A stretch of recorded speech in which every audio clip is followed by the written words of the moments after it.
urgency has me wondering, thought that I had figured it out. Nothing could get through to me, but this kind of chemistry has me wondering.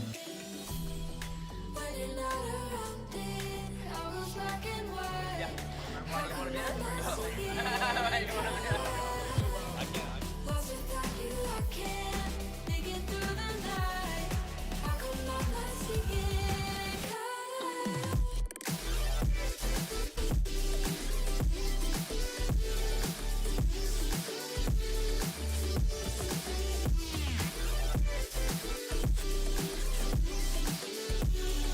How come I'm not seeing color?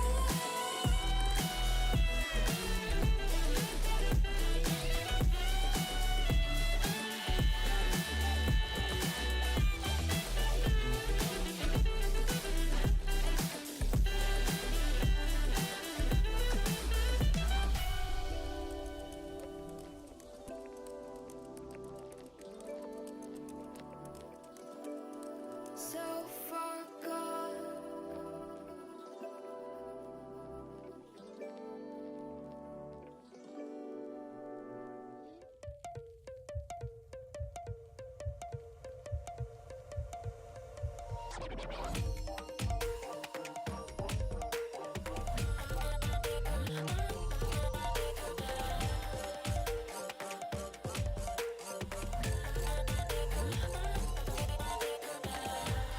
Go on myself. I'm cold, steel, stainless. My glass half full. Always said, don't suffer no fools. Serpents, daydream. I bite, you call me lovely. Got a sweet tooth. Gonna get the sugar from you. When they say I'm a machine gun, I take it as a compliment. Honey, you should know I can be a weapon.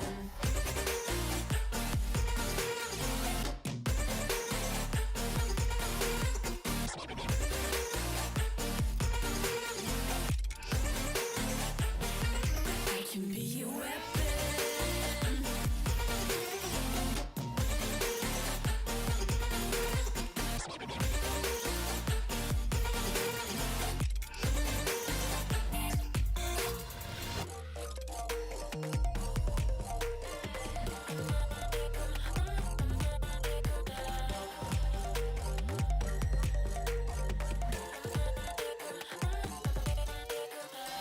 Come cold blood, selfish. Your words are painless. I like when I drive and feel so dangerous. They say I'm a red flag, 'cause they want it so bad.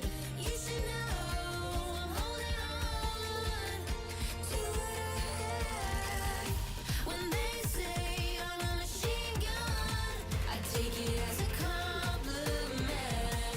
Honey, you should know I can be a weapon.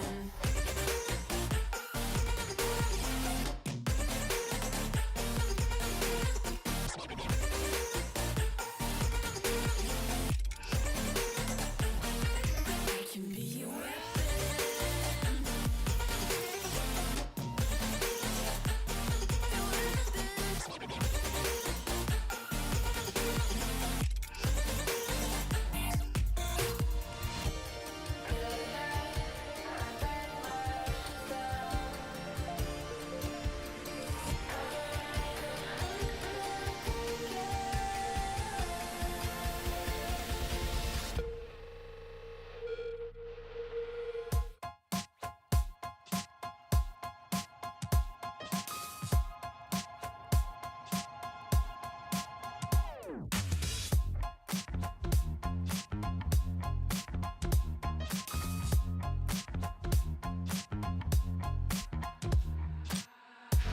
I think I need therapy.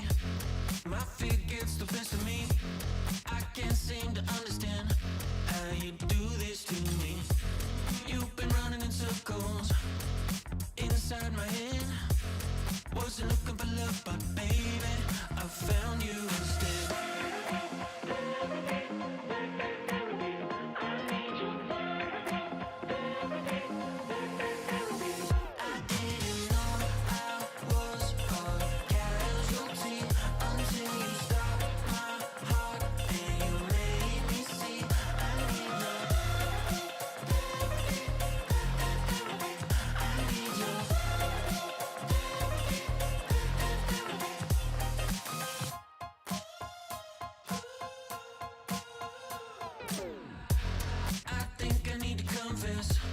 Saw you in the red dress. I can't seem to understand how you got all that finesse. Still been running in circles inside my head. Wasn't looking for love, but baby, I found you instead.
welcome. Good up.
Ladies and gentlemen, the World Championship is arrived here in Lyon, France, with the LDLC Arena. Day 1 was incredible. Day 2 was even better. And you know today is going to be the greatest thing this esport has ever seen. I'm Leaf, and I'm hanging outside. It's already electric, and Luti is with me again. Are you ready for Championship Sunday? I think we are ready! Man, it's absolutely incredible, the storylines coming into this. We still have in top 6, 4 regions still available: North America, Europe, OCE, and MENA. OCE? I was sure Wildcard is a French team, no? What is... I know.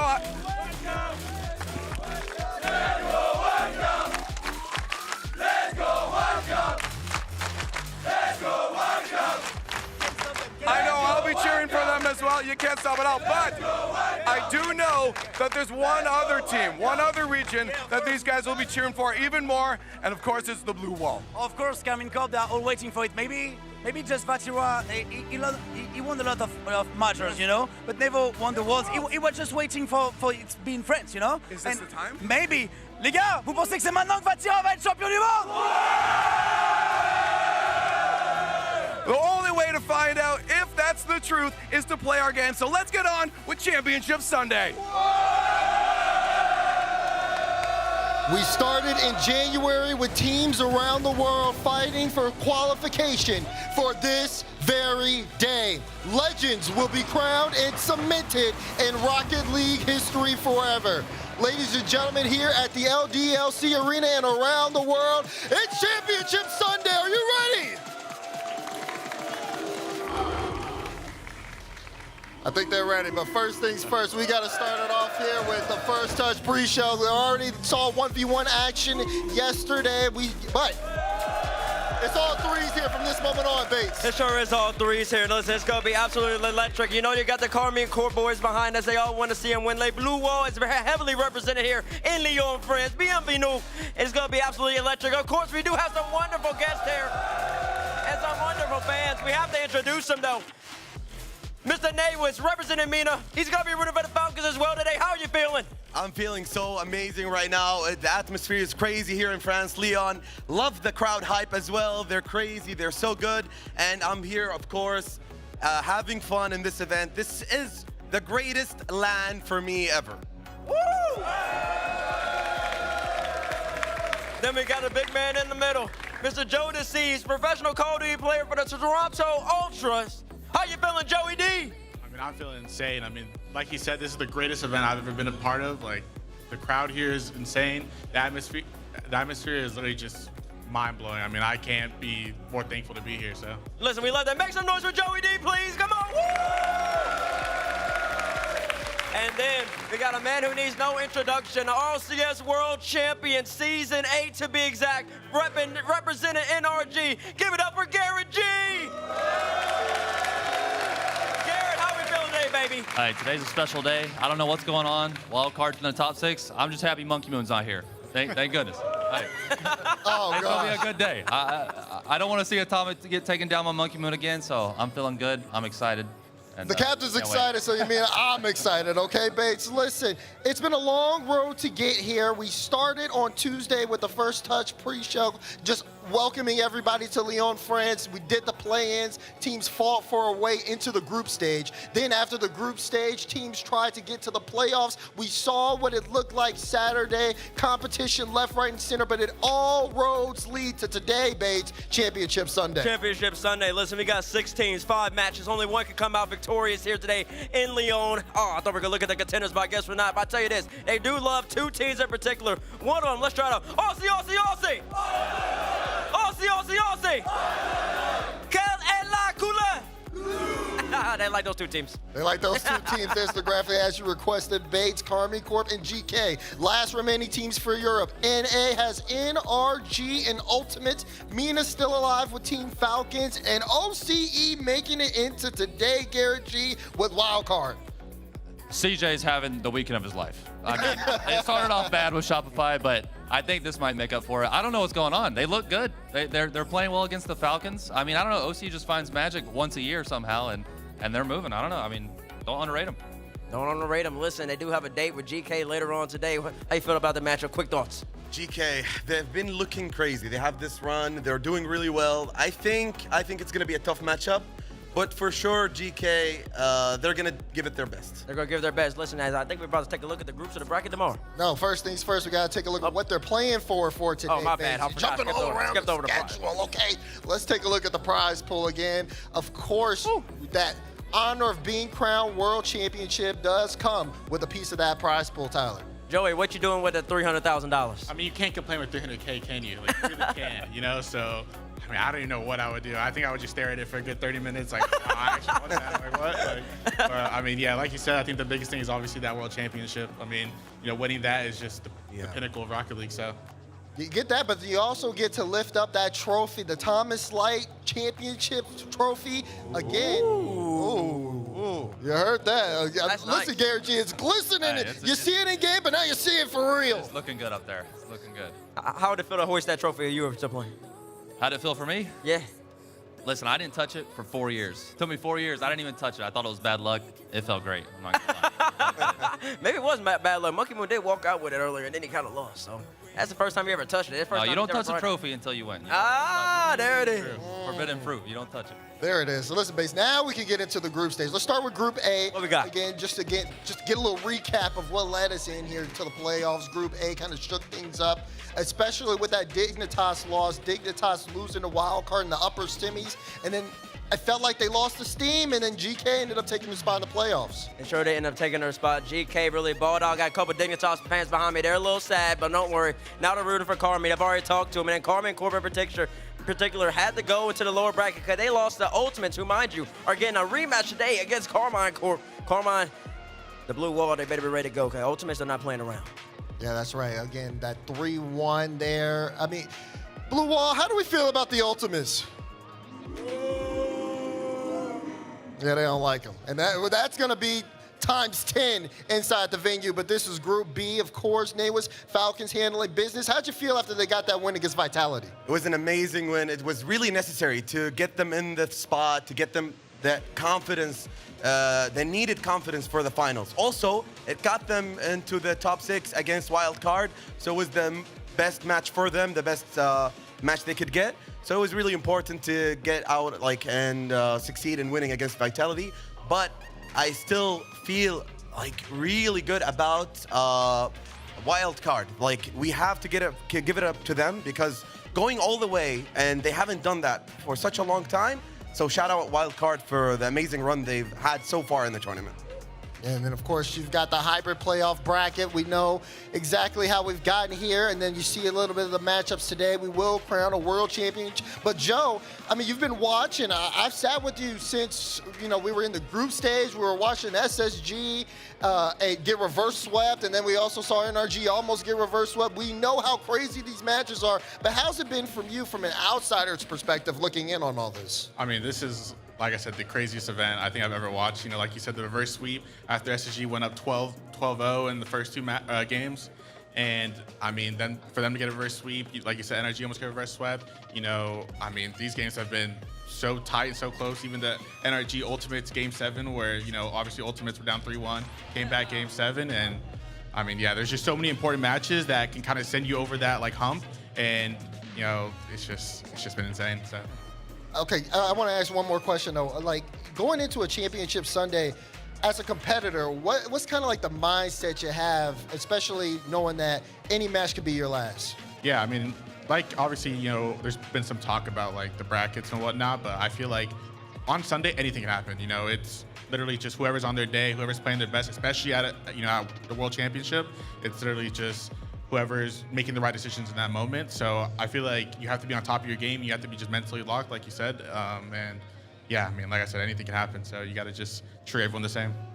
Anything can happen. And one of the teams that we're going to be looking at that's going to be starting at one probably easier side of the bracket than the other is going to be GEEKAY. Of course, they're going to be an earlier matchup for us. GEEKAY Bates, they've made it this far. They've taken down Dignitas on the way. Archie may have a chance here at the World Championship trophy. He sure will. Listen, if you listen to Gibbs, Europe can only eliminate Europe. And right now, if you're a GEEKAY fan, that's looking good because they're not playing a single European team until at least the grand finals, because there's none in their way. They have to go through Wildcard, then then if they win that, they're gonna have to beat NRG, and after that, they might be playing K-Corp, they could be playing Ultimates or Falcons. GEEKAY in particular, Oli's been balling out, and Archie's been really productive. Captain, how you been feeling about this team? They're dangerous. This is one of those brackets where your energy, you look at it, and you got to be careful. You don't want to get too excited because, I mean, GEEKAY, they're strong. I wasn't sure how to feel of them after last event, but, I mean, they've been consistent. I don't know. I got to stop underrating Archie. He shows up every single Worlds. I don't know how he does it. They go under the radar the whole year, I feel like. Then they randomly make a major, little last regional run. But, yeah, energy needs to be careful. But if there's a definition of the stars aligning, I'm liking this side of the bracket. I'm liking it. Oh, ooh, he loves that for NRG. Look at him. He loves his organization. Hey, it's working out. Nate, how you feel about GEEKAY so far? GEEKAY, like Gaiji said, exactly. Like they always make it in the end of the year. Last year, Joyo and Archie as well, like made the amazing run, and they got into the World Championship instead of anything team, and they made like such an amazing run last year as Oxygen Esports. This year with GEEKAY, Archie and Joyo and Oli, they're doing, I think, this crazy run. Of course, they're gonna match. If they win this match, they're gonna go against NRG, so it's gonna be tough. But against Wildcard, I think they got it. Unless Wildcard just pulls off another like reverse Uno card, because they've been doing it the whole weekend, and it's crazy. It's crazy, like really unexpected and just amazing performance from Wildcard. Unbelievable, unbelievable. You say GEEKAY over Wildcard? Yeah. Okay, how's the crowd feel about that? Are y'all ready for GEEKAY? Are y'all ready for Wildcard? They still want Wildcard. Listen, they're even going against Europe. They just want the OCE at this point. They said Karmine versus Wildcard. That's their lovely final that they want. That's right, and you know that's going to be a tough match, but not as tough as Falcons side of the bracket. Yeah. They're going to play the winner of Karmine Corp versus Ultimates, but you do have a guaranteed top 4 no matter what for Falcons here at the World Championship. Talk to me about that run. Yeah, so it's going to be a tough match nonetheless, whichever we get. And I'm rooting for Karmine Corp against TU. Honestly, I think Karmine Corp got it. I think it's going to be a tough match, but I think Karmine Corp, especially Vatera and Atu, feed off the crowd. Like, whenever the crowd is there, backing them up, they become stronger and stronger, and that's, for me, something really important to note about Vatera, because he feeds off the crowds, off the audience, and the full stage arena, full of the French crowds backing them up.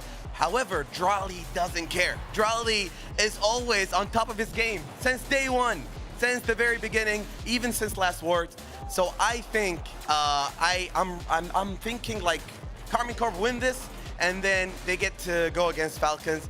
And for me, this is one of those tournaments where the semifinal is gonna be like the greatest match of the tournament. Because I think it's gonna be like Falcons versus Karmine Corp. And of course, the grand finals are gonna be the long-awaited match, but the semifinal is gonna be crazy. How you feel about Falcons right now? I'm feeling really confident and positive. Like yesterday, they went against the crowd, the full arena stage, going against them, but they still got it. And it was a tough match. Wildcard played out of their minds. They were really good. Like they were unexpectedly good. And even though Falcons pulled off the win, so I think Falcons got it. Falcons got it. Joey, how you feel? But it's gonna be a tough match. Joey, how you feel about Falcons so far in this tournament? I mean, they've looked great. They had like that hard match versus Vitality earlier in the tournament in groups to make it out to the bracket.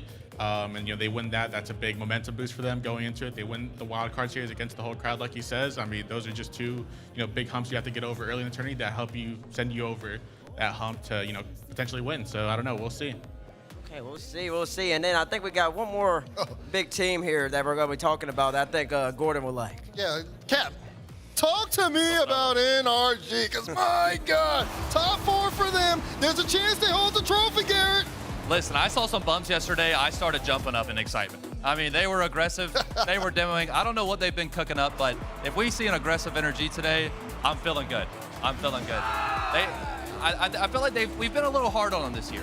Still top 4 in every single RLCS event. We just want that win. This is a team that's built to win. We need a win. NA needs it bad.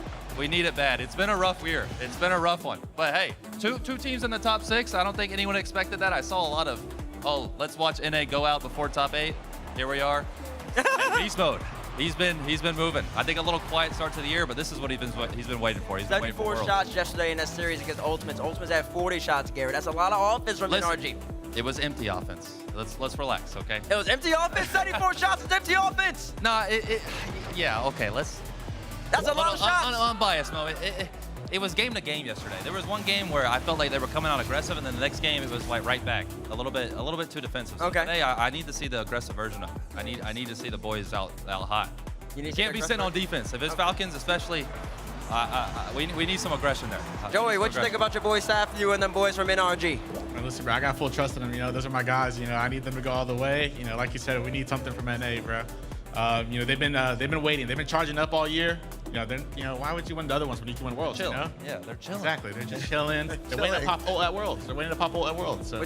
How are you feeling, Nate? I'm feeling positive. Honestly, with the crowd hype, it's like definitely an advantage. Of course, hometown heroes for Karmine Corp, but I'm still feeling confident after Falcons and also Nupo winning against the whole crowd. I think they got used to it. Right. And NRG beast mode with his experience, I think also it's gonna be a tough like schedule to predict. But it's the greatest LAN, and that's why I say this is the greatest LAN, because so many things happened that are unexpected. Wildcard run, also some teams going out early, some teams going to the finals. Right. It's been really unpredictable so far, and that's why it's the greatest LAN for me. One thing has been predictable, the blue wall showing up time and time again. Karmine Corp Bates took on NIP yesterday, and it was almost a movie how well the blue wall showed up and showed out. It was, you can see it there, Bates. Like, it was electric. I was casting it with stacks. I could feel my feet as the ground was rumbling under it. Yeah, the ground was rumbling. Karmine Corp, the whole entire arena was behind them. I think we're going to get something similar today.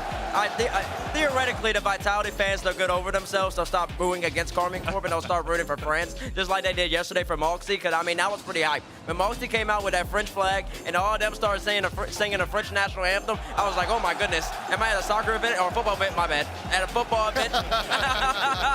And it was something special to behold, and they're just going to want to open up the day especially hot against the Ultimates team that has beaten them the last 2 times they faced off. And it wasn't a simple match as well. NIP definitely pushed them to the brink, and Karmine Corp, though, able to respond. That game was very solid. We went into a game 6, Karmine Corp scoring with 45 seconds left to tie, and then taking the series, and look at that. Look at Farah in the back, being able to just get hype, has a fire behind them. Karmine Corp do look in form, but they've got a journey.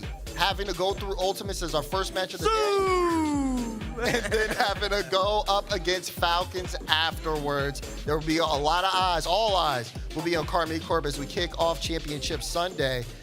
But, gentlemen, that wasn't the only level of action we had on Saturday as well. We also did have the 1v1 that happened between Moxie and Noble. Nate was talking to me about that.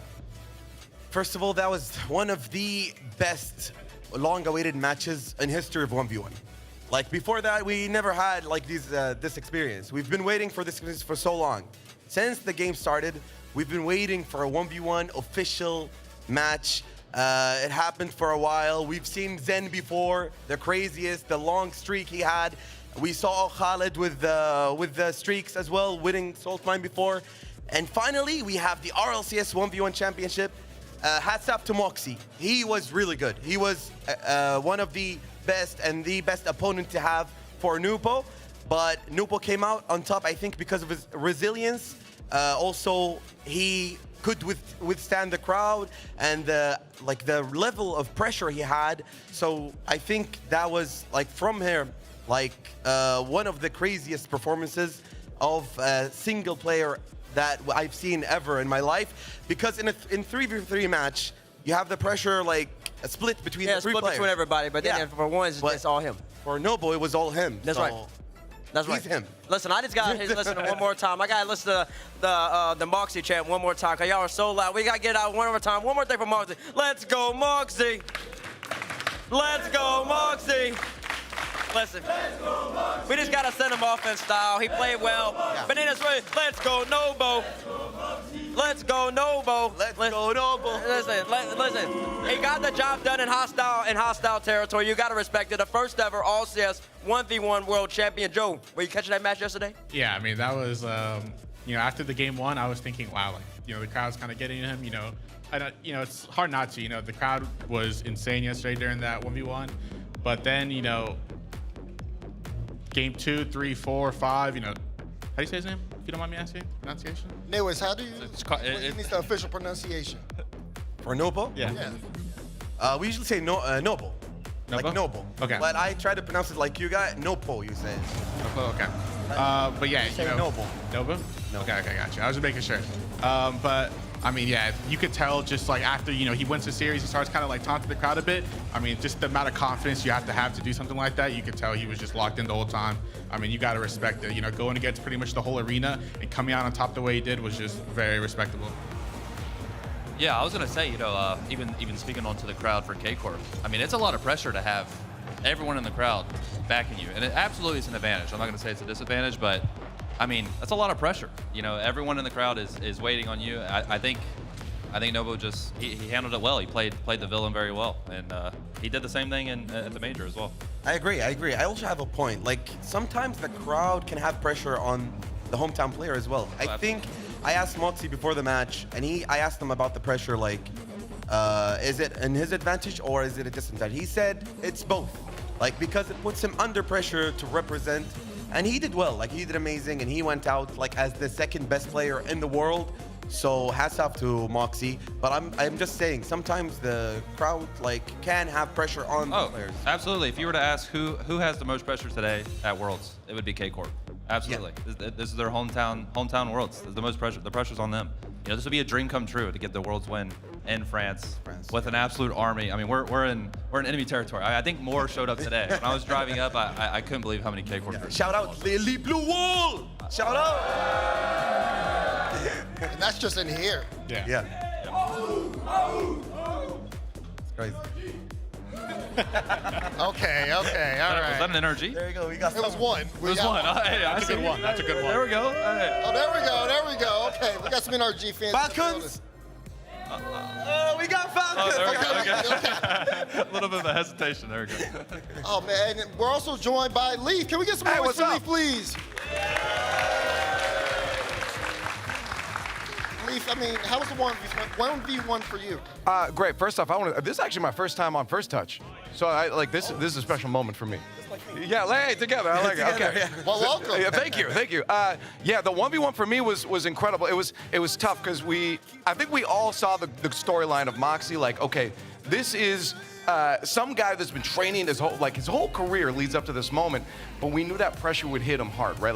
When you're in a moment like that and everyone's counting on you, you can kind of see it in his face too. But we're hoping for it. But that stoic Nobu, the stoicism from Nobu was crazy. His face did not change the whole time. So watching that dynamic between their faces and how that audience actually did affect them was the coolest thing for me. The emotional states that they went through. Yeah, and you got to think you don't have anyone else to talk to when you're in that moment as well. It's just you on the stage by yourself. And you got to remain focused and locked in. Joe, have you ever been in a position like that, 1v1 situation, and all the pressure on you? Yeah, I mean, there's been a lot of, you have your clutch moments and whatnot, but it's really just you versus your thoughts at that moment. And yeah, like I said, for him to, fight through that against the whole crowd by yourself with no one there with you, it's very typical.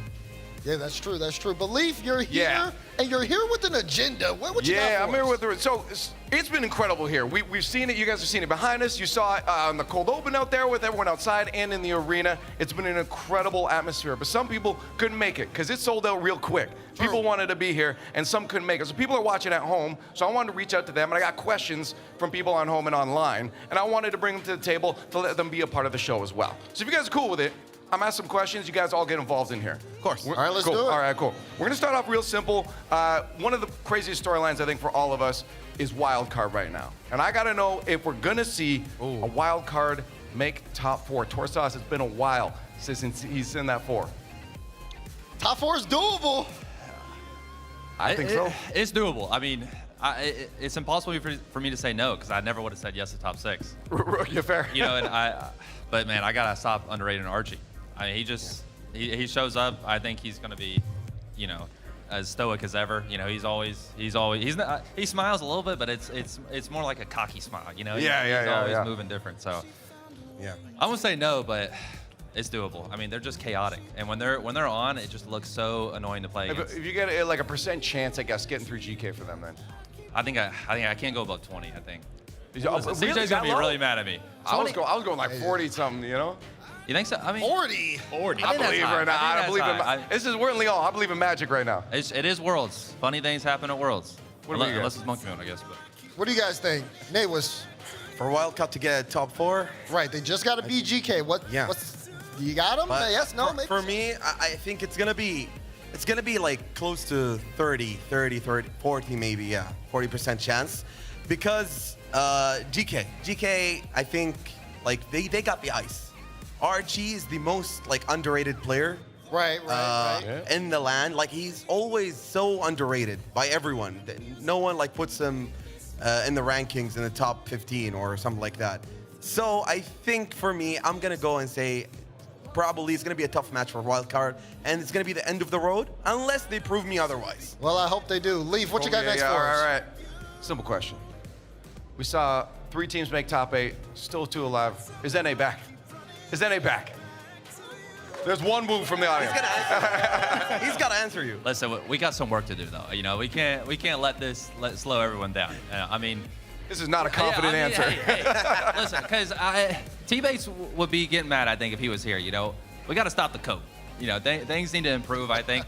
But if there's a happy end to this season, I think this is acceptable. You know, it's better than people saying that there wasn't going to be a single top team in the top 8 from NA. Right, yeah. So especially with that potential playing Falcons or Vitality if they fell down to NIP. Yeah, I'm definitely happy with the outcome, and I'm happy to see Ultimate's back. I mean, they started off so hot. You know, LJ's been getting criticized a little bit. You know, he's got 2 good teammates. yeah. Chronic, when he's on, Chronic is insane. You know, it's just been, you know, event to event. I think it's been, you know, different levels. But and FK, honestly, he's looking. He might be the best player at the LAN for me right now. Yeah, I mean, he's agreed. looking good. Listen, Even yesterday Cap, in the loss. don't be too hard on NA, okay? You had 3 teams in the top 8 for NA. Same for I want better. I want more. I want more. I get it. Hey, it's been a long time since we got a Worlds win. That's true. it's- Listen, it's not over yet. Maybe can't be today happy can with change top your 8. mind, okay? Maybe Hey. today will change your mind a little bit more. Leaf, what got up next? Okay, all right. The next one you guys kind of touched on already a little bit here. I think you two both said it here. I got to know right now, is Archie the most underrated player in the open circuit era? If not, who? Oh, I can't say that. I had him at an 8. Remember my list? yeah. DeMar, he did rate him. Yeah. Most underrated. Yeah, I heard some Oli's behind me. Is that what I heard? Oli? Yeah, Oli this yeah. year, I think he's been insane. I mean, yes, he unfortunately won an event on the Batmobile, and then everyone was mad at him for not using it. Luckily for him, he's playing good on the Fennec, so he's not stuck on the Batmobile. But no, he has been crazy. I think day 1 and 2 at the last event, I mean, he was looking like the best. Joyo obviously is Joyo. I mean, come on now.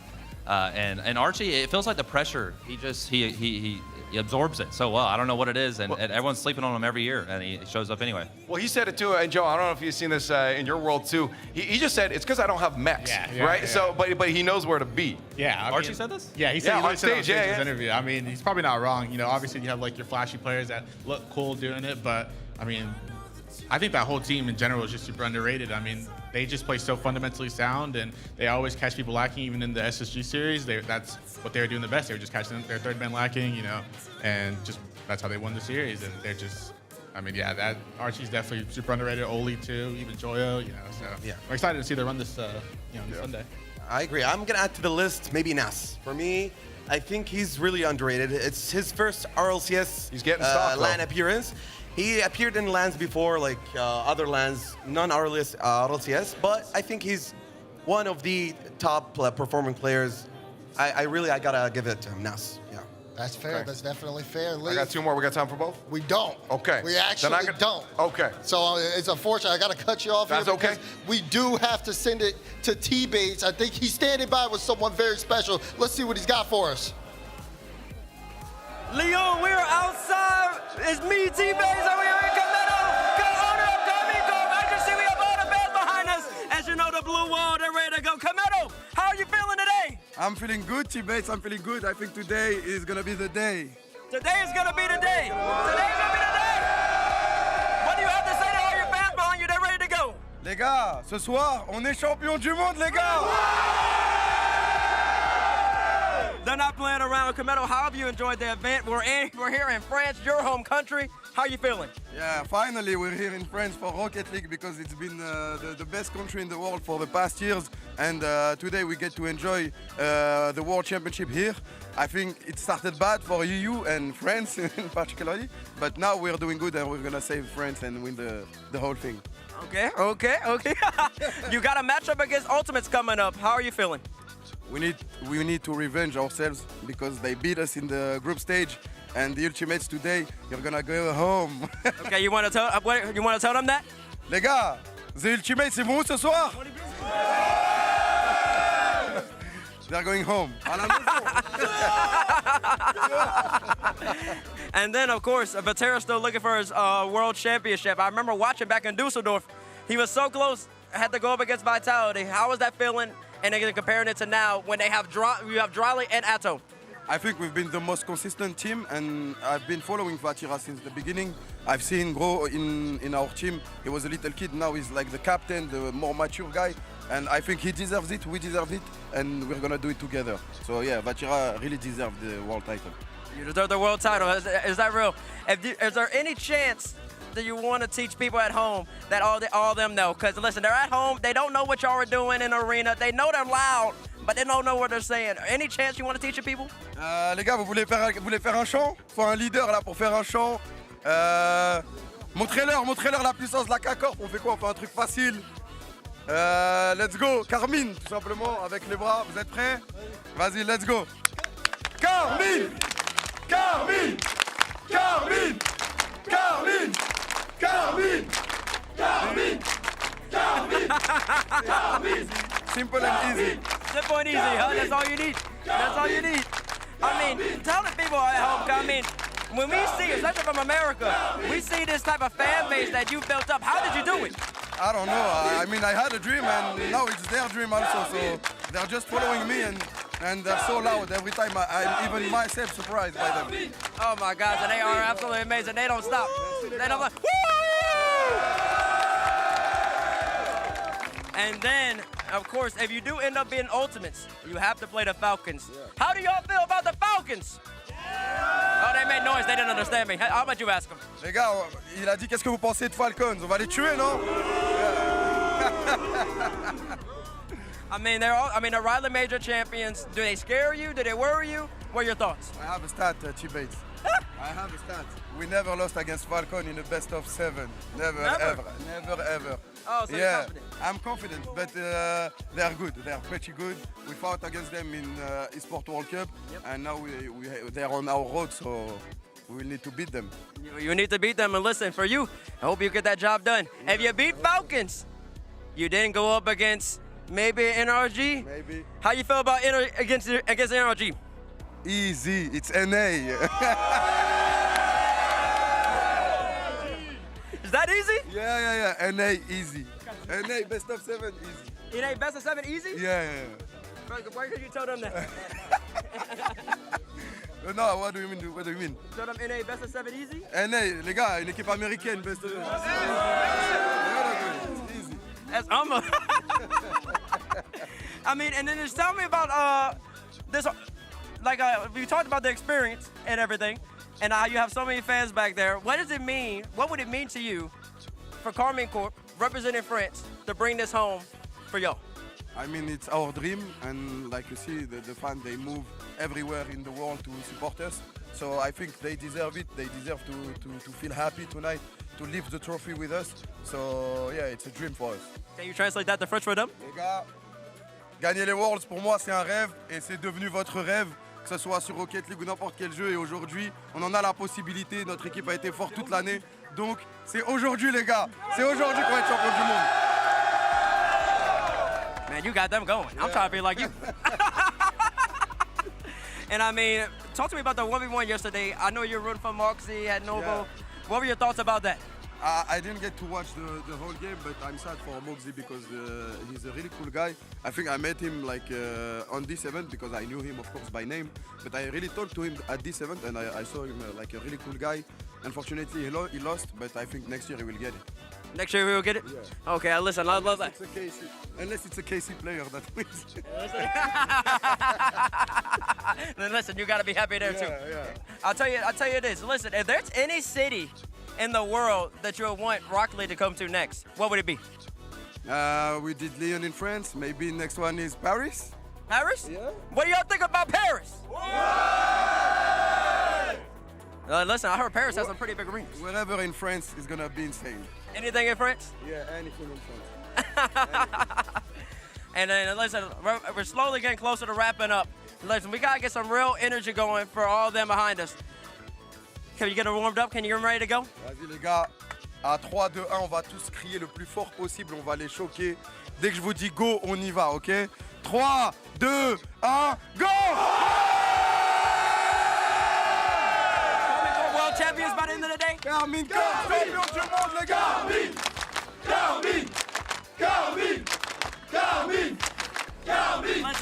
Listen, they're really ready, fired up, and ready to go. Tell me the road. So, y'all be, oh wait, never mind, you already told me the road. You gotta be Ultimates, then you gotta be Falcons. Who do you play in the grand finals? You playing Wildcard, GEEKAY, or NRG? Maybe GEEKAY, but I think NRG. Think NRG? Yeah, NRG. Okay, and you play NRG, what series score? 4-1. 4-1? Yeah, 4-1. 4-1? It ain't that easy. Yeah, and you better vote for us when you... To the final, you better vote for us. I better vote for y'all? I'm gonna watch you with you, mates. You're watching? Yeah. Why is it I don't vote for y'all? I will be waiting for you. T-Bits!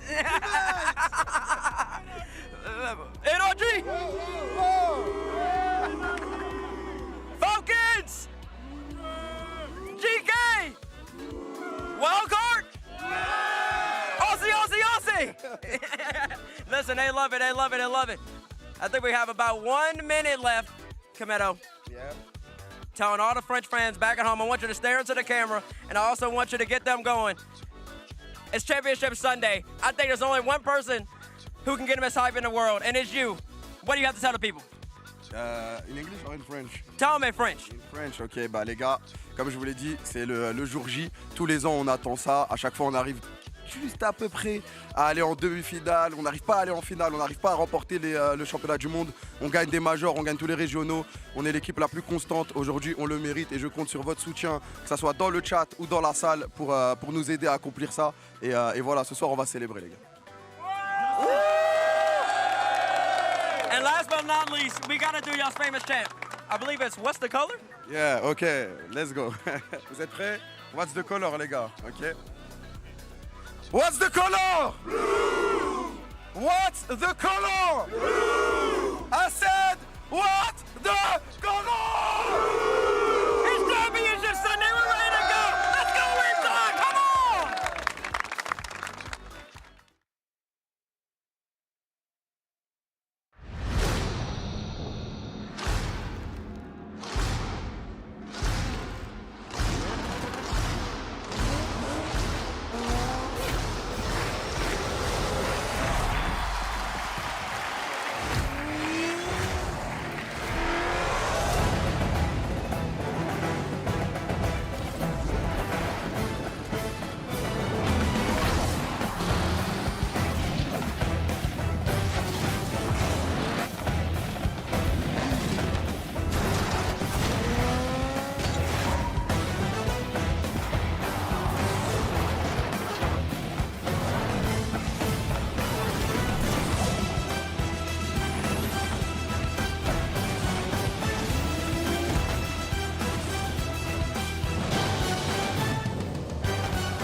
Mesdames et messieurs, nous y voici. Bienvenue pour le tout premier Championship Sunday ici en France.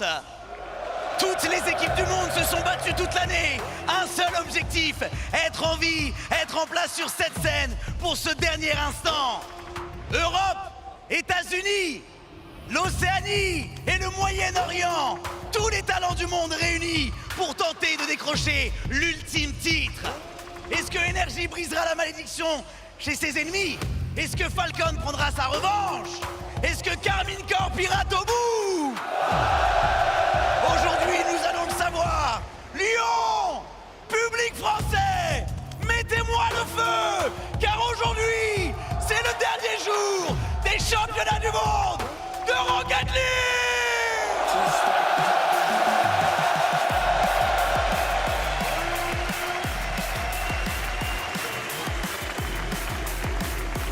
Rocket League fans around the world, get up and get loud. It's Championship Sunday for the Rocket League World Championship of 2025. 6 teams remain, 1 trophy up for grabs, and the title of being immortalized in Rocket League history as world champion. We are 20 minutes away from getting it back underway with Karmine Corp versus the Ultimates for the second time on the stage this season, 4th time on land. Here we go, Shogun. Yeah, we're getting straight into it at this event. We do not wait around anymore. It is now down to this. The best of the best have to step up under the most pressure we can possibly put on them. K-Corp, all the pressure's on them, but also teams like Wildcard. No one expected them to be here. Who knows, maybe they make a run. This is going to be a crazy one. 6 teams remaining, only 1 French representative out of our field of French competitors who made their way to Lyon, France here. But GEEKAY also from Europe here, trying to make that run, Johnny. Yeah, GEEKAY. I'm going to be interested to hear who the crowd are going for in the GEEKAY versus Wildcard matchup, because Wildcard yesterday, they looked like the most popular team at times. You know, the only team perhaps who united the entire arena on their side when K-Corp are playing. You know, not all of the French fans are on their side. I know the Vitality section certainly don't want to see them win, but for Wildcard against GEEKAY, it could be interesting to see who the crowd go for. That one will be the second match of the day. Winners of those 2 matches advance against Falcons and NRG. Winner of those 2 matches play for the title of World Champion. That's what we are here for. That's what makes this the best day of the Rocket League year. We're what, 5 hours away from knowing who the world champion is, but still there's so many teams left. Who knows? This is going to be a pretty crazy stuff. And the teams are here because they are so good at this video game. Let's show you the 5 best moments from yesterday. These are the progressive top plays. And starting us off at number 5, we've got Atto starting off as Casey mean to go on. Why does he do this? Why does he turtle pass? Well, because he simply can. So good. It's so cheeky, so brilliant, and it works so incredibly well. We're seeing a lot of these plays off the backboard at the moment where people are just adapting on the fly. Let's try something a little bit different. That was 0 seconds. Of course it was, as they get into play at number 4. And this is going to be our first of 2 1v1 plays. Here's Morksy, save. Gonna have to be under more pressure. You're on 0 boost. What do? You get another save. Still not enough. Get rid of the ball. Nubo thought he had a chance. Morksy told him something was a little bit different.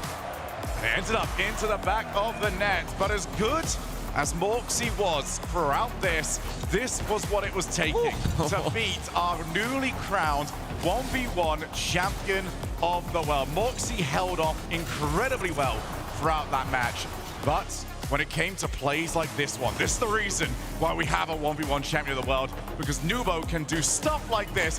1% angle, 1 player in the way. No issues whatsoever, Johnny Boy. I mean, what was your thought seeing this go in? I couldn't believe it. I mean, he knew that Moxie was going to get back, so he just goes for the double instead of shooting. Incredible. Speaking of doubles, let's have a look here from Falcons, who might very well be the villains in the arena today. Rawas goes for the double. Everyone's playing the shot.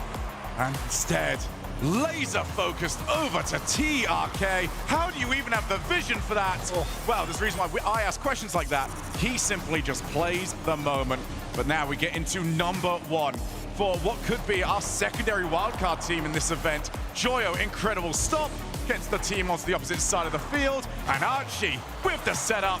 They get that one turned in. GEEKAY might very well be the sleeper pick, the dark horse in this championship Sunday. And when you've got Joyo popping off like this, no reason why they can't make a run. All these teams still playing for that title of world champion. All these teams still alive going for it, other than No, but who's already got his championship. Congratulations on being the first ever inaugural 1v1 Rocket League World Champion there. We had another crazy moment with Wildcard. It wasn't really featured in any of those plays there. A goal almost going in.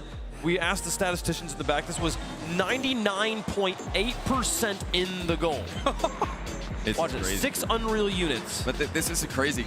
Wow. Clears just got chased into his own net, escaped the bump, and then he still got back for the save. I mean, they've done about everything they can their Wildcard to score, and still just not enough. So what you're saying is Falcons got lucky in that match, obviously. Versus Wildcard. Yeah, I mean, they narrowly escaped with their lives.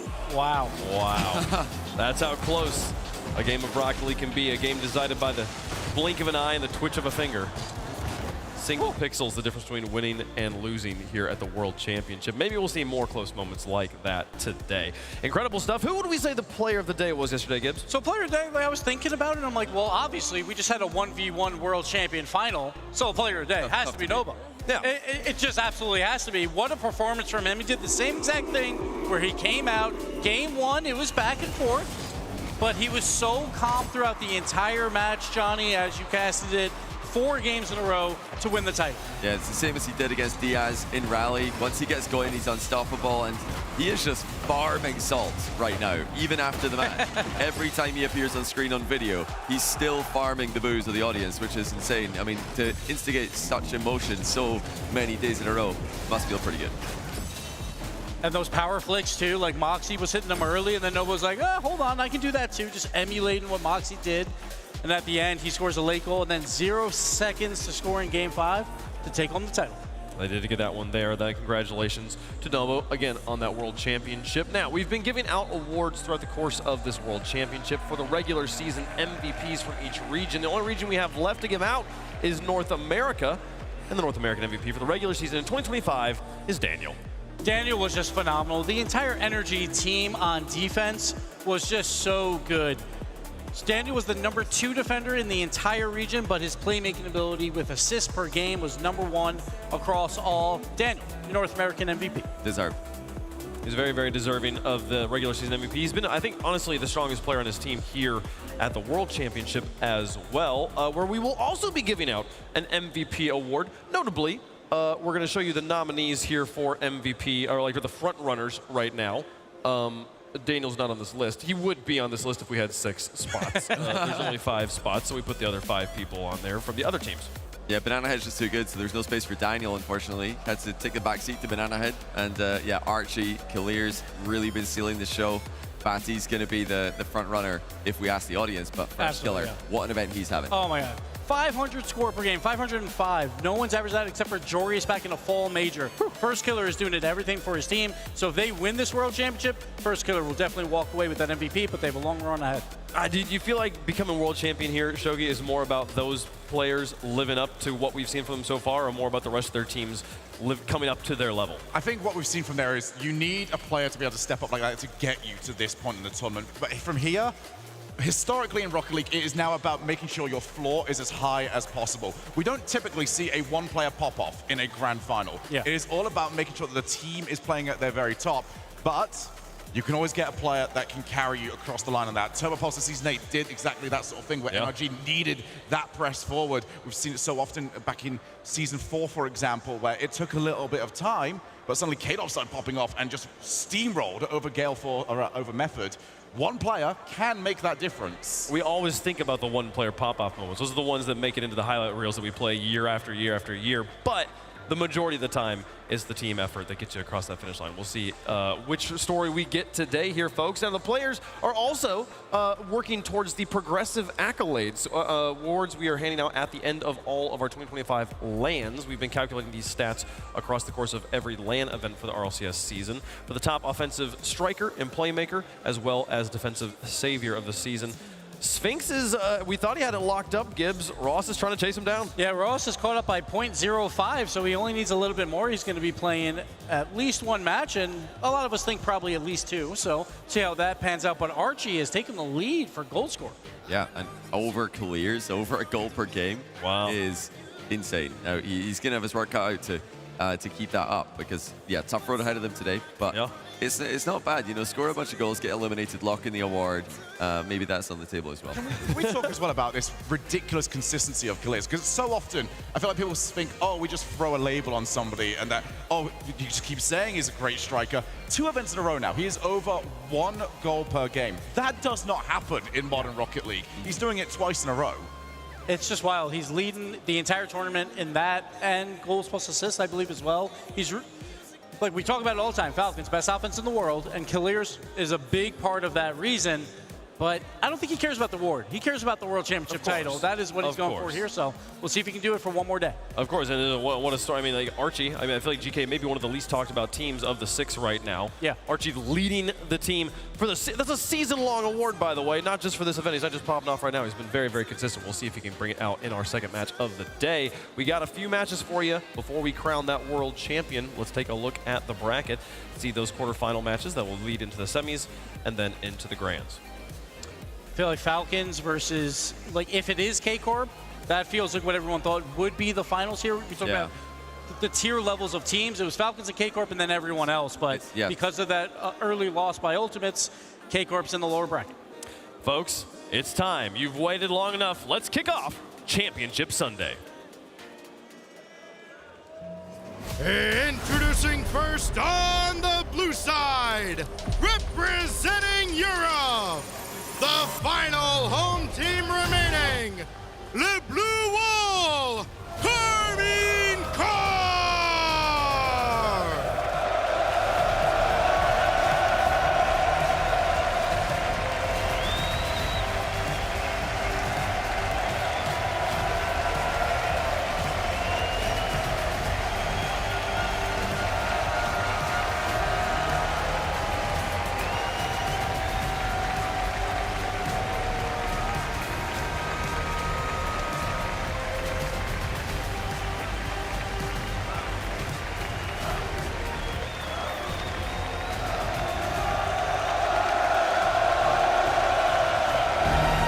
For the first time, Karmine Corp is playing first on the day.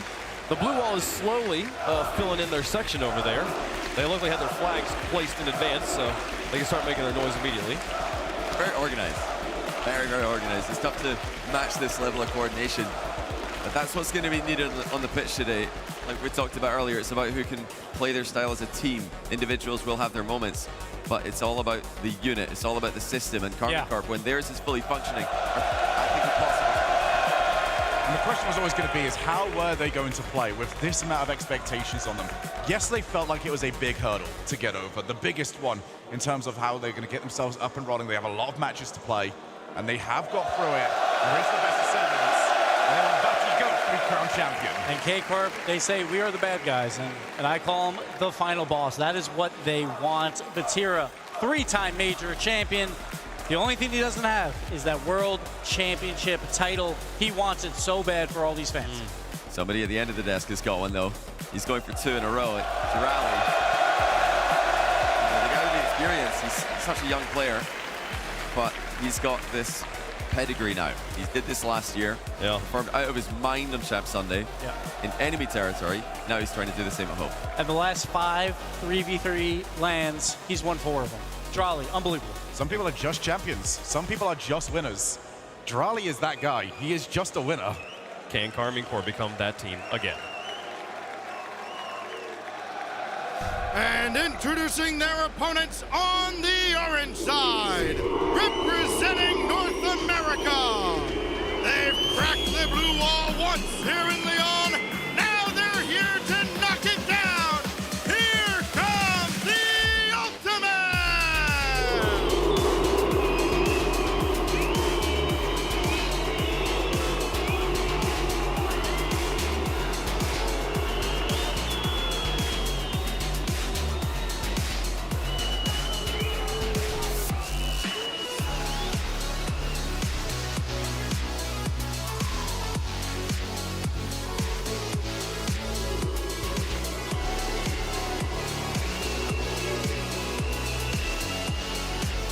And the only reason why K Corp is in this position is because of this team right here. 2 days ago, the Ultimates took them down to the lower bracket, and that was when the full team was playing phenomenally. Yesterday, it was the first killer show. It has to be all 3 members today to make this run. Yeah, I'm not worried about this guy right here, though. He was dunked on NRG. He was looking great, and he's got this championship experience as well. Major winner back in Rotterdam. First killer still looking to pick up his RLCS LAN win. One of the best players. It's the unenviable title.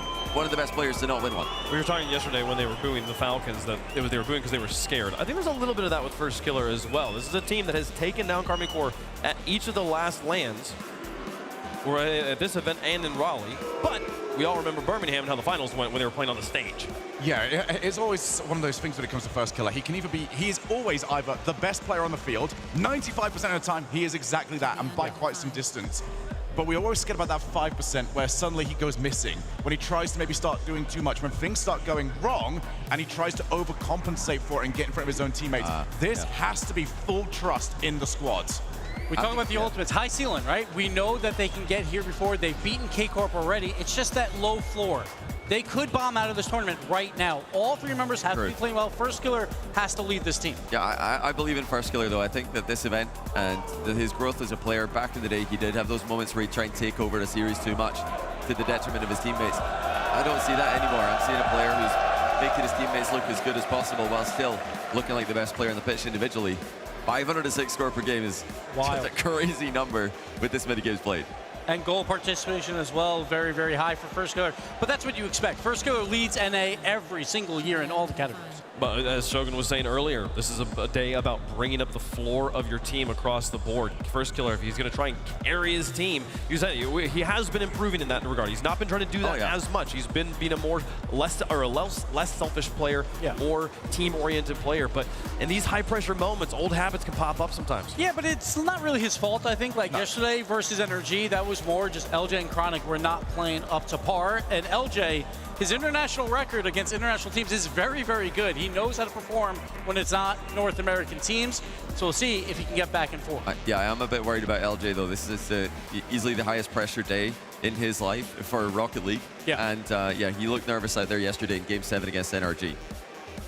Well, folks, let us know who you think is going to win in the Progressive Fan Vote. Hashtag KC for the Blue Wall. Hashtag TU for the Ultimates. We are getting moments and moments closer to kicking off the gameplay for Championship Sunday. 2 teams that have played each other many teams across the season. First Killer and Vatira have played each other in 2 RLCS LAN Grand Finals. Vatira has come out on top both times.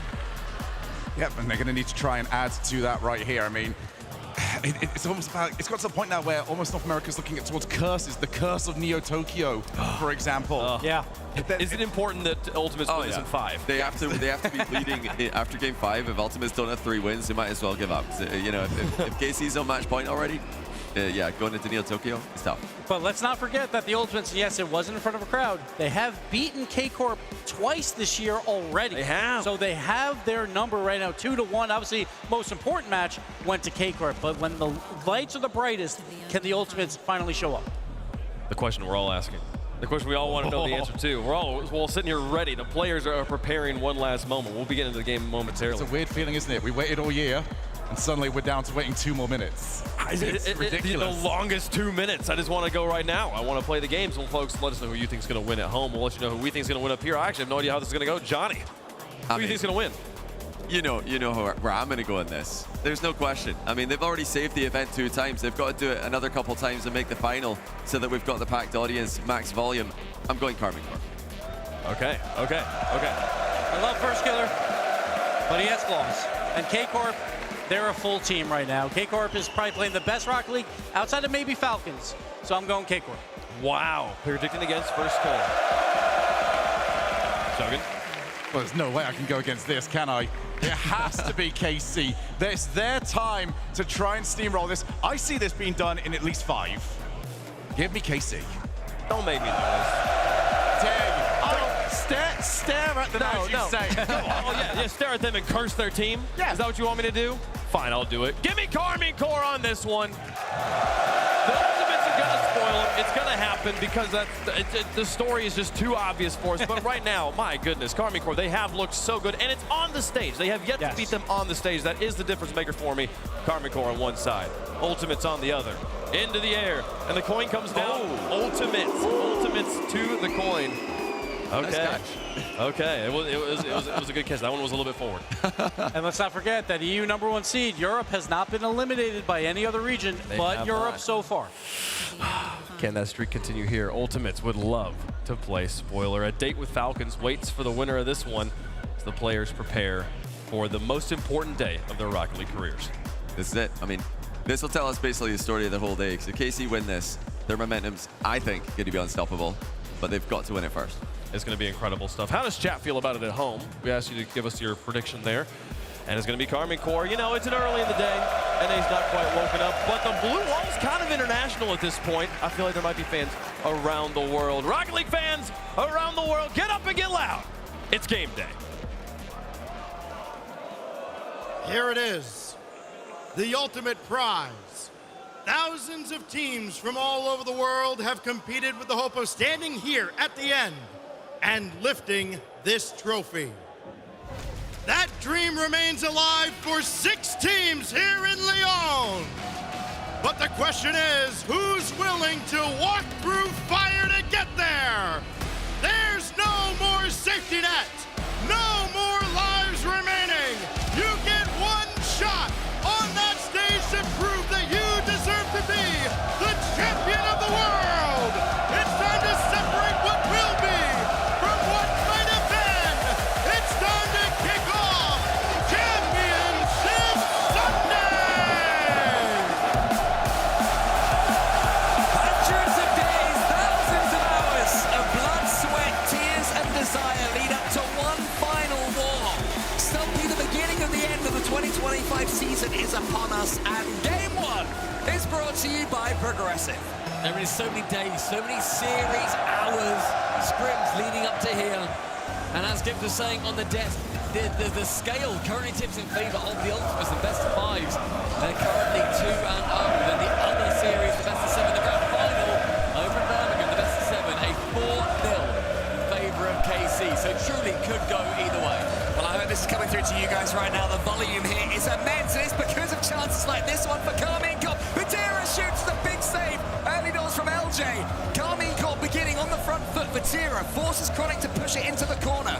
Charlie's keeping up the attack, though. If Karmine Corp can get an early goal, the roof will blow off. Look at the story of this series, and it's first killer versus every team they've come up against so far. The defense for KC has been their strongest asset. They have been the hardest team to score against. They've also had the least shots against them. The lowest goals as well. And first killer on the side of the Ultimates, he has been the guy for North America. Not just his team, but for NA as a whole this lap. Yeah, he's been utterly immense, but like so many players on this pitch, the one thing he hasn't been able to do in recent times is perform at World Championships. Top 16 2 years ago with FaZe, top 14 last year with Gen G. Not good enough for first killer, but he's already done better than that this time. He's hoping to go one step further into the top 4. The first time his Ultimate players have made it into the top 4, of course, at Worlds. Drali, current reigning champion, he just keeps on winning. Yeah, and I feel like when you look towards the players that we've seen eliminated, Drali, he's the only one from the World Championship winning team that is still here. Exotica Monkey Moon, they went out the other day with Vitality, and he is remaining. Placing him with Zen, clearly not the play, as first killer goes for one of his own. Drali does manage to catch an air duel straight back again, over the top of LJ. He has to head back home as Chronic takes a touch. It's a little bit wayward, so Vatira can take control. But LJ currently positioning on the backboard, finds FK, the immediate pass down. Chronic, shot on target, but Atto gets a glove to it. The last time these two teams played in the best of 7, it was the grand finals of the Birmingham Major, and Karmine Corp ran out 4-0 winners and we cast EU soil. And we cast that one. We were fortunate enough to be there. The Ultimates were just coming off the back of a defeat of NRG. This time they've been defeated by them in that thrilling 7-game matchup yesterday. Karmine Corp have been progressing themselves with a flourish so far. Back to their best now, KC, despite their earlier loss. And you're seeing that defense from, I think, both sides really coming into play. The Ultimates got in the front foot. Normally, LJ, he dives in to make sure that they don't go down 1-0 halfway through the game. Karmine Corp defense has been putting up a fantastic wall. One pass long from Vatira, can't find a teammate, so LJ will be the man to receive. Fakes out one, Dry's gonna retreat, but LJ with no boost leaves himself completely vulnerable. Vatira in the sky, first killer, takes the next touch on the ball. Vatira with a very soft dunk. And we're seeing both teams really feeling each other out early on in this game. And Karmine Corp so far, they have been out shooting the ultimates by 5. Then that's 6 shots to 2, and it's the 6th one that counts. I say good pass, turns out it was a perfect pass and an even better shot. Double woodwork, like a DVD logo, Drali secures it. Drali, who has won the last 2 Esports World Cups, he's won a major, as I mentioned, the reigning world champion. And with finishing like that, you can see why. With teammates like this, you can see why he's favourite to do it again. Karmine Corp do break that deadlock. And they're going to keep on pushing as Atto to the ceiling, gets it into that far corner. First kill having to do more defending. The ultimate so penned back, Stumpy. This is KC at their best. Yeah, this KC offense has not been the story of their tournament so far. They've been the defensive side, but they can really turn it on when they need to. Vatira, a lovely pop into the fade, goes low, another 50. Sees Charlie waiting, he gets popped into it, and no! Vatira can't get there before Chronic. Oh, a lovely idea though of a player as intelligent as Drali. You back him to have meant the pull shot. Almost paid off. They're going to keep coming again. Charlie has the reset, has to go early, gets onto the back wall. Vatira tries to steer it around the corner. Charlie attempted to get the redirect, couldn't quite do so, but Vatira's going to come again. Karmine Corp constantly full of boost. Vatira, look at the composure that he shows. Here's Charlie must be too, but first killer gets in the way. The attacks though keep on coming. They keep rolling through, and first killer's the man to make sure they don't go too ahead for the blue wall. Chronic in his own back corner, 70 boost, attempting an air dribble, gets high. You see LJ wants to go for it, but Drali's first man to make contact. Atto fakes it out. First killer falls for the bait as well. Booms it into the corner, where Vatira was already waiting. So to send the ultimates back. 19 seconds left. This game has flown by. LJ in the air, gets it over Vatira. Can he get the bump as well? It's past all the defense. Oh, but Atto was there. Atto's to receive it now with low boost. He has to get the perfect dunk, and he does. Pinches into his own back half. LJ has an option right, ends up going solo central. Ends up falling actually to Chronic. First killer has to touch it instead. Vatira's man to get in the way. Chronic to keep it high. The question mark still being asked, but a double pump sound well sent it groundward. And Karmine Corp, game number 1.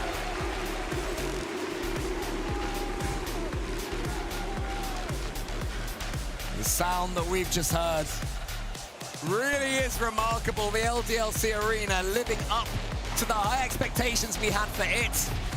And its favourite sons living up to their own as well, as Drali sunk that one. I mentioned with a couple of minutes left, it was 5 shots to 2 for KC. It ended up 12 shots to 2. So once they had the initiative, they did what Karmine Corp do something. They did what they've been doing all season. And that is just keep on pushing. They will never relinquish pressure.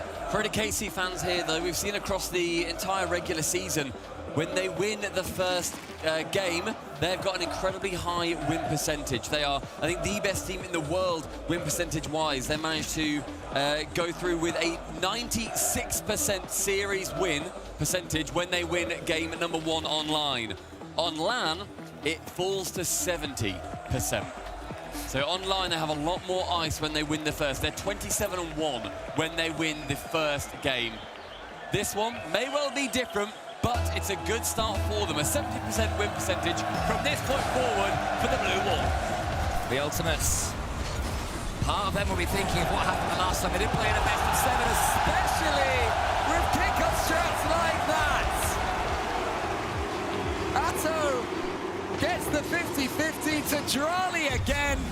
It's that combination. Drali ain't gonna make no mistakes. This is turning into a party atmosphere already. The ultimates have to wrestle back control. Remember, in a best of 7, there are gonna be tactical timeouts. And the ultimates take it, could be paramount. Drali puts onto the crossbar again. The ultimates digging incredibly deep just to stay in this one. That's a poor touch there from Vatira. For a second, LJ thought he was it, gets the ball. LJ gets a few more. Who's there? First killer has to leave it. And now Vatira has the counter. It's a great idea for Vatira. Go high. You know they've wasted a lot of boost, a lot of weight, and they've used a lot of boost. To them to go for those demos. They couldn't get the goal from it, and you now see LJ lurking in that final third, trying to be a nuisance, trying to be the demo keeper of this game. LJ touches it high. We've not seen much out of him so far, and that'll be one hell of a time to peak. No, but it's better though from the Ultimates. They're having some pressure of their own. A couple of touches to go. Chronic could have been further forward and been on the other side of the pass, but maybe now they've overcommitted. Jarly nips it past one or two of them. Vatira's there. The Ultimates fall for the trap. This game starting to run away from the NA side. It's a great play from Jarly. The speed accelerating up that right wing. And he stays calm and stoic as ever. Job not done. Well, on our pre-show, teammates had an excellent interview with Kometo, and Kometo said, NA, easy. So far, it's proving to be the case. I've got a feeling there'll be a few more twists and turns before this one is all said and done, though. Europe yet to be eliminated by anybody other than Europe at this World Championship 2. We find ourselves on Sunday. KC really want to continue that streak going. LJ keeps control of this ball, gets it into the center. First killer free jumping, much better there. Oh, first killer, can he stick this? Oh! He's hit the post on what would have been a stunner. It's another slice of heaven from first killer. He has another chance, tries to buy the cherry again. There's 1v3 so far going the way of the 3. The Ultimate's trying to up the pressure, but Karmine Corp seem to be enjoying defending and then countering. Jarly gets a nibble on LJ as it looks like he was coming forwards. Atto's turn this time. Karmine Corp ever so slightly more offensive, allowing Ultimate some pressure, but dealing with it well. And then it's a double commit. It's a double miss. It's double disaster for the Ultimates. Oh la la la la, Vatira.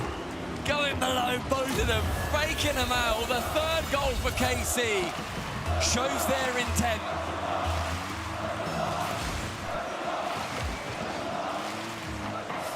Karmine Corp, a team that keep on pushing, keep on prodding your wounds when they begin to show. I'd say they and Falcons, 2 teams in World Rocket League, who are most likely to keep on scoring. So if Ultimates can't get a hold of this one, KC will keep on coming. They'll keep on entertaining their fans, building up this momentum inside the arena. Atto almost loses out to first killer. But again, just when it seems the Ultimates are going to take their final shot, launch their final punch, the Karmine Corp player is there in their face. Bear in mind, we're also yet to see Ultimates secure a goal. Didn't get one in the first. 4 unanswered for KC so far against the best offensive player in this entire tournament. First killer gets the flip reset. Here he is, as you mentioned him, Stumpy. Gonna fall to LJ. He's got control of the ball. Vatira's pre-jumping, but Vatira can't get there. Chronic gets in the way of LJ. Nothing is working for the Ultimates. Yeah, Chronic was there for it. He wanted to get the bump on the final man. Instead, he gets the bump on the ball. So nice redirect from Jarly. Asks a big question of Chronic. He replies pretty quickly. Vatira, right-hand side, ends up leaving that ball, goes towards Atto. And look at this ball control coming through from KC. They don't care where it goes at this point. Let's just make sure that ball is ours. The Ultimates, though, are able to get it forward occasionally. Vatira misses it again, but what he does do is put pressure on the Ultimates player, make sure that he can't keep complete control of it. Atto in the middle with first killer. Jarly's redirecting back towards the Ultimates goal. This should be relatively defendable for the Ultimates. That's better there from LJ until Atto comes in, running a little bit of trouble, pushes it to the side. Seem like a 4th goal for either team is brewing at the moment. A completely open game of Rocket League.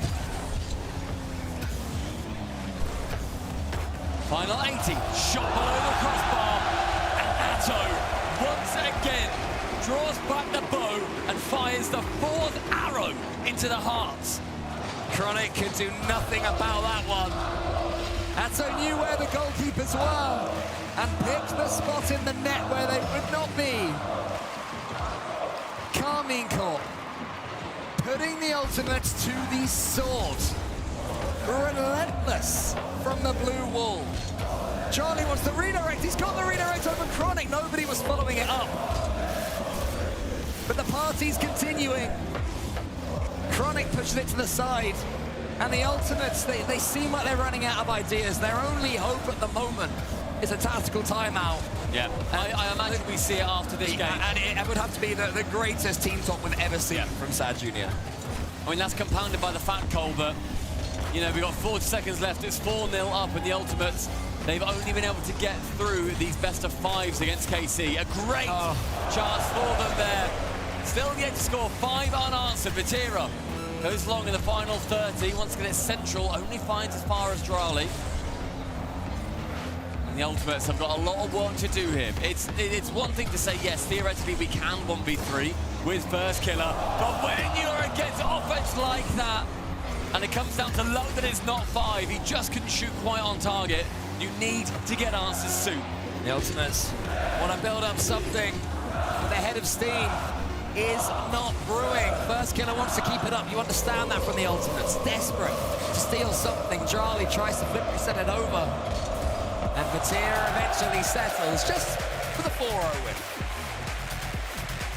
I imagine we do see the tactical timeout coming through. And the thing is, Cole, this is an incredible uphill battle. The points on the side of the Ultimates remarkably low. Limiting first killer, who's been hitting 700s, who's been hitting 800s, even against NRG. Limiting him in that game to 138. The only other player to finish above 500 points per game was Jorias in the Sweden Major all the way back in 21-22. First killer was on to match that as well with over 500 points per game average. And I believe I just heard that is going to be a timeout called for the Ultimates. The issue is, Goal, as I was saying, an uphill battle. So far this season, when winning the first 2 games in the series, Karmine Corp are 30-1. The one that they lost was the best-of-7 reverse sweep against Twisted Minds in the Raleigh Major. That happening so recently. They've won 23-0, 100% online, 7-1 on LAN when they win the first 2 games.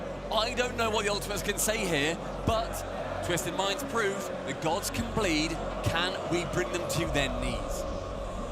Well, the Ultimates is going to have to hark back to what did happen in Raleigh.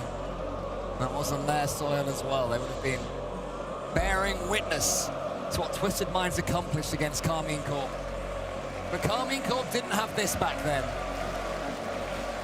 We're just looking right now, Stumpy, at a sea of people, all with one desire in mind, to push what's already an object that's falling down the mountain of quite a lot of momentum and make it as quick as it can go. Karmine Corp don't even need the help. That's the scary thing, that they have it. And if the Ultimates do shock them, if the Ultimates do somehow manage to stump them, then the crowd are going to be there to GKC right back on again. We're also seeing that they're really struggling to score the Ultimates. It's currently 5-0. 0 goals going in. And it's hard to score against that KC defense. They're #1 in this event in particular, probably the world in defense for a reason. But the offense, especially through first killer, they know to nullify him, and then the team is nullified. That's the issue when you've got one spearhead as opposed to a trident. The frustration I've got with the Ultimates is it's understandable to be losing to KC. It's even understandable to go 0-5 across 2 games.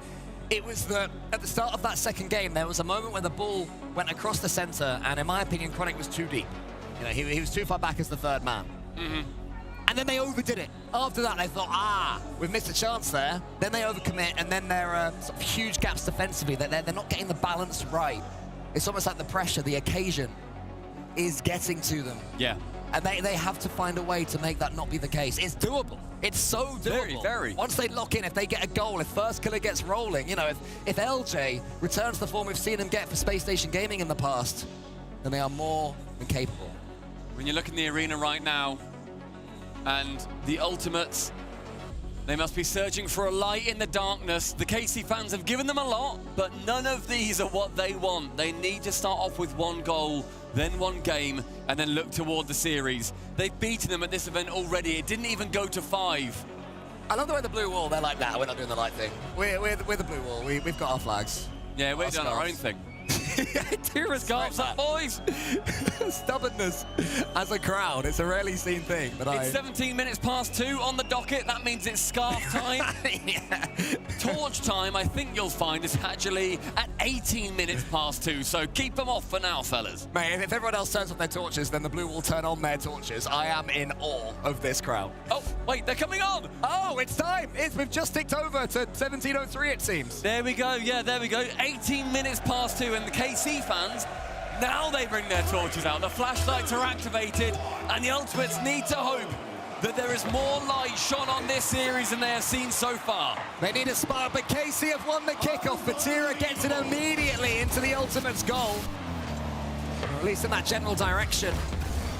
Vatira follows up Drali, is bullying Chronic, and Vatira almost capitalizes. Scary time to be a defender there with somebody barreling down on you, but LJ, lovely reset. Drali just floats and waits to see what LJ can do, and it does not get it past him. Atto chance to go central, ends up tapping it midward, then he can grab that middle boost, or that corner boost. Drali with a reset, crossbar found. No goal, LJ with no touch, and Atto decides not to push too hard up for this. They know there will be other chances. But even after the tactical timeout, immediately you see Drali getting full control of 100 boost in front of the Ultimates net. It's the last thing they want to see. I don't understand how Karmine Corp are having so little pressure put upon them at times, but I guess the Ultimates won't be the only team scratching their heads in that sense when they play Karmine Corp. Vatira, again, full control of the ball, first killer. Forces it sideways at least, and now it's Chronic's turn to have something to do with it. Vatira's already up. Chronic beats Vatira, and Atto swats it away to the side. LJ gets the reset from the corner. Is anybody following up? Oh, this is again? tough. No, and here's Atto. Atto to the skies. The reset ends up faking it. Does go low. Maybe should have gone for the reset there. There's a good chance for KC. It was a 2v1. A pinch, however. LJ needing to track back, make sure it doesn't squeak through. First 19 without incident for Ultimates. Oh, Charlie almost got the redirect there from the duck. That wasn't too far off, and he was going for it as well. Now it's Vatira's turn. First round, a little bit of trouble. Vatira makes it look simple. 6 unanswered goals. The first in game 3. And it's the quick reset to beat the final man. You see Ferrer, he smiles, he knows what's on their way. This, currently, merely a formality. And let's talk about Vatira as well, a 3-time major winner, twice in the blue of Karmine Corp. He's an Esports World Cup winner, but top 4, 2 times at Worlds. His best results, just hasn't been able to lift the trophy that they all want the most. Atto's trying to help him do so. Chronic gets it to the side. Vatira is lingering. Charlie makes it almost easy for him as he needs. It's all easy for Vatira. The bullying man in blue sneaks it right above 2 of them. And Chronic at first killer, completely unable to make any contact. A gorgeous slow play. But we do see a pause come in as the Ultimates, they have no issue here. Instead, it's actually on the side of Vatira. And I'll tell you what, I'm glad that it is. Yes. Because if the Ultimates concede that and then put their hand up, and not that they, say that if it wasn't the case, but even so, if they did that, there'd be a couple of eyebrows raised. But the fact that it's Karmine Corp after they've got the goal means there will be no controversy here at all, which is good to see. We want to see as neutral a game of Rocket League as possible. That goal from Vatira, I mean, you talk about clutch situations, you talk about clutch players, and so much is made of Vatira, the emotions that he shows and how desperate he is, if that can sometimes affect his game in these pivotal moments. It's looking like whatever demons he has had, whatever it is that's held him off from performing at his best at the world stage, at the biggest of these grounds, is well and truly behind him. Just those moments that, even when the pressure's at its highest, still able to have 3 more seconds on the ball than anyone else. I mean, that offense to the Ultimates, I feel like it's starting to rear its head. After this timeout, we're seeing a good few points where there are moments of excellence from the North American side, but they are still yet to score in the series. Defense currently winning the battle, and may well be winning the war. Vatira's got another flip reset from the kickoff again. No boost, floats towards the ball, and the Ultimates fall for it. Atto's up, leading first killer nothing. LJ around the corner. Who wants the ball for the Ultimates? They're trying pinches, it's just not happening. Karmine Corp have been able to read everything they've been doing, and still Vatira's faking it. He's making it look so simple, Stumpy. This is the semi-finals at Worlds. Just sends him to the shops, goes low with it, and then both Chronic just waits, because that's the threat that Vatira has.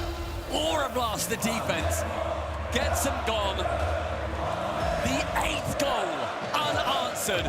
Nearly a quarter of an hour without a goal for the Ultimates. I thought they had one there, but Atto was back.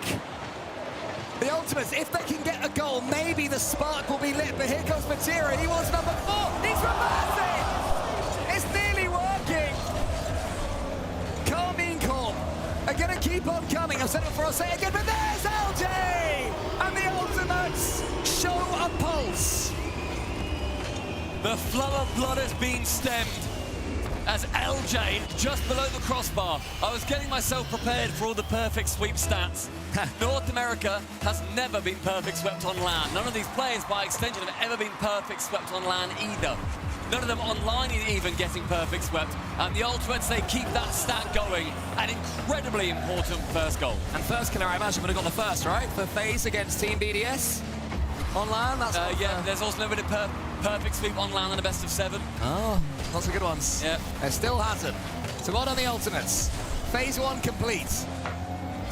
There's still a long, long way to go to even get back into this game, but take the small wins that we have. Chronic gets it long. First killer is there, nearly. Charlie pushes it to the side. This is better pressure here from the Ultimates. One goal can change things. Vatira knows he has first killer below him. Chronic, but I think it was going in anyway. I don't think Karmine Corp would have minded Chronic beating that one away inadvertently. That's a good pass hit from him. Oh, towards LJ. LJ's backflip doesn't quite work, but now here comes the counter. LJ pushing it to the side again. And the Ultimates, the balance now is there. I mean, this team has not been balanced at this event. We have not seen Chronic and LJ really reach the level of first killer. Both their points, the score per game combined, has been only just above first killer on his own on average. He has been a one-man army, but you need the trident of Karmine Corp, of any team, all 3 players on lock to take down other teams in the quarterfinals. Final 50, a shot on target from FK, but a routine save coming through from Atto. 45 seconds left. If the Ultimates can get one in the next 20 or so, they might be in business. It's first killer backflips. Charlie beats first killer to the ball then. Chronic's just waiting in there. He had more time than he realized. Again, he didn't have to dodge. And those are the mistakes that Karmine Corp are just swallowing up. Now it comes down to that game management. Vatira, right-hand side, is right in place, but doesn't mess up that first touch. An attempted pitch, Eldre onto the ceiling. A lot of boost, a lot of time, and even more space. An air dribble! Vatira, the second man from the blind spot, sneaks his way through.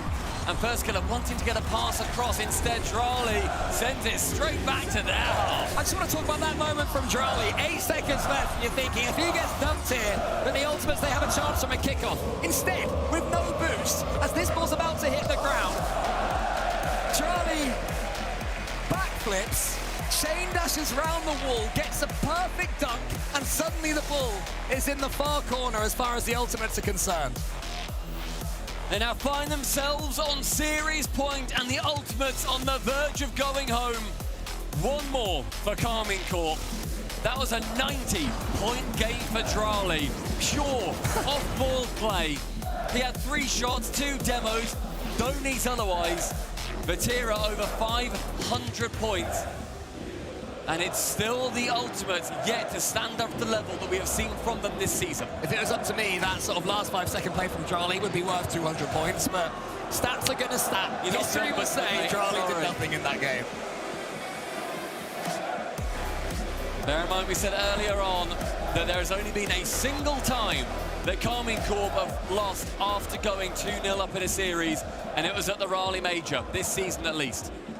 They are 30-1, 97%. But what happened at the Raleigh Major, Stumpy? Talk us through it for any new viewers who are thinking, wow, these KC guys, surely they never lose from here. Well, his former teammate in Rise went to Mina. He then joined Twisted Minds, and then when they went 3-0 down, they rolled 4 back and sent KC home with one of their worst land results ever. But in the Coliseum, the Ultimates need to fight for the honor of going to game number 5, let alone winning the series. KC on the verge of sweeping one of the greatest teams at this event. Quick stat to the Ultimates, over 12 minutes to score in this series, which is the longest they've gone all season, and it's going to be an early one here for Karmine Corp! It's a warranted overextension, but first killer comes in, maybe wants to fake out to go for the long play. Atto reads his bluff, hits it hard, gets goal number 1. The Ultimate's not out of it just yet, but the fat lady sure is warming up. Atto against first killer. Chronic's waiting underneath this one, has to get a clean touch on it. Vatira is reading that all the way, gets the boost as well. It's, again, that decision to slow down the split second. Composure is full right now for Vatira, who's been completely locked in this series. Atto wants to get the edge of a bump and does. Charlie waits, tries to put it over Chronic. Chronic needs this second touch, can't get it. Vatira respected him too much on that occasion, could have been two. I think Vatira saw a pinch going straight past him in his future. A lovely pass infield on target. And Atto, spidey senses, can get across the net. A lovely bridge up from Chronic and immediately dived in front by the KC defender. Vatira attacks and Atto knows exactly where to put that ball to safety, even though he had Ultimate's players buzzing around him. The greatest touch from Chronic allows Atto to make things even more uncomfortable for the Ultimates. LJ in here up though. That's a good play. LJ goes for the bump. First killer. Can he get this read? Chronic's coming in! Chronic! You had to sink that! That had to be a moment for the Ultimates! He had a chance, it's gone wasted. The Ultimates need to earn more.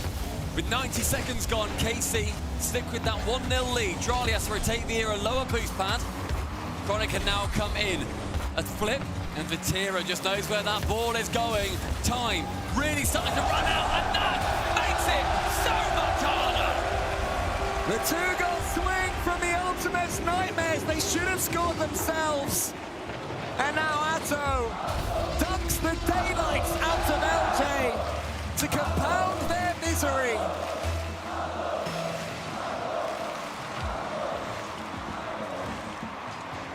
LJ in the corner. It's a poor miss. Needs a touch from Vatira, who can now come in and keep this pressure going. Charlie on the ceiling. He wants this goal. Ends up going for the double tap off the backboard. He should have just gone straight for it. Advantage touch from Chronic. Else more attacking plays come through. Ultimates send everything. It's a lovely favour. First gonna goes wide with it, gets a demo. Now KC find themselves stretched. Oh, and Chronic, the man who made the mistake earlier, gets himself on the score sheet. And that could be a key goal if the Ultimates are to lay a glove in this series. And such a well-paced shot from Chronic as well. Sees no one's home. If you get it on target with the bump on Vatira, it means that no one is left able to tap it away as they have been so far. Immediately off kickoff, Drali fakes out one, ends and then going low with this, central again. And the Ultimates, their second goal is going to fill them with hope. It can certainly happen. First killer gets the reset. Chronic is underneath this one. Wants to get the boost as well, isn't able to do so, but does follow it up. Good play there from Chronic, shielding, defending his teammates. First killer to the side, Chronic waiting underneath it. Drali into the middle. First killer might be causing some more chaos with a couple of bumps as he comes out as well. Chronic's able to keep the attack going. Tees up first killer. This is better from the Ultimates. They're finding each other now on attack. They still need that rear spear. One of those spearheads to come into action. It's a nice cross-goal shot from LJ. But leads to a counter from Vatira. The 1, the 2. The speed in the car unable to line up. Nice effort there from Vatira. LJ knew he had... Actually, it was first killer, I think, who had the pass. Knew he had LJ back. First killer could be in a little bit of trouble here, though. Vatira has the chance to reset over the top of him. But again, the Ultimates holding their nerve. One more goal may just kill this series. And that's a big demo. This might be the moment. It's Vatira! Huge save again! Chronic! Chronic follows it up again! All three of them involved defensively, and they wriggle the ball away! Seeing those bumps on the final defender just makes Ultimate's job so much harder. This one pinching nicely into the blue wall's corner. With Vatira onto the backboard. One more goal would surely seal the fate of Ultimates this season. Oh, so close there from the ceiling. Here's LJ, puts it onto the back wall. Charlie has to stay behind it. Chronic's waiting. Chronic's following up. It's first killer. He goes high. Is anybody following up for him? It's going to be LJ, but it's saved. The battle to get through the semi-finals so far has been one-sided. And the Ultimates, they need to wrestle through. Only 1 minute remaining. LJ waits. It's a little bit awkward, the pass through from Chronic. Chronic has to try and make amends, but in comes the reigning world champion! It's a rough touch from Chronic, puts LJ in an absolute rotter of a position. Securing the reset, though. Top corner was the only place he saw. And the crowd chant Drali, as Drali is their god. It's Karmine Corp's biggest reaction of the day so far. Is Atto to seal it? Not quite this time. Vatira doesn't need that 100. He's still got plenty. Atto is waiting for his touch. LJR, Ultimus need to get this ball out of their half immediately, and Chronix missed. First killer to LJ, but they're all low on boost, something. There's nothing they can do. This is a dominant chapter in the storybook of Karmine Corp with the World Championship. We are looking at greatness being made. The semi-finals looks like it's upon us. And it looks like we'll be joined again by the Blue Wall. Karmine Corp show their game management skills. Atto pumps it forwards and LJ clears. It's the final 10, and this countdown is going to be ending the entire season of the Ultimate. You came to play in Karmine Corp's backyard, and you entered the belly of the beast. KC move through to the semi-finals. Karmine Corp flourish in their spotlight, where others would wither. These three players and this storied coach who leads their path continue their relentless march towards Vatira's first World Championship, towards Atto's first World Championship, and towards the Moroccan in the middle retaining his World Championship. Allowing 2 goals in from the greatest offensive player at this tournament in First Killer is a phenomenal feat. So impressive. They're showing that defense not only sitting at the back and making sure that they are able to keep their goal line clean, but they can transition down the other end and smash home an immeasurable amount. A performance to be proud of, and the Ultimate, they go back to North America, back to the drawing board.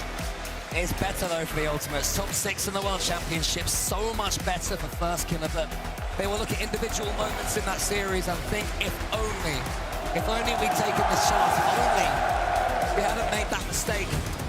In truth, Casey dominated from top to bottom, but the Ultimates could have done more. We got a lot of Rocket League, still coming today. There's still GEEKAY taking on Wildcard. And that win, Cole, secures Karmine Corp to take on the Falcons later on today. This arena is not done with them yet. KC, who defeated Falcons at the Esports World Cup. Maybe Falcons can return the favor. We will see. But for now, all I care about is seeing what Leaf has got to say on the stage. Léon, faites de bruit pour Karmine Corp!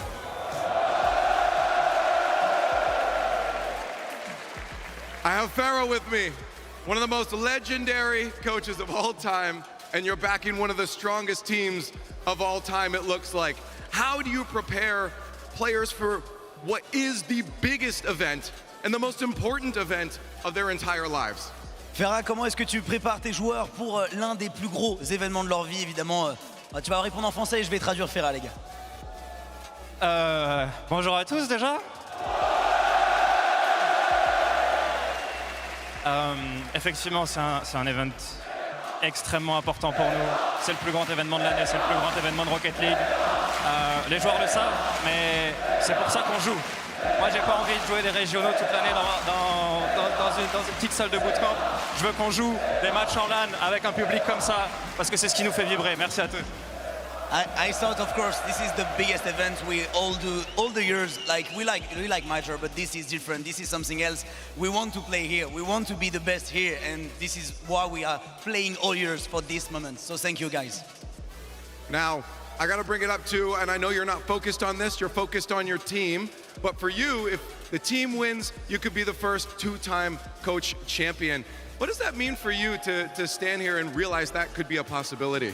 Bon alors évidemment t'es pas focus là-dessus, c'est ton équipe qui compte le plus, mais si tu gagnes ces championnats du monde, tu seras officiellement le premier coach à avoir gagné 2 fois les championnats du monde de Rocket League. Qu'est-ce que ça signifie pour toi?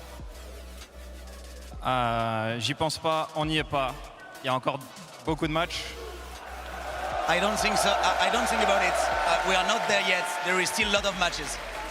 Fair enough. Now, you're also known for your legendary speeches in the past, and I'm wondering right now, I don't think I can say anything as important as you could. Would you like to talk to the lovely folks behind us?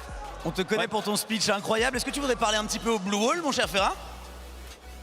Les amis, on est de retour en demi-finale. J'ai hâte de la commencer, mais comme vous savez, on joue contre Falcons. Pour être honnête, généralement, on joue chez eux. Et vous savez, ils aiment bien mettre une atmosphère hostile.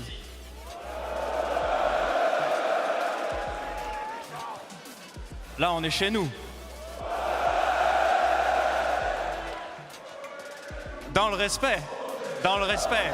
Mais vous savez quoi faire. Parce que après tout, c'est nous les méchants.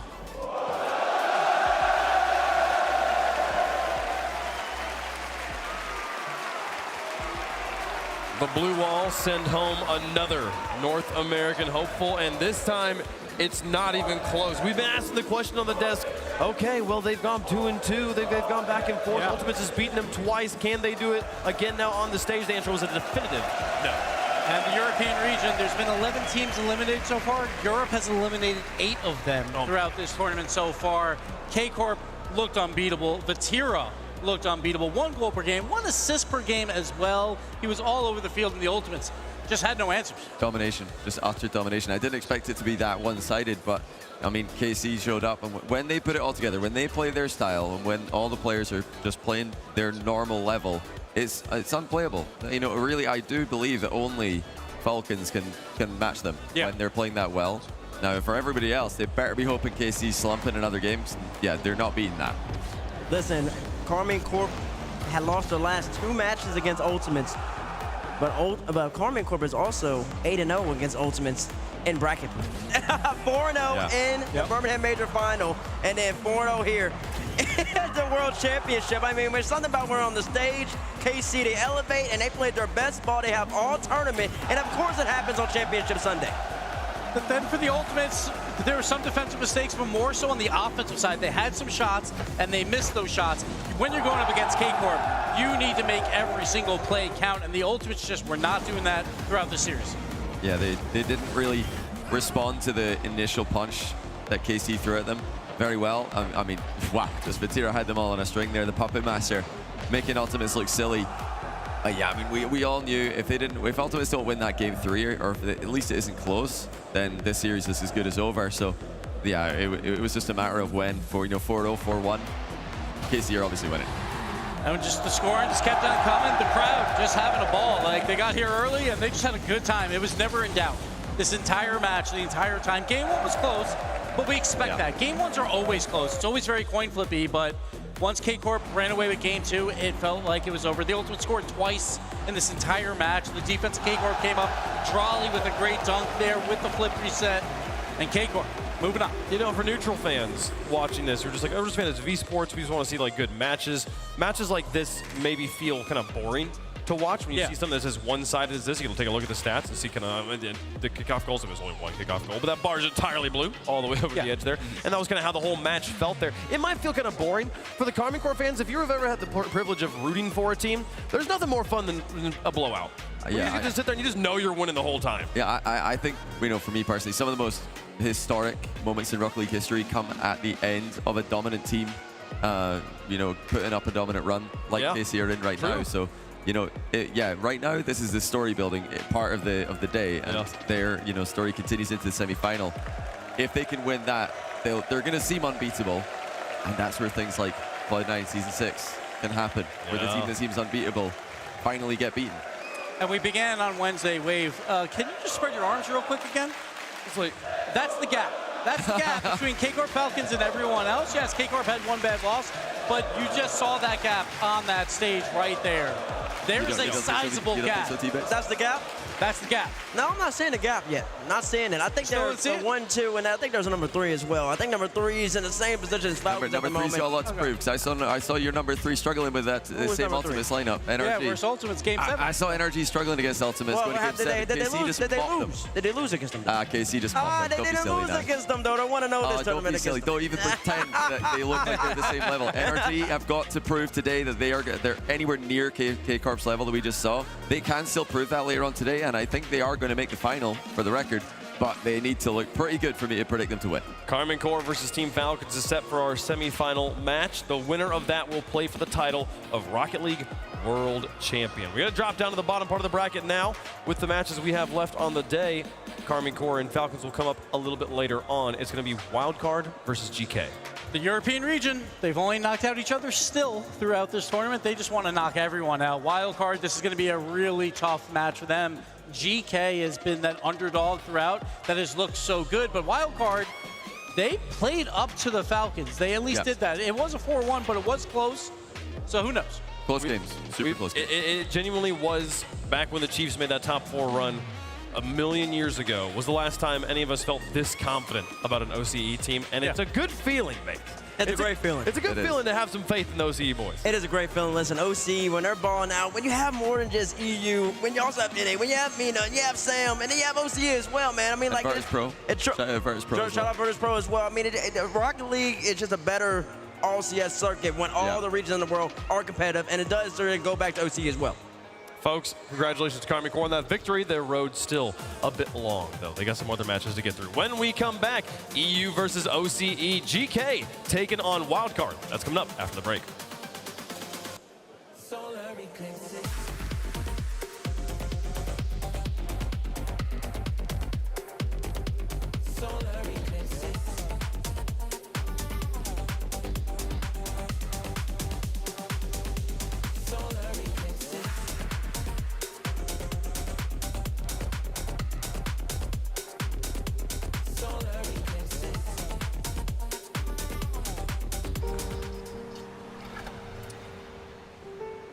There's a reason they don't call them clean bikes, am I right?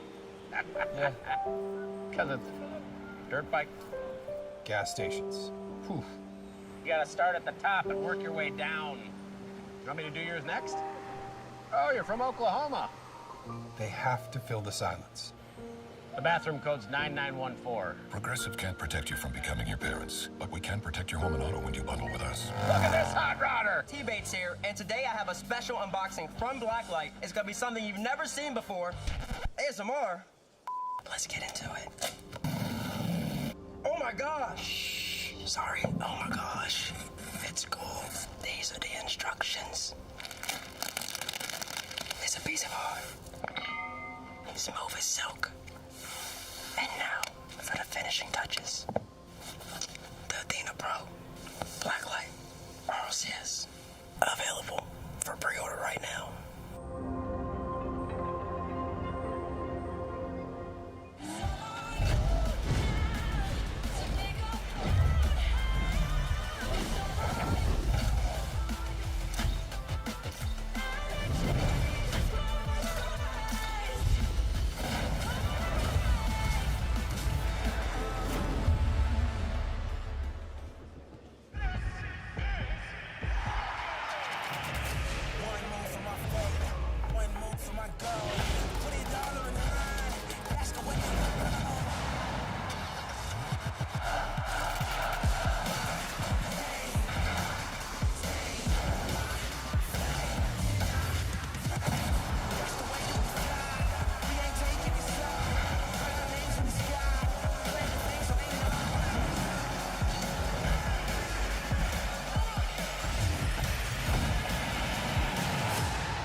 Last year's FIFA E World Cup was unreal. Nations going head to head. The energy, the passion, it was legendary. But this year, this is next level. Everyone wants this beauty, but only one nation will lift it. Fame your game. Let's go.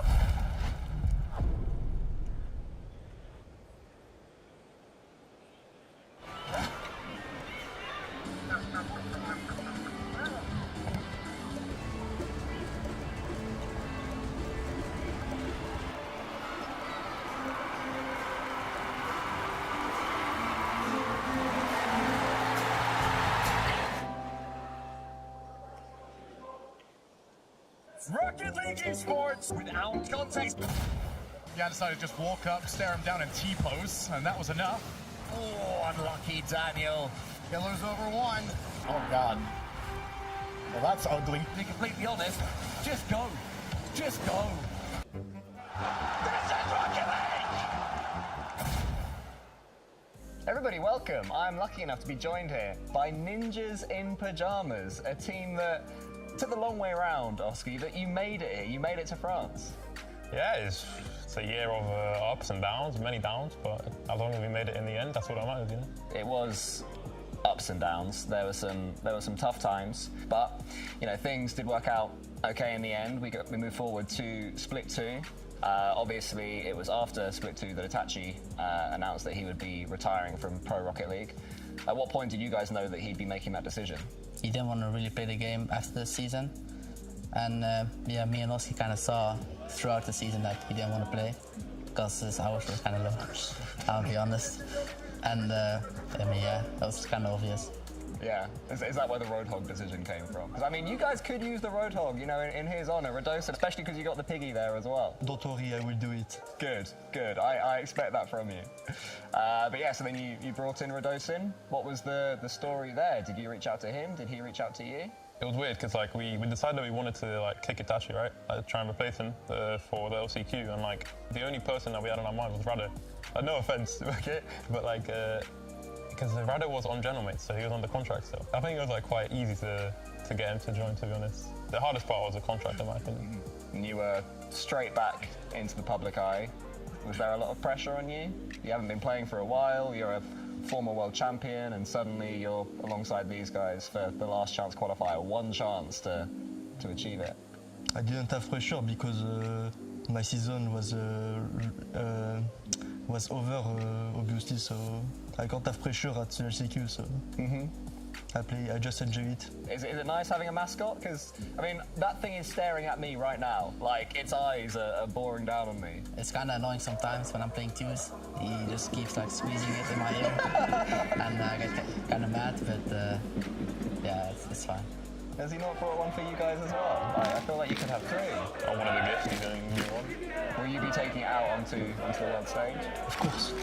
When I score a goal, I do that. Into the microphone as well. I hope so. So, now we're here. What's a sort of decent run-out for you guys? Top 4 is good for me. I won't win obviously, but top 4 probably fine. Maybe top 6 as well. What do you think? Top 1 all of you. How about you? I mean, I keep getting the same results. Trying to like top 4, top 6, it's kind of boring.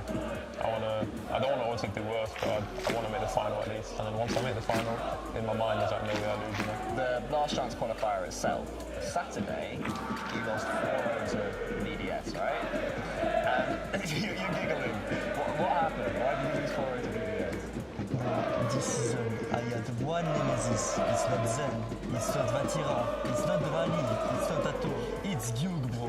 He smashed me during all the season, bro. He beat me every time I played him. But then on the Sunday, 4-0 against them. So what changed? Him changed. What did you do now? We just had a good talk with the team, and yeah, I mean, we all just played way better, and yeah. 4-1 against BDS in the final. Before over Gentlemates as well, I know both of you guys have history with them obviously, so was there quite a lot of sort of personal desire to beat them when you came up against them? Is it more competitive against Gentlemates? They were like the best second team in the LCQ, so if we won that series, we would have won the whole LCQ. But no personal things, for me at least. For other maybe. Yeah, I mean, you're looking at me, Radosin, so it was one of the reasons that I signed to LAP, because in the LCQ I knew that Gentleman's gonna be here, and I wanted just my tapping too. That's it. Otherwise, I didn't play the LCQ. Any teams that you're really looking forward to playing at Worlds? GEEKAY. Yeah? Yeah. Get one back on Joyo? Yeah. Okay. Anything in particular that you guys are excited about? I mean, everybody's talking about the crowd. The French crowd is going to be incredible. But have you been talking them through the charts that they might hear? Yeah, I think it will be amazing. Like, there will be like Golden Earners, obviously at Düsseldorf, they were here, and we were too, and it will be more amazing, I think, because there will be a lot. So I think it's going to be the best land in this world. I hope so as well. Well, thank you so much, guys. And I'm sure the Ninja in the Pajamas will be doing a lot of their talking on the pitch. Keep an eye out for them this week at the World Championships.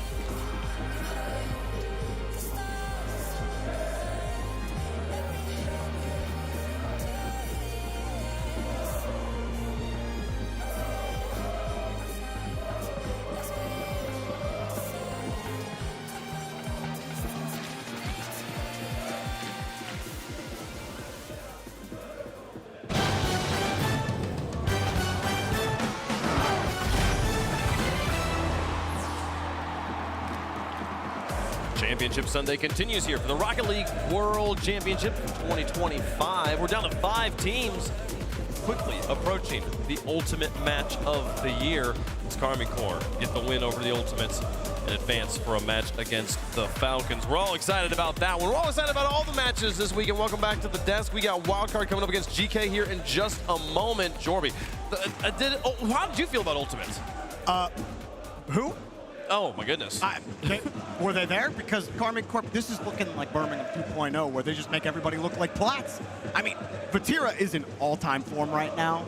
I'm scared for everybody against KC, even Falcons. It's going to be so good, that match. I can't wait for that one. We still have other action around, and obviously, whoever wins that, they still have to win that final. I expect them to, but you just never know. We'll see, folks. Again, only 4 matches standing between us and the Rocket League 2025 World Champion. Wildcard going to take on GEEKAY. The winner takes on NRG, and then those semifinal matches will get played. The winners will play for the title of World Champion. It's going to be a crazy one. The teams are getting ready to go, and I know the fans are getting ready as well. The Golden Hornets have been warming up. It's time for the second match of the day.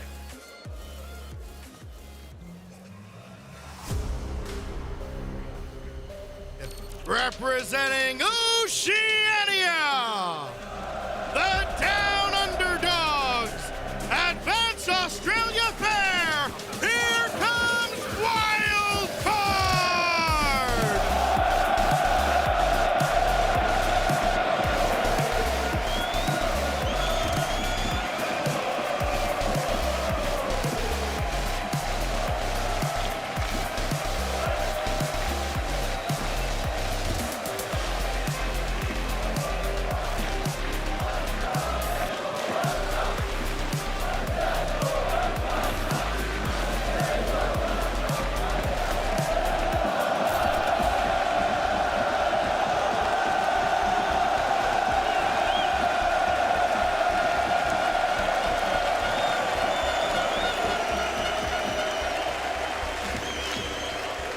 I think Ludi just made them French. We have a Europe versus Europe battle coming up here. I have never seen anyone knighted with a baguette before. I did not. Honorary Frenchman. Incredible. I mean, the Golden Hornets had already clearly adopted Wildcard as their team, and yet they now have an even better reason. So this wasn't for the crowd. This was for their Rocket League skill, because they just don't know the skill, because now they're French. I mean, did you see them yesterday?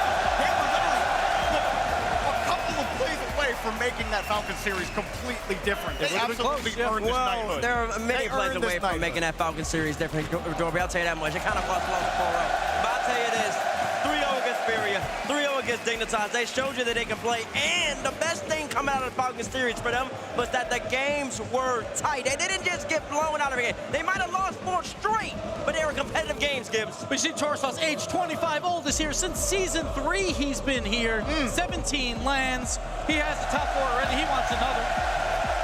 And Fever as well. 12 lands for him, finally making it out of that top 8. He's up there. He wants more.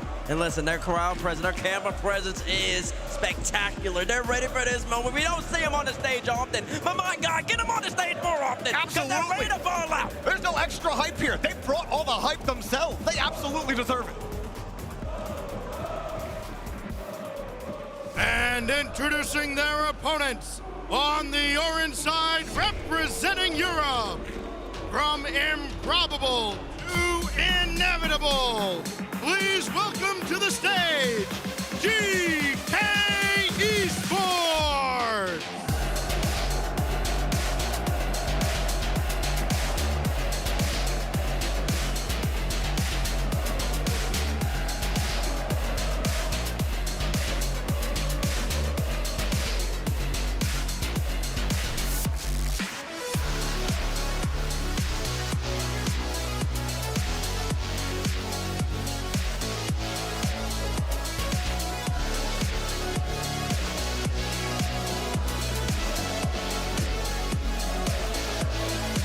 If GEEKAY win this series, it would be the first time that these 3 players have placed top 4 in a World Championship.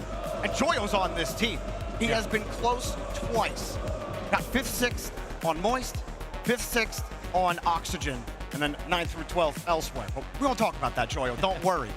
It's crazy to me that it's taken him this long to get back, but this feels like it's his best shot to finally do it, Gibbs. Yes, because of his teammates. Oli is having a tournament for himself. Not in the MVP running as of yet, but he could easily do that. The man that is, though, is Archie, leading in goals per game, accolades. He's had a phenomenal tournament, Bates. And he's doing it by positioning. He doesn't need the mechanics. He doesn't need to be going up there flip resetting. He just needs to be in the right space at the right time to make the correct play to ultimately give his team the best chance in order to come out successful. And then the man who he knows in no introduction, Joyo.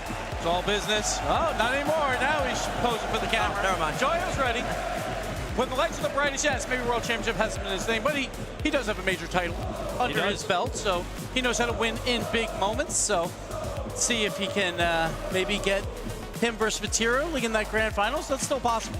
It is. I mean, it's crazy to think about how much LAN experience there is on the wild card side of this stage here. I mean, I'm pretty sure right now I'm correct in saying Torsaz holds the record for like most consecutive LANs at this point. And most LANs. We are most with Garrett G retiring at this point. He's going to be passing him here, but getting to this point, yeah, this is something that's still new for these boys. And Torsaz, I believe, has been this far, but this still. Yeah. Like that was a long time. That was an age ago. That was a different generation, it feels like, at this point. Meanwhile, the GK boys have played at this level before. We got the 3-time MVP with Banana Head coming out. Like, if these guys have any chance to make a run today, he's got to play like an MVP, but Oli as well has been playing so well. And this is why both these guys, why they're here today, because of their tournament performances so far. I mean, Banana Head yesterday, he was throwing out fakes. He was creating opportunities against Falcons for Wildcard. But I love that Oli's on the other side of that because he was saving absolutely everything earlier this weekend. You could not get by him on the goal line. You couldn't get by him in the midfield and setting up opportunities. Oli has been so ridiculous. And so it feels like another case of Wildcard. Can you get by this stalwart defense of GK? And again, I'm going to say it again. I'm going to be saying it all weekend long. Europe hasn't been eliminated by anyone but Europe. Europe is the best region. But really, what is that other than a pattern? You know, like, is that actual analysis? No, it is. Europe is the #1 region until proven otherwise, and when it matters most, Europe shows up. Isn't it like they have taken out 8 of the teams so far out of the 11. It is very difficult to beat any of these European teams. I think it's like once is an anomaly, twice is a pattern, 3 times is a trend. Yeah. And we've been trending. Europe are the most dominant region, and it's not close. They really have. They really are, but listen, if there's one team that can't get the job done, it's this wildcard squad. You heard GK walked in. We're in France. This still isn't within Europe. They're getting boos because, listen, these fans are here. They want to see wildcard be successful, and I honestly think that wildcard, they've been playing so good that they can be successful. They just have to do it for 4 straight games here. Well, folks, let us know who you think is going to win. Progressive fan vote at home. We'll make our picks up here on the desk. I feel like I know which direction the arena wants you to go, Jorby, but who are you picking? The arena wants to go one direction. I fought tooth and nail with myself. Give me wild card. Torsaz gets another top 4. Banana Head Fever get their first top 4 at the World Championship. It's the best they've ever looked. I love me some European teams, Wave. You know it. I'm going to keep with that story. Europe will not be eliminated now. I'm going GK. Ooh, okay. Bates? Listen, they didn't like that. All I got to say is, I don't have too much to say. All I got to say is, Aussie, Aussie, Aussie, give me wild card because they're going to come out on top right here. I believe in them. I believe in them. I believe in wild card with my heart, but my mind clearly looks at Archie, Joyo, and Oli and says that team is better in every way. Give me GK on this one, folks. It's going to be split on the desk. How do we feel about it, though, with the coin? The coin got the first one wrong for the day. Couldn't believe that one. Maybe that one was on me in the way I threw it. I don't know. Let's see. Here we go. It comes up wild card! The coin believes fate is on the side of the Aussies. Wild card, it's about game 1, game 2, to just get out hot early, then GK. All the pressure's on them. You're playing with house money, wild card. So go take it. Great defense, at least a great offensive wild card. That is the answer in order for them to be successful. They're the fan favorites in the building, fan favorites online as well, folks. Can they prove them? All right. There has been so much magic in this building this week, and each of these teams have performed miracles of their own when they needed them most. And now it's time to dig deep and find another silver spell. Which wizard comes out on top on the biggest of stages on the most sacred day of the year? Do the champions of OCE have what it takes to continue to write this fairy tale? The winner earns a dance with the kings of the north. It's GEEKAY versus Wildcard, OCE's brightest hope. We've waited 7 years for this moment. 7 years since OCE has been here on Championship Sunday on the biggest stage in esports. Absolutely nobody else deserves to be here more than you right now, CJ. It's time! Wildcard versus GEEKAY Esports. What a worthy opponent, GEEKAY top 2 EWC. A worthy challenger for Wildcard, 6-0 through the groups. A balanced 1-4 loss yesterday to Falcons. In a game that it felt like they should have won, and if you run the numbers, or even data coach, 39% conversion from Wildcard in that series. They should have won. They just didn't score. They couldn't put it in the back of the net. They need to convert today. Listen, a lot of the times when you go into the matches like they did yesterday, even if you fall short, you are very aware that when it comes down to a team like GEEKAY, you can do it. However, you are still going to remember who they are at the end of the day. They're not going to make this easy, and look at the start. Archie has been the player for GEEKAY. The guy that steps up when the pressure's at its highest, and he's done right here on Champ Sunday. 1-0, what a pass. Now, GEEKAY Esports, of course, in their own respective right, have had such an incredible week here at Worlds. They finally take down everybody in their path. This is the furthest they've gotten to in a World Championship environment. Archie taking the solo play. No boost to his name, though, but still manages to keep the pressure on for GEEKAY Esports. Joyo bumped off the play here. You can see Oli playing it back a little bit further, waiting for this ball to come towards. Did take a minute or two for Wildcard to settle yesterday. See again, 1-0 down. And B-Head actually, nice double, but with the coverage. So he has the crowd support. We saw in the walkouts get ignited with a baguette, trying to get the crowd on their side. It felt like it was going to be a 50-50 support here in the LDLC arena here in Lyon. See, GEEKAY and EU team, no Frenchmen. And we saw the support that Wildcard had yesterday against Falcons.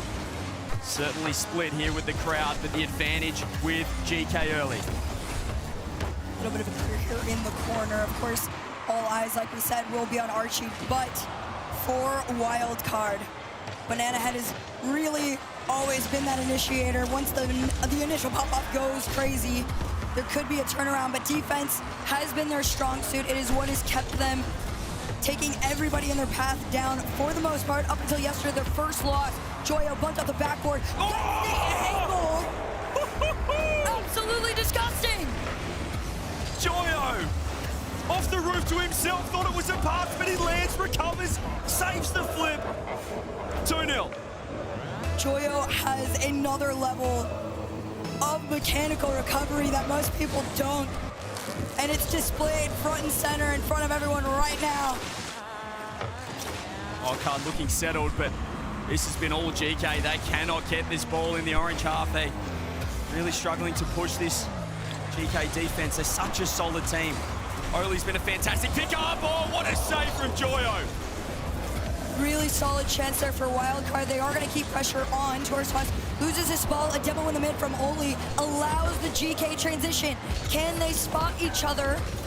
It's just wide enough. Beavers around one. Can Torsos finish? The demo opens a path. Can Wildcard do it?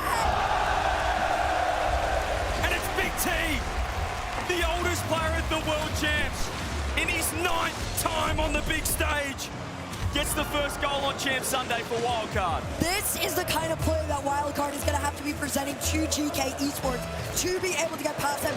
A wonderful showing, a demo to open up the path. Now, granted, GEEKAY at some point are going to try and prepare themselves for it, but the response isn't coming through too on the goal line to make the save. Took a while yesterday for Wildcard to score their first goal against Falcons, but when they did it, felt like they were able to break the deadlock. What a shot from Oli. Look at GEEKAY. Trying to get back to that 2-goal lead. The bump doesn't land, but that goal was huge for Wildcard. Still a lot of time here. Don't have to rush. Just have to find a way to break through. They will get chances. You can see the nurse from both sides, but fantastic touch from Oli. Running it down. Doesn't get the boost. Wildcard are out. Nice touch. Do you like what I'm seeing from GEEKAY Esports? They are playing one man a little bit further up. It's tending to be Oli, but if Wildcard can force the 2v2 and get the demo, it could be theirs. But for now, GK had a little bit of pressure here. Big clear for Wildcard. Demo again, trying to open up the path for Torsos. This one gets off. Can he hand it off? Not quite. Yeah, look at Fever though, looking for demos. They're looking dangerous. They're getting some chances early on the backboard. This has been a wild card. They'll be out here though. Look at Joyo, who's pushed downfield, doesn't go the shot. Instead knows he has Archie across. This is where they can build a little bit of pressure. Shot cover, but it is a double commit. Torsos popping it up, buys time. There's B-Head in the middle for Thieves. Fever with a double, getting in. Oh, what's a save coming through. GK time and time again. Just a little bit too much pressure on that one, but patience could pay off later on. Just under a minute to go, Wildcard still trailing. Archie pops this one down. Banana Head's not gonna let that stop them there. Quick cut from Fever to make the clear. Banana Head's already up, he's past Joyo. Can he follow it? One touch, bump on Archie. Can he get down? Just blocked and only a spawn the right side, no boost. He has lost that from Torsos. Do Wildcard get one last crack at this? Could have broke through. Over the top of one, not to be. Joyo right there, Banana Head. He finds two. Fever's gonna wait downfield. The crowd oohing and ahhing as there's 15 on the clock. Torsos won't be happy with the touch. It's a nice pass. Fever, solo play. It's not a backboard. We got 10 on the clock. Only trying to clear it now. Banana Head, he throws it across. Can anyone get this ball in the back of the net for Wildcard? GK hanging on. Ground yet to be found. Fever, one more, perhaps no. A valiant effort from Wildcard. A really good attempt too. You saw to go into the net to try and get the demo. Unfortunately for them, Torsos just was too high up. He couldn't find his way to nosedive down with the ball. GK Esports stood very, very strong. This is not a free game for them by any means. They definitely are having to work for it. 3 saves out of GK Esports may not seem like a lot, but some of these are quality strikes. Absolutely, and I think if you looked at yesterday's series, Wildcard against Falcons, game 1 was their shakiest, it was their nerviest, if you would. So expecting an improved performance, but what a start for GK. They got that first goal on the board, able to get that 2-goal lead. Wildcard tried to peg it back. It's too little too late, but I think we've got ourselves a very, very good series ahead of us. I'm so excited to see how Wildcard adapt into the next one. I do love the plan of trying to be cheeky and send somebody forward, go over the demo, but unfortunately for them, first time worked out. It was the second time that GK quickly adapted to it, so we got to see what else they can bring to it. For now, GK are just playing the clean game that we've been seeing all week. Yeah, they are just such a fantastic team and severely underrated, particularly before EWC. In the group of death, they made their way through, only lost to Falcons and then straight to the grand final, only losing to Karmine Corp. So at this stage, you could really say that GK has a claim of number 3 team in the world. They're just losing to the top 2 who look a cut above the rest. We'll find out in an absolute doozy of a semi-final later on just who's going to be in the grand final. KC or Falcons. Winner of this, of course, will face NRG in the semi-final. I think both teams will be happy they're on this side of the bracket with the form that Karmine Corp are in, with the form that Falcons are in, and given that they did handle Wildcard the 4-1 victory yesterday, but a little bit more time getting into game 2. I think this can help the Aussie boys reset. I know that Jimmer was able to calm the boys down against Falcons, and they really looked good towards the end of that series. They really did. Again, of course, this is a long one. Best of 7, tons of time to improve throughout the entirety of it. And I feel like that was what was so special, or has always been, honestly, so special about Wildcard or any OCE team. You guys come in here, you know you're underdogs, but then when you pull runs off like this, you just have all the time to play and be happy and have good vibes. The pressure is all on their shoulders. And also yesterday, these pauses continued to happen in the GK one, so you know there's a level of frustration that might be in the back of their minds of, we have yet to play a full series clean. Yeah, look, the mental side can be huge. And Jimmer has been massive for this team. I know that he wasn't with them at the Esports World Cup. Didn't hop over there. They didn't boot camp either, but since then they've had a fantastic boot camp. This Wildcard team, coach back on board, back in business. They look locked in, as you said. They're always having a good time, but very, very rarely are they on stage on Championship Sunday. Give themselves 2 cracks. They lost yesterday, no more lives left. Winner plays NRG. GK going to be very, very tough to beat. They are the favorites. They're the deserved favorites. And they've started very well. I need to ask you if Wildcard. I'll blow the roof off. I was like, what would their reaction be? Oh. What does it mean? Like, how does it feel to see them here on a Champ Sunday after everything you've seen this week? I don't know if I can describe it, but it will be. It will involve a shoe. Let's just say that. We'll go that far if they do get the job done. But what a fantastic opponent, Joyo, Archie, and you look at the head-to-head of these guys all the way back in London when it was Power taking on Oxygen with Jorius. They did actually beat them in the Swiss stage. So there is a bit of history here. Oli is the new kid on the block out of these 5 teams, though, and he has yet to lose to this team. Great start. We're back in business. Wildcard fell short to GK Esports in game number 1. GK looking to just repeat that game again here. Off the kickoff, almost immediate pressure from the boys in orange. And a great transition out for Wildcard.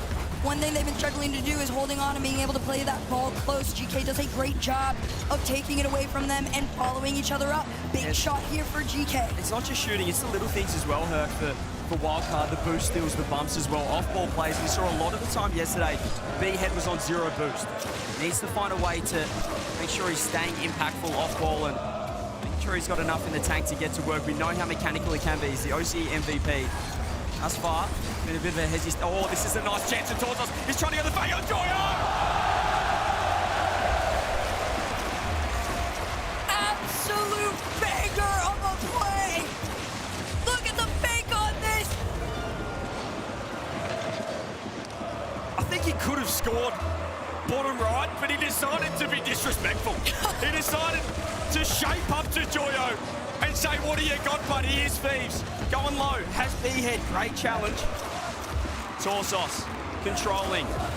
Trying to find a 50, had help from behind, and it's a bit of an overcommit here, actually, with the bump as well. There's only one back, and Archie's going to be low boost. Does really well to challenge the turning defense into offense. Fever plays clean up, has the safety of back left. Right now, Wildcard also needs to play some of the greatest defense they've ever done. Again, these 2-man plays is what they're bringing to the table, but GK Esports, they have, again, these quick transitions out, which sometimes has forced Fever into these really scary 2v1s, but Banana Head's going to try and stop it here. Great goal line save from Oli. Yeah, they had the teammates sweeping across if they can find the dunk, not to be. Here's Banana Head, goes middle, it's dangerous. Good coverage with Fever. This is another chance that we mentioned before, Herc, with Banana Head just 0 boost, can't get to work, but does well. The teamwork has been second to none from Wildcard, something that has really let them go astray in the previous few lands. They just haven't been working together, playing a bit more individually, but not to be right now. They're playing like a team that can perform on Champ Sunday, and they aren't looking out of place on the biggest stage. And that's exactly what you need. You've got to be connected. There's a demo, the opener from Banana Head. Fever, no space, no time taken. Joyo, immediate challenge. And you can see Oli and Archie waiting in the back. That backboard could be made use of. But for now, GK Esports, defensively, their patience is paying off. Well, they've got him panicking, though. A couple of double commits and low boost. Archie can try and challenge this. Torsos forces it clear, and look at the space. Archie, beautiful play. Recognizing the danger his teammates would have been in. They even before with Fever on the solo play, I just love that he took his time. They're not rushing. They're not trying to play too quick. A lot of people in OCE knowing how fast Banana Head tries to play, just slowing down a touch on land. You don't have to be as fast as you think. It's more about the quality touches over quantity. Wildcard still hold on to the one-goal lead. They could have beat Joyo out on this one. A little bit too slow here. Can they do it? The double commitment, no connection from Banana Head. Pre-jumped and he missed. Banana Head cutting across. He's cut across back post. Oh, I thought Fever might have been able to land on that. Another 50 comes through middle of the demo. Fever has a free shot. Archie has 0 boost. How many times does he sit on the goal line low boost and just makes the right decision time and time again? It's Banana Head Gonna leave that one. Torsos, Fever downfield. They're really spreading this GK defense. You can see even when they're attacking, they're having to sit one back because there's someone from Wildcard looking for a bump. And that's the big thing that they are doing to improve themselves from yesterday to today. They are very aware that GK have a very connected line of defense. So if you can separate them, bait them out a little bit, you can get that demo, and it is a free shot. Air dribble all the way down, take it away. Archie's waiting on the ground for it, but no shot given. Joyo missed boost, huge. They're out. Joyo missed that corner boost, and that means that Banana Head should be able to win this, but straight to Archie. He's looking to control. Just Fever has to watch the bump. Archie's looking for the pinch, looking for the ground touch. Fever, patient, not enough. Joyo. GK Esports, they recognize how low Wildcard were getting. They tried to time the jump on it, but no. GK Esports tied game. 1-1, huge play. Love what I'm seeing from Archie. His traditional third man role, but getting the touches required, just keeping the ball locked in. Wildcard, you said they're trying to stretch the field, but it is isolating last man. Torsos finds one, finds two, can't fake three. Fever has to leave this, just Banana Head. Services of the 100 boost. Joyo's found a really clever touch. One more with the pre-jump. Fever up for the challenge. 38 seconds, are we heading to overtime? Can we see some magic from the Aussies? GK trying to steal this game too. And there comes Ole, he's already waiting for it. Great positioning. And Wildcard, they just gotta try and anticipate where these passes are coming from right now and intercept them. Pass one to the other. Wildcard, they're getting cheeky with it. You see them in the back end. Big clear here from GK Esports. Still love the confidence, love the fact they're going for pre-jumps. Banana Head finds himself with zero boost. This is big trouble. Huge trouble here for Wildcard. They want overtime now. You can see the boost troubles, but they've overcommitted a touch, or have they? Archie puts a shot on. Big T with the save. Zero boost. We go the distance. Big opportunity for Wildcard to get into this one. They've had a couple of thriving moments in OT, but so has GK. Joyo, dead balls in the corner here. He's gonna have to face off against Torsos. It 50s all the way back out into the mid. Here comes Archie, the pass off down to one on the goal line. Here's the, oh no! Joyo finds a great 50. GK have completely been all over the top of Wildcard for now. So you can see the bumps. Big 50s required. This is where the likes of KC are so strong.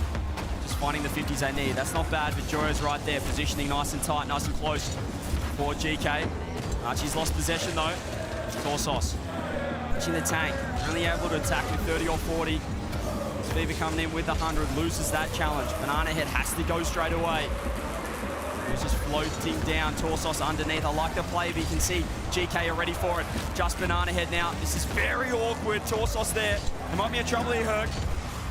Right now, Wildcard are very, very low, but they're still managing to get the saves. It's a matter of getting back in rotation for these follow-up shots. Here comes Joyo. Banana Head's going to try and clear this one out just a bit. Torsos, goal line save, but not twice. 3 times is not the charm.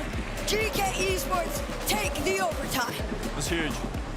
Huge overtime win for GK. Wildcard get that level pegging, level series, not to be. That minute of overtime was dominated by the Europeans. They got the reward for effort.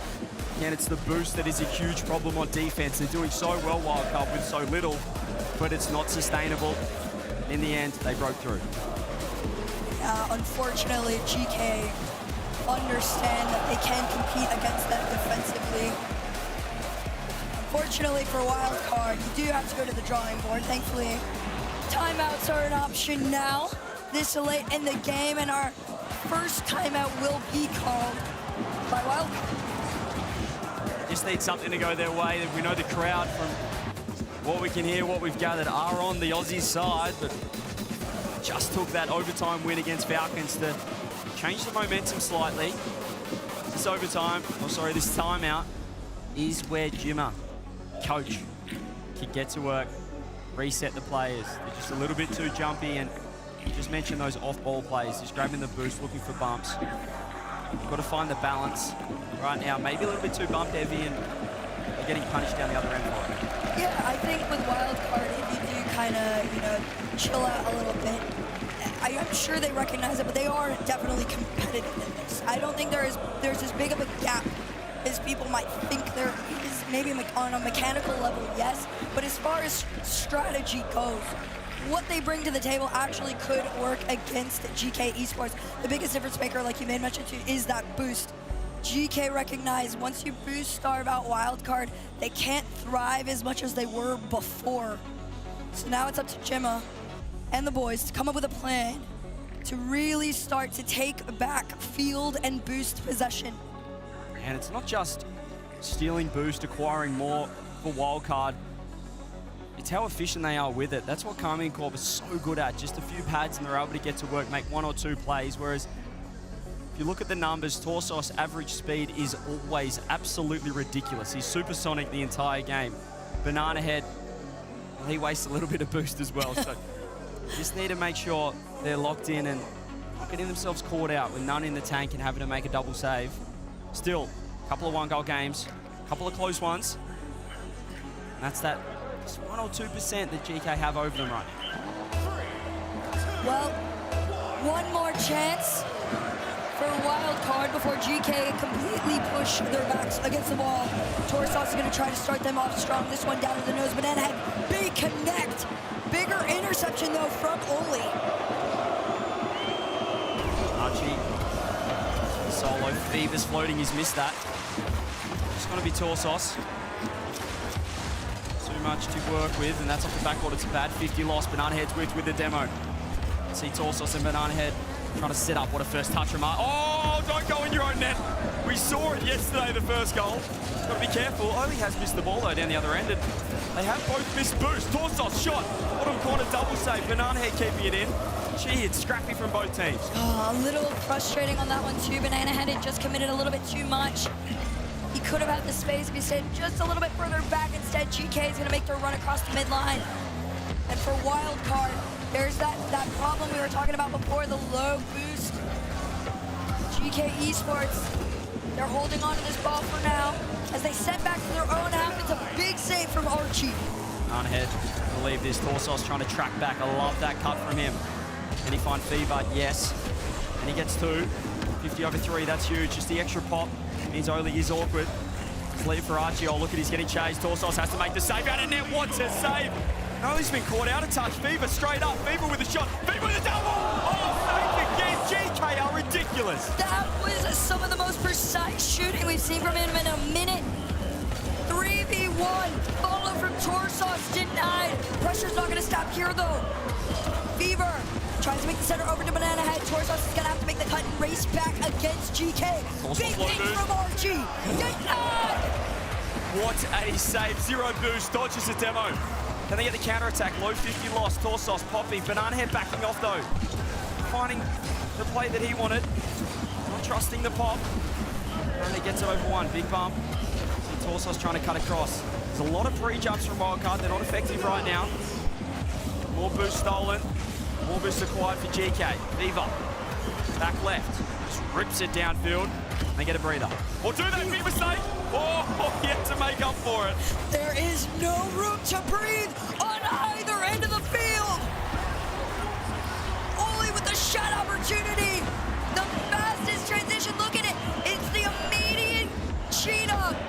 Joyo just clears it all the way down a field, and it's like GK are magnets to the other end. And that's what happens. They went all in and just went for the early shot. That opens yourself right up for the counter-attack. GK capitalizing their defense. It's just been better than Wildcards. That's what they're winning at right now. Offense very similar for both sides, but what they're doing on the goal line and working the ball down the other end with the counter-attack has been too good. So here is Oli. Opposite for Joyo is actually wait on the backboard. Offensive backboard. Fever. Space. Over 1. Archie floats. Just always gets a hand on it. Always get the touch on. That is required as Banana Head popping. GK circling. That clear will help. That was also a big demo too to send them back just a little bit, but this one's left over for Joyo. Wildcard finally out there, taking this one all the way into the air. Finally enough boost to make the play. Big demo on the way out. Torsos to Banana Head. Banana Head back to himself. Shot opportunity. We saw him do that yesterday against Falcons.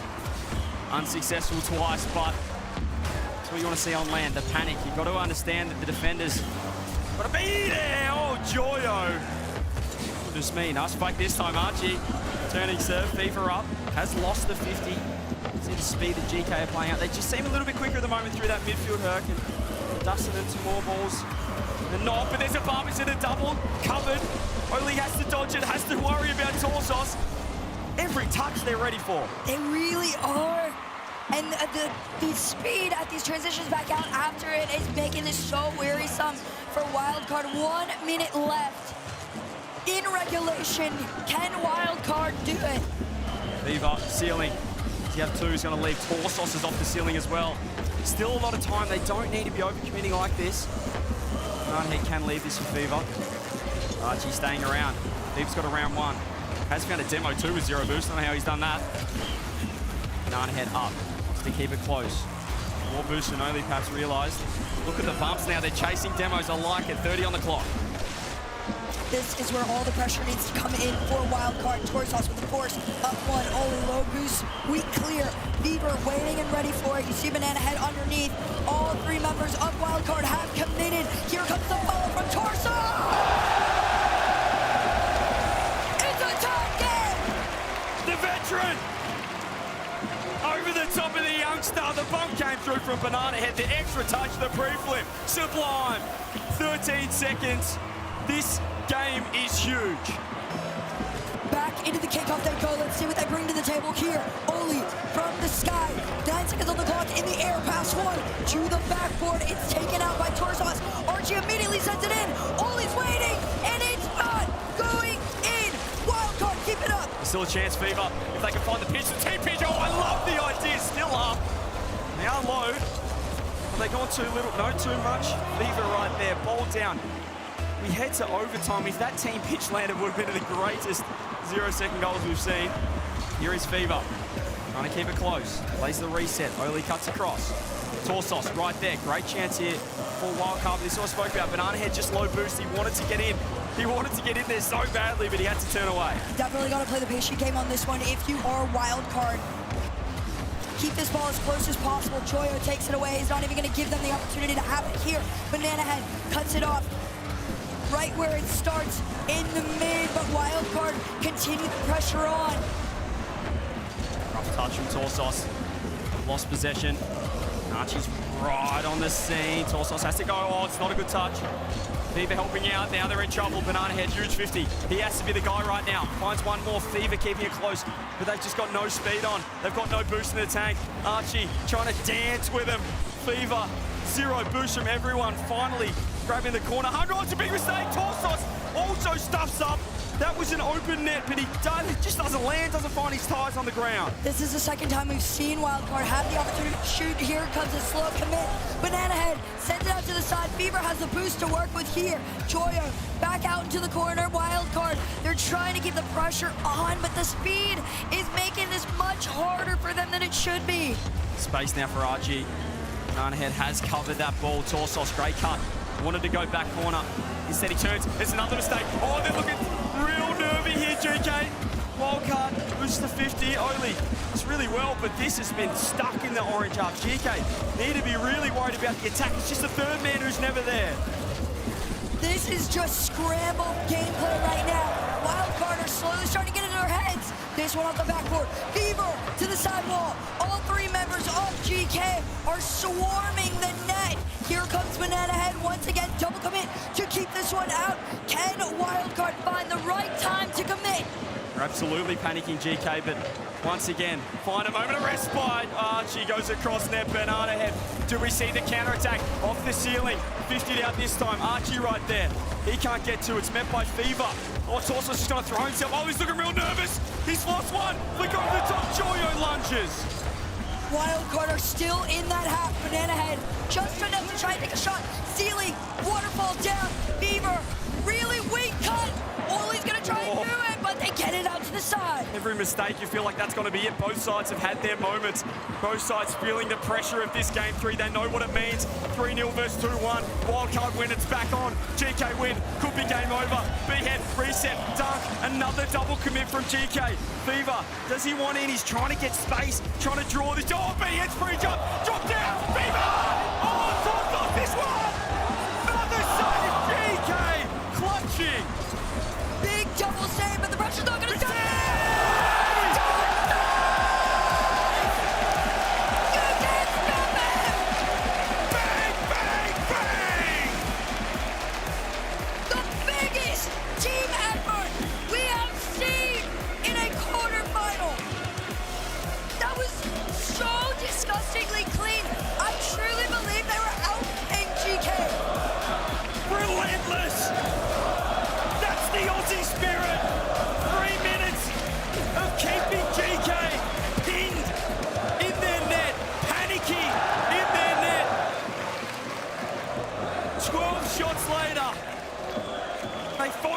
through. Torsos, 25 years of age. No matter to him, 700 points, MVP performance, and 2 sausage rolls on the scoreboard. That was such level-headed gameplay from Wildcard in the end. It was getting shaky in the center of it, but towards the end, they understood they had all the pressure in the world. When you started seeing the double commits coming out from Archie and Oli, everybody immediately recognized that you could pin GK back enough. It came onto Wildcard, though, to stop going a little bit too far out of rotation. In those cuts, it was more of a patient game, finding and spotting the right opportunity, and they found it. Just a massive overtime win. Every game this series decided by 1 goal. Wildcard get there first. Can they tie the ledger? The bigger question is, does Wildcard do it again? Archie, another shot. Fever takes his time. All members of GK retreat back into their half here. Torsos is a great challenge onto Joyo. This is a little bit of an awkward touch, but Archie still manages to make the transition out. You mentioned a few times last game that Oli was looking a little nervous. There was a demo and an open net that time. Oh, Torsos has missed. Fever right there. Banana Head in big trouble off the backboard with the pass. Torsos is underneath. He's going to keep an eye on Oli. Has had a couple of moments where it's not the form we expect from him. This is pressure though, and it's probably the first time as well where they're the true favourites. They should be expected. Another double commit. The whifty from everybody. It's Archie. Reset. Over 1. Doesn't get the bump. Banana Head dunked. Fever. Just been that calming influence on the Aussies. Works it out. Just under 4 minutes to go. Still scoreless. Oli down over to Joyo. It's high. Archie's there. And Torsos with the squishy save. Generational performance from Torsos the last 6 minutes. Oh, he's cut across again. There was another shot. He's just going for it. The big team on the big stage. The old boy outpacing the up-and-comers. Archie off the ceiling. Banana Head right there. He's going to find Fever, who does just pop it up.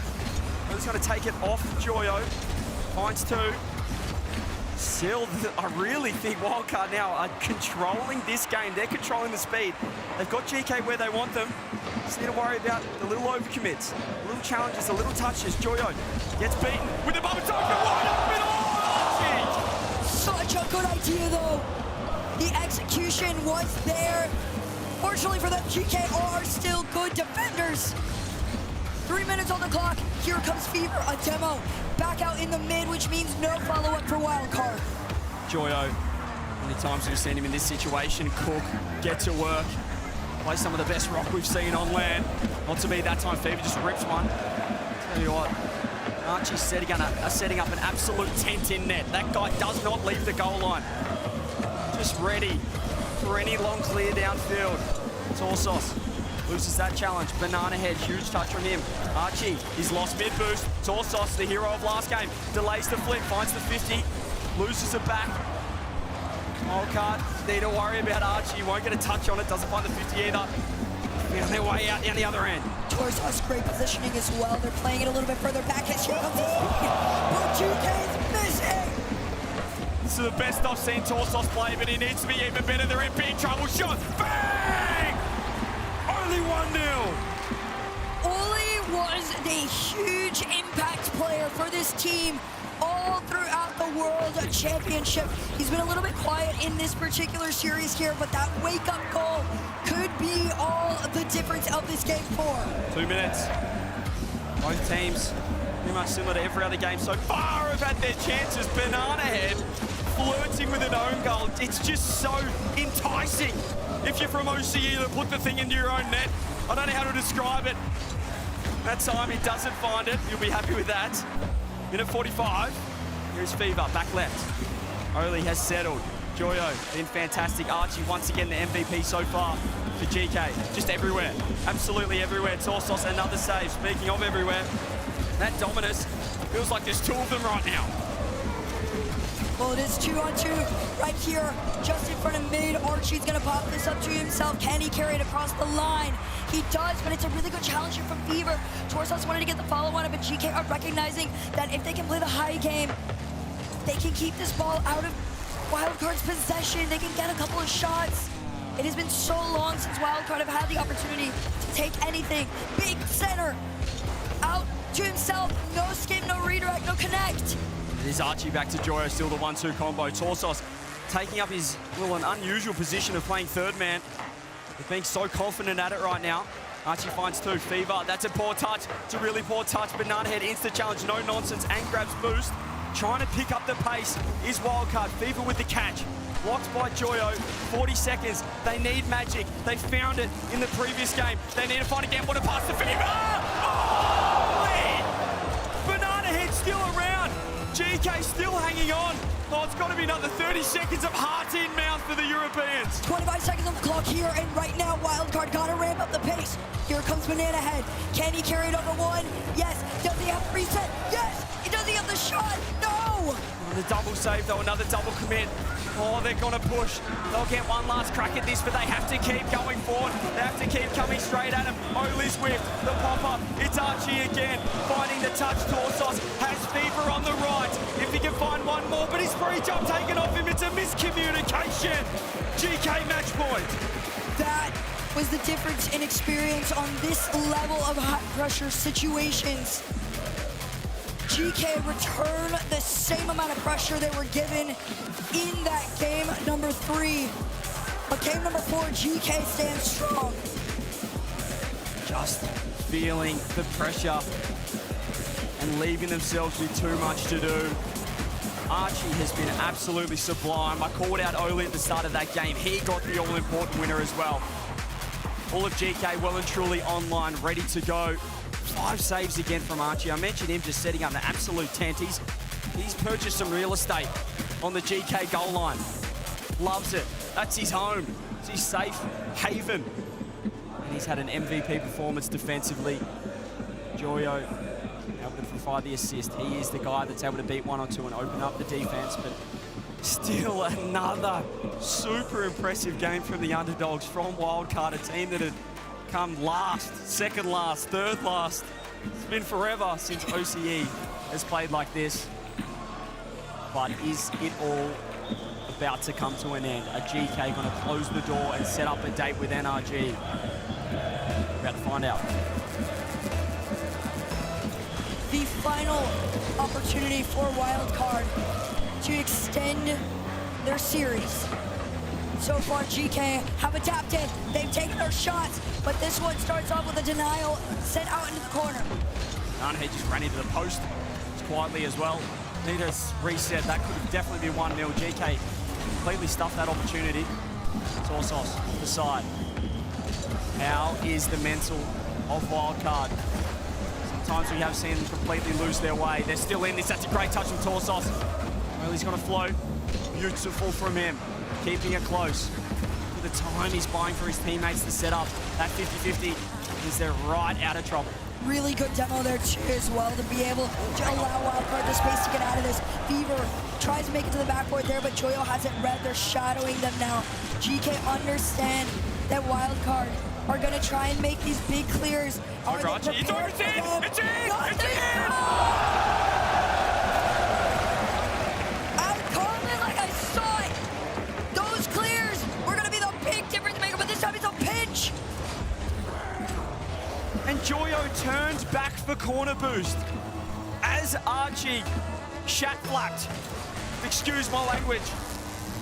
Archie won't like that. GK won't like that. But sometimes you need a little bit of luck. As Banana Head would say, sometimes, oh! What a play from Oli! Oli just sitting in net after the initial just wait around. He looks like a shark. All 3 members of Wildcard, it didn't even matter that you were there. It was just perfectly on top. The little touch in, tied game between the two. Completely silenced. Stopped, halted the momentum of Wildcard. 1-1. They don't need to panic now, can reset. It's a nice demo though. Torsos finding Archie. Honestly, having the best series I've seen on land, dare I say, ever from Torsos. He's often, when he was first on the scene, Herc had a lot of land nerves. As he more and more experienced, he's trouble, but this is a wide open backboard. It's a beautiful pass! Archie to Joyo, they get the lead. We want to talk land experience and nerves. These two don't have any of it. The control to flip his car off the backboard like that. Such a nasty pass. GK take their lead. Huge, huge play. Archie, I don't know why he doesn't like playing online rock. He gets 10 hours past 2 weeks. He rocks up at the World Championships and looks like a top 5 player in the world. Ridiculous. Oli, speaking of top players, gets the fake banana head with a 50. Fever has to throw himself. Oh, they're double committed. It's just banana head. He's backwards. Wildcard falling apart in front of our eyes. At the end of it all, you do still have to remember that Joyo is kind of him. The backflip into the control. Big shot for GK to extend in this game 5. This is a problem when you start panicking. Low boost becomes exaggerated because you make misplays, you double commit. You're not efficient. We saw it there. They double committed in the corner. They left banana head backwards with 0 in the tank. 2-goal lead. Still a lot of time. But it feels like GK right now are going into overdrive. They want to make a statement. They know that NRG will wait if they win this game. They want to really let them know. Oh, what a catch. It's the send touch from Oli with a fake reset and the bump from Joyo. Not to be that time, but Oli is well and truly online now. GK was trying to find each other on this one too. It was a good attempt at center, but Wildcard take the opportunity to clear. Half of this game left. 2-goal deficit to Wildcard right now. They have been getting shaky as time goes on. They understand that defense is what is going to keep them in this, but you do still have to try and take some shots.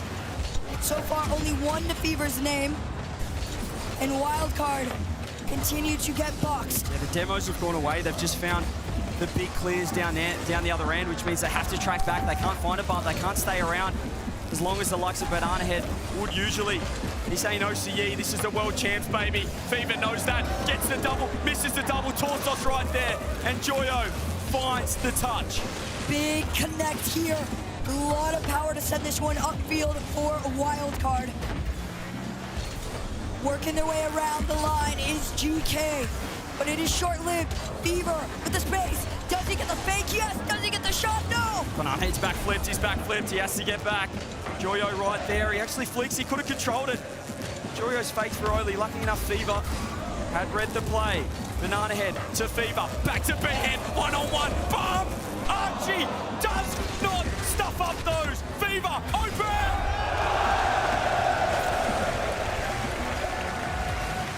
Wildcard. The foresight to push forward at the perfect time. An incredible save from Archie. But there was no follow-up. There was no follow on the defense. Dodged the bump, made the save, then said, where are the boys? Where's the support? Fever brings it back to 1 with just over 1 left. Archie, another backflip. You still see the pressure. The pressure this crowd is putting on. The pressure the World Championships is putting on these players. Top 4 on the line. Nobody wanting to go home here. Oli, Fever out of position. Joyo, does he find the angle? He does, but Fever pre-jumps and they can counter. Very low boost for Wildcard, but they're still keeping the pressure up. Torsos waiting in the middle. He throws himself back. He does manage to get the save. How has he done that? How has Torsos found a way? Extended hitbox of the Dominus coming in clutch. Finds the pass, Banana Head. Archie has to wait for the bounce, has to wait for the read. You bet you he's got it. Hasn't made a mistake yet. 16 seconds. GK, top 4. Fever with a chance. He's going to take it up top. Torsos waits on the right. Oli with a beautiful challenge. Is this it? Do they send the Aussies home? Banana Head, 5 seconds. GK wanting it down. Wildcard trying to clutch. Banana Head goes low. Pops. Torsos there as well. Ball still alive. Shot! GK through to the semi-finals. Welcome to the World Championship. GK Esports trying to make a generational run here in Lyon. But flowers to a historic playoff from Wildcard. Incredibly impressive performance from GEEKAY against the OCE team that is absolutely peaking in the crowd, showing their appreciation for those that stayed up late in the land down under. I think you can be super proud of an OCE team that finally feels like they can contend, finally feels like they're a chance against anyone in the world, but their run ends here. Top 6 is where the road ends. The last 2 seasons on both ends of the field, we have watched OCE and Europe's gap close. The honorary Frenchman in Lyon, you have done us proud. The baguette is being raised. The crowd love it in Lyon. What a journey. What a journey it's been for this team. They love Banana Head. And this won't be the end for Fever, B-Head, Torsos and Jimmer. But it does mean that GEEKAY are right in with a red-hot crack in the semi-final. The reward, NRG. A great showing from GEEKAY overall, though. Great activity to the boys. They gave them one challenge after the other. But at the end of it all, GEEKAY prevails and are one step closer to a final. The boys still milking it as they walk off. Torsos playing up to the crowd. Incredible. Let's go down to the floor. All I know, Leo, is that we are having fun right now. Wildcard gave an incredible tournament here, but GEEKAY comes out on top, and I have Oli with me. We talked to Archie before. He seems like one of the most underrated players, but people brought your name up as well. On the field, this must be hard. Having the audience turn on you, they were with you guys before, but now they're with Wildcard. Is that hard to focus with the whiplash of the back and forth? I think the headsets are like really insane. Like you hear like the rumbling, but not much of like the cheering. But I mean, it motivates me both ways. If you're like with us or against. Il lui a demandé est-ce que c'était bizarre d'avoir le public qui était parfois pour lui, parfois contre lui. Il a dit que les casques étaient très bien et qu'on entendait évidemment la salle trembler, mais qu'on ne savait pas trop pour qui ils étaient et que de toute façon, que vous l'encouragiez ou vous soyez contre lui, dans les deux cas, ça l'encourage.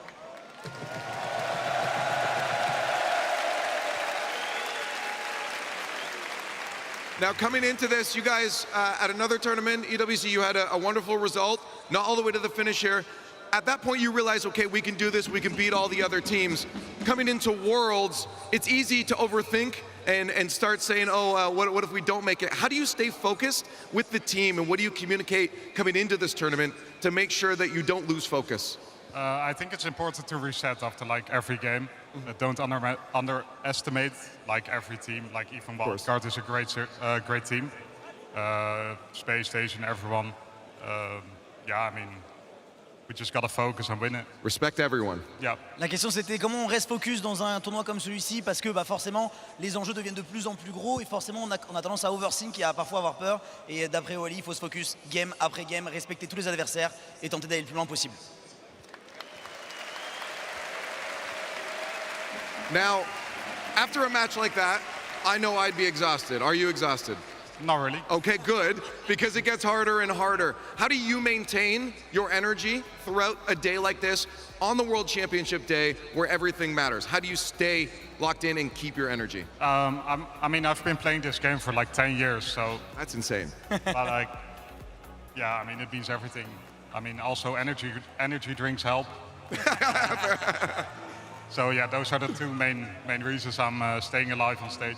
Fair enough, the secret sauce. Il lui a demandé comment il faisait pour rester focus et rester en forme et avoir de l'énergie alors qu'il y a beaucoup de matchs aujourd'hui à jouer et qu'il y a beaucoup d'enjeux. Il a répondu que ça faisait 10 ans qu'il jouait à Rocket League et qu'il buvait un petit peu de boisson énergisante. Et que grâce à ça, il tenait. with that, I know, Leon, you'll be changing sides here. Hopefully you'll be behind GK. Give it up for your winners here, GK! The Cinderella story for Wildcard ends, but what a send-off we gave them, and what a story it was. We began the day with 1 Frenchman. In the middle of the day, we had 4. We're back down to 1 at this point. Wildcard, the honorary Frenchman, came out, and they gave the crowd a show. And again, they competed back in the past at even majors. You don't expect that performance out of Wildcard. No. It's not like, oh, they got lucky, got 2 3-0s, and then got completely destroyed. They competed versus the very best in the world. They did, and you know, they ran into the gauntlet. You go up against Falcons, most teams in the world are gonna lose against Falcons in the fashion that they did. And then GK came out, and we said it before the game started. They're gonna come up against another elite defense. And guess who saved the day for GK again when Wildcard looked like they were going to tie the series up? Oli, coming off the top of the net with an incredible save. It looked like that was in. Wildcard's passing looked amazing. That was an elite team, an elite performance from Wildcard. They played their hearts out there. They looked good doing it. Just the little things, man. Elite defense takes you over the top here in the RLCS. It sure does. Listen, all 1-goal games. Wildcard going up against the GK squad. They weren't playing around. They really weren't putting a lot of pressure on GK, especially in that back half of the series. But it really was. They needed to come out the gate swinging early, give still some of that momentum with GK. Yeah, that is what was the most important. It's games 1 and 2. Like, you really need Wildcard to just come out and scare GK a bit. But GK opened pretty hot, and after that, it was going to be a little bit too tough of an ask, but we see plays like Torsos right there. Again, keyboard and mouse player doing these fakes, showing up big, and it's always fun to see him celebrate. He doesn't have to put a controller down. He just lifts his hands because it's right there on the desk. But Wildcard, again, 1-goal games. It was back and forth. It was close, but GK felt a little bit more dominant. I mean, you can point out everybody on GK. They stood up at one point in the series. We're going to see it soon. I think it was game 4 where Archie hit a ridiculous double tap pass over to Joyo to score the game-leading goal. And I mean, GK, they've been doing this all tournament long. Even when it looks tough, they always come out on top. And even in the middle of this series, it started getting ugly. They started bumping into each other. Wildcard were taking advantage of it, but they were able to recover and overcome that adversity when it looked like momentum was about to shift. Yeah, Wildcard got the win there. Torsos, we saw 3 highlights back-to-back-to-back for him. Again, the oldest player here by about 2 years as well, 25 years old. And he's going to be playing until he's 40, it feels like. 2 years is like 10 in, you know, normal people time. Yeah, in esports years. Yeah. Wait, what did you say? He's like 10 years in esports years. Oh my God, that's a long time. And listen, Wildcard even struck first in game number 5. They wanted to keep that lead going, but they ultimately couldn't. GK, you gotta tip your cap to them, playing just well enough to get past the Wildcard squad, but they're gonna have to step up in this next series. Joyo, first top 4 at a world championship. Yeah. Ever. Archie and Oli, obviously, their first of top 4 at a world championship, and what a way to do it. Yeah, based on the percentages, Oli and Archie were being a little bit more passive, playing a little bit more defense. They don't want to give up that wide open net to the underdog. And we had Joyo moving up the field, being aggressive, trying to make plays happen, and it worked out perfectly. And imagine if that 0-second shot, it had a little more lift. Imagine it goes there, it was going to that bottom left corner. A little bit more lift than that, going to overtime. Wildcard might be able to bring it up. Like that. There's the Neo Tokyo, and all of a sudden, we're having a completely different story. I was saying that yesterday against Falcons. I'm saying that today against GK. I'm like, how in the world did they get so close? But then the team just peaks on them defensively. It's insane, man. Take a look at the match insights here. A lot of offensive demos there for Wildcard. They tried to create as much space as they could. That's smart. When you're the underdog, like, cause chaos, but they played more defense as well. So the limited opportunities that they played on the offensive side, they're like, we have to get physical, we have to make it chaotic, and it almost worked. It was, again, 1-goal games. We talked about it yesterday. They don't score any kickoff goals. Now you see they're right here, 0 once again. When but you are GK got none either. I mean, yeah, I mean, you kept them to 0, but at least you won 1 or 2. Sure. Just completely change the top. I mean, we're losing 2-1 games here. 1 goal, that's a big one in that series. It really is. And with that win, GK have earned that dance with the Kings of the North. They are in the top 4, and they are looking to make top 2 single elimination now. 1 match chance of putting them in the grand finals. And it really feels like the fun is over, and now it's business, right? It's the top 4 teams in the tournament left, and these are going to be crucial matches coming up. Obviously, Falcons, K-Corp, I think everyone has them as favorites. Whoever wins that into the grand finals, but the job is not done. Even for NRG, who looked good yesterday, they get a hot the GK here. You never know. It could be an all-EU final. Bates, thinking back to like before this week began, if I had to ask you for the top 4, how close is this to what you would have given me? 75% correct. GEEKAY Esports, them making it all the way here instead of maybe a potentially, maybe a... Like a Vitality? Or maybe a Vitality dig. GEEKAY's up there, though. They're your top 6 teams. But the top 3 teams in the world are all still here at the play. You could call GEEKAY the wild card spot. Okay, but at what point are we going to start putting a little more respect on GEEKAY's name? They just finished second in the last No, and now they're top 4 here, the World Championship. We're getting respect. I'm just saying, like, power ranking, you got K-Corp, Falcons, NRG, and then after that 4th spot. I'm saying they're a 4th elite team now. That's what I'm saying. Before the week began, would you have put them in top 4? I would have said GEEKAY have a really good shot. That's not the question. He said, would you put them in top 4? Performance. How are you going to say they didn't have a good shot? Would you have put them in top 4? Top 4? I would say there's a chance. I don't know if I would have picked them, but they would have. To be fair, we're on the same page. To be fair, caster power rankings, we have them 5th. We have them 5th. We had GEEKAY 5th, so right on the cusp. Did you rank right on the cusp?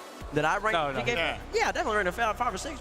Probably 6 because you had energy up. Yeah, I probably right Vitality of them. Okay, yeah, that's fair. That's fair. That's fair. I had them at 6. Not top 4 though. This is now officially they are improving their rankings in my mind. I'm excited to see them play against the Kings of the North, NRG, a little bit later on, folks. 3 more matches to go. GEEKAY versus NRG. They'll get a little bit of time to cool down after what many in the building are already calling the de facto World Championship Grand Finals for Karmine Corp versus Falcons. It's the pre-tournament favorites, K-Corp versus Falcons, the only teams to win a LAN this year. K-Corp has 2 wins, Falcons have 1 RLCS major each. It really feels like it's the best versus the best. Let's battle it out. K-Corp got a warm-up match. 4-0, almost a perfect sweep against Ultimates, and sometimes getting hot early. I'm scared for Falcons, I really am. K-Corp look on another level today. We'll see if they can get it done. Folks, we are getting closer and closer to the Rocket League World Championship Grand Finals. But first, we've got a wonderful match in store for you. You won't want to miss it after the break. It's Karmine Corp versus Falcons. Stick around.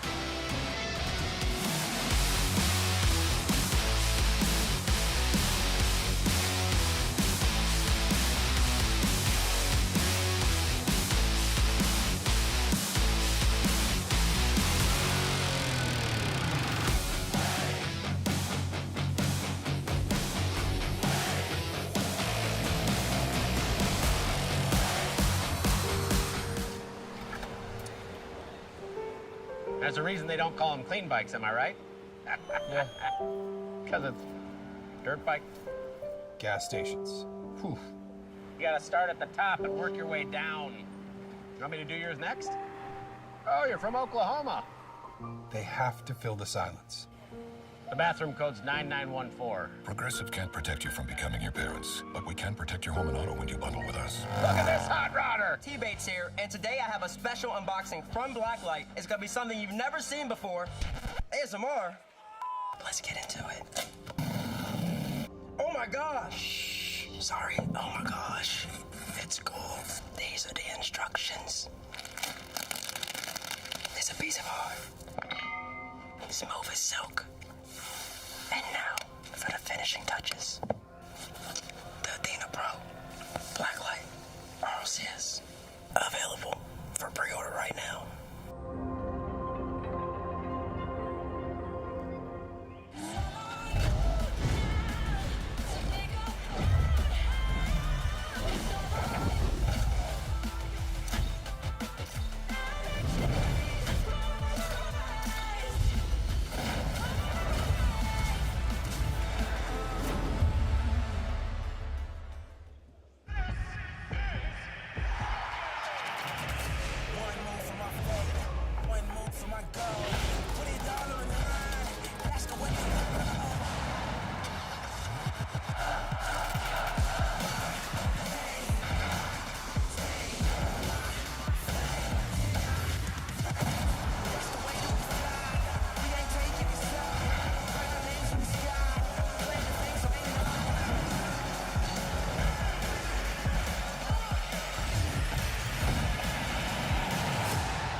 Last year's FIFA E World Cup was unreal. Nations going head to head. The energy, the passion, it was legendary. But this year, this is next level. Everyone wants this beauty. but only one nation will lift it. Fame your game. Let's go.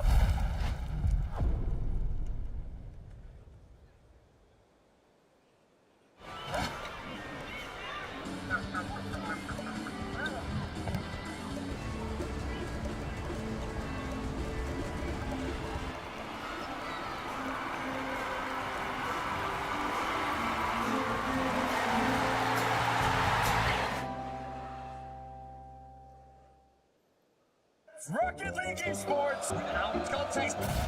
Joyo, though, is doing some tricks. That was sick.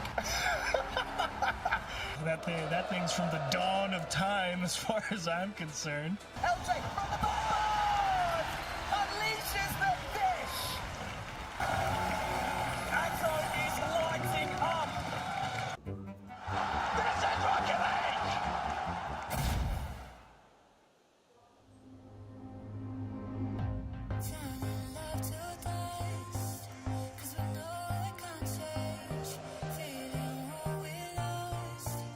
But we still come back for more, running out of time.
There are only 4 teams left in the 2025 Rocket League Championship Series in contention for the title of World Champion, and we're about to narrow it down to 3 with a match everybody is in their seats for. This really has been generally at like 90% minimum all week. It's been pretty crazy. It's been absolutely wild, but it's just crazy to think about. We have 3 matches left until we crown a world champion. Casey's still in the tournament. They're about to play Falcons Power Rank 1 versus 2. We got NRG. They're still there, and of course, GK like coming out. It's just gonna be so much fun. I honestly don't know who's gonna win the whole thing. And we also just saw probably one of the best walkouts, I think, with Wildcard being knighted by Baguette. Incredible with the French casters. It's been amazing so far, but it feels like we're now getting into crunch time. OCE is like top 3 walkouts all time for like CJ in his car and you know the French baguettes.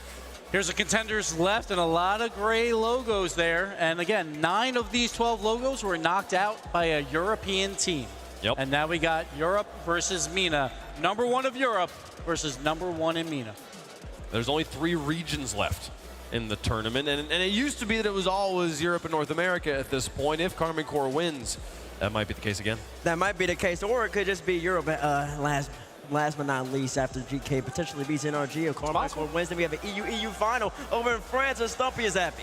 No, I'd rather EU-NA, and then we just win again. That's what I'd really like. That'd be good. Win again. We just win again. Let's find out if they win again. It's time to get the match underway. I've just got one question. What's the color? What's the color? I said, what's the color? Here comes Karmine Corp!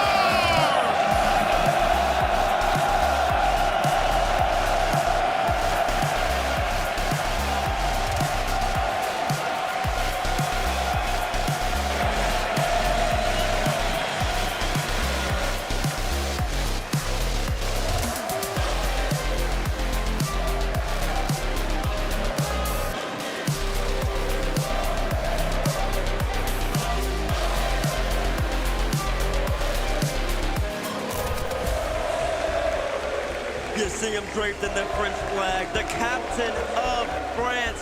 It feels like it's destiny that he finally gets to hoist this trophy here. He has to, in order to get that Jundo, he has to go up against numbers high up in the sky. Numbers from MENA. And you can see the crowd. We are the bad guys. All the villains up there. They are the final boss of Rocket League, and the Falcons are going to have to do everything in their power to take them down. I think we're seeing this kind of team walk into an arena that celebrates them. They see their congregation before them. And all of this side are looking towards that grand final. They need to go through a Titan in the Falcons, but they have got 11,000 fans on their side. One of the greatest players of all time, Gatira, 3-time major champion. That is an RLCS record, but no world championship title. It feels like he was saving it for France, but he's still got to do 2 more matches. And listen, sometimes that's what you got to do. You got to go and add a world champion to your squad in order to get over the hump, and he sure did. Drawley, the Raider world champion, the last one to go last year when they took out G2. He's been balling now, EU MVP, and he's getting the job done. This might be the greatest year and a half in the history of Rocket League for Drawley. 5 3v3 lands, he's won 4 of them. He's been absolutely on fire. And he's also got those 2 titles to his name. He has been the talisman to bring KC to the absolute echelons of their ability. We saw them slap down the Ultimates earlier. Job is not done. And introducing their opponents, on the orange side, representing MENA, champions of the Rally Major, looking for the region's 4th RLCS Grand Final appearance, they are Team Falcons!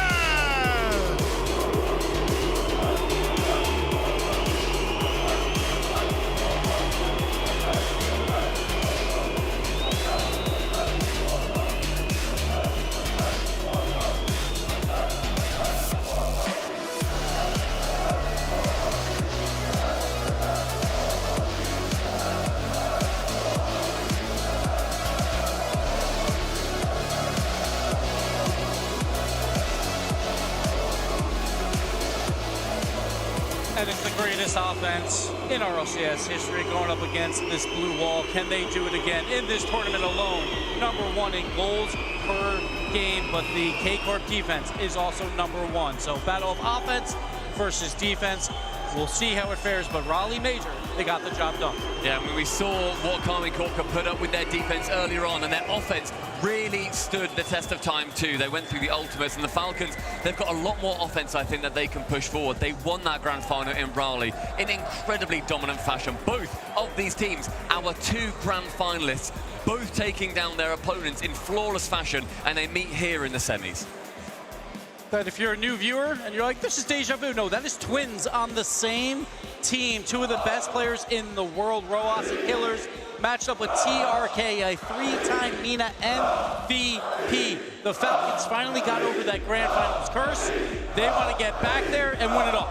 Listen, and you heard the boos coming here. They are public enemy #1. I don't know why Karmine are saying we're enemies, because Falcons are the enemies, but in saying that, though, there's so much respect, even given by these French fans, because the boos, they don't sound hostile enough. They have to even like, we want you to lose because you're in our way. You're the #1 threat. But at the same time, we respect your game, and we know what you can bring to the table. It's going to take an absolutely class performance from Karmine Corp in order to get the job done. And this feels like a grand finals because it truly is. It's power ranked team #1 versus power ranked team #2. And even in this tournament, Falcons again, #1 offense. Who's #2? Karmine Corp. And K-Corp, #1 defense. Who's #2? Falcons. Falcons. These are the 2 best teams in the tournament going head-to-head for a grand finals appearance. See the head-to-head here between Killers and Vatira, players that we listed Vatira as a MVP nominee earlier. Killers easily could be a part of that conversation. He was on there too. It was on there too. Killers was also on there. But no, Killers, the 2 MVP nominees, 2 leaders on their teams. But and it's only the crazy part is based that it's only by a small margin. There are other 2 players on the team right behind them. I mean, you could give the MVP to any one of these players on any given Sunday. It's all about who steps up. They're MVPs. We have Killers and Vatira right now, but after this series, they can change it to Drawley, Atto. You can give it to Roas and TRK. All 6 of these players, world-class, top 10 in the game. That's what are playing at this stage. But there's one question mark for Falcons. Yes, they are the Raleigh Major champions. They didn't have to go through K-Corp in front of the crowd. They did not play them at all. K-Corp bottomed out of that tournament. K-Corp has been here before. They have beaten Falcons before, back in EWC just 3 weeks ago. Took them down in this top 4 round. So can Falcons finally take down K-Corp? I mean, they've got also all those fans behind them. In their peripheral vision, both Karmine Corp and Falcons will see the lights from the flashlights on people's phones. They'll see the fans, they'll feel the chant, they'll feel the bass on the stage. So far, KC have been unbeatable in the arena, and it's going to be hard to break through. If for whatever reason you're tuning in to RLCS for the first time ever, let me tell you about the matchup. Karmine Corp, they do it via offense. They are so suffocating. They hit you, and you have to deal with them. But the Falcons have one of the best counterattacks, and they're just deadly as well. When Killers is up in the sky, when he's going for his double touches, you got to be careful. And that is the difference. We see Falcons go high in the sky to make a pass or a shot. We'll see K-Corp go high in the sky to then go for the aerial bump or fake. We'll see if Falcons can also include those fakes to see if that helps them. But it's interesting because this crowd is the X factor. K-Corp has been in front of them 3 times. Falcons only once, and that was when they played Wildcard. And in fact, Karmine Corp has yet to lose here. How do Karmine Corp deal with the speed of Falcons? That's going to be the whole question, is that midfield challenge game. Don't give either of these teams space, because both these teams, obviously, the 2 best offenses, they'll make you pay. Chat, let us know who you think's going to win. We're going to make our picks on the desk. Stumpy, what you got? I've just got a quick question for you guys. What's the color of my suit, Gibbs? What's the color of this suit? Is that blue? Yeah. What's the color? Blue.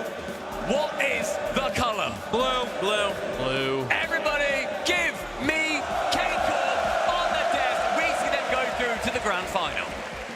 So Falcons are my favorite team in Rocket League history, I would say. Really? Wow. But there's an X factor. There's this crowd. There's this energy around K-Corp. You were going against Falcons. There is Vatira, who's been waiting for a world champion title, and he waited for the perfect time. It's going to be K-Corp all the way, winning this match. Really? Listen, I don't have much to say. I'm actually in shock. I could have sworn you would have went Falcons. These are the 2 best teams in the game. They're absolutely here. They deserve to be here at this moment. This is one of the main events of Rocket League, but only one team can come out on top. And I got to still rep them. Give me like blue ones. here's a crazy part. I feel like they have broken the death curse. Every time we've gone fully Karmine Corp, it has not mattered how the rest of us have gone up here. And also, they have played twice this season, once in EWC, once in Birmingham. Karmine Corp won both times, didn't even go to Champions Field. Give me Karmine Corp to advance to the grand finals and have a shot at the world title. Oh man, we're so close. I want to know what that coin's What does the coin feel about it? What's that thinking? Everyone's been wondering. Coin's been having a bad day. But we don't care. All we care is that it comes up blue, right? Here it goes. Oh, it's going to come up for the Karmine. It's going to come up for the Falcons on that one. That's good for them, though, because the coin's been having a bad day. Corner hasn't been having a bad day, but listen, Leon's got to pick up the energy right now. They're a little timid. I heard louder from Monson yesterday, and they want to really give the Karmine Corp fans the energy. They're going to have to start getting really loud. They're definitely not as confident in any of the other matches they have played. They know Falcons are the team that could take them down. They are fan favorites in the building, fan favorites in chat. It's been that way all day. Can Karmine Corp continue to prove them right? I hope you're ready, Rocket League fans. I hope you got your snacks. I hope you put your seatbelt on, because this is what you come to a world championship for. The final boss, continuing to walk through every challenger put in their way versus the deadliest squadron to fly these championship skies. It's gonna be fast, it's gonna be vicious, it's gonna demand the most intense precision from the gladiators in the arena. Rocket League fans around the world, bear witness to Falcon versus Karmine Corp. It's the Battle of Champions, a star-studded cast in the semifinals.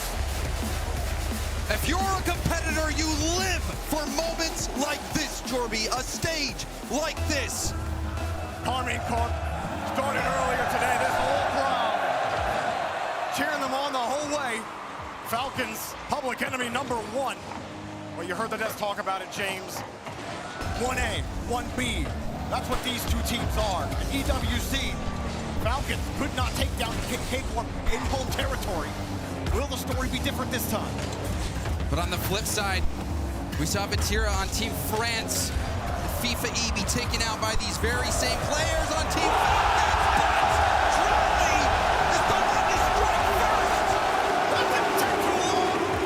Ross with no boost, and Demo opens up the back of the net, making it easy for Drawley. And GEEKAY Corp start early. And it's been Drawley who's been the kryptonite for Team Falcons.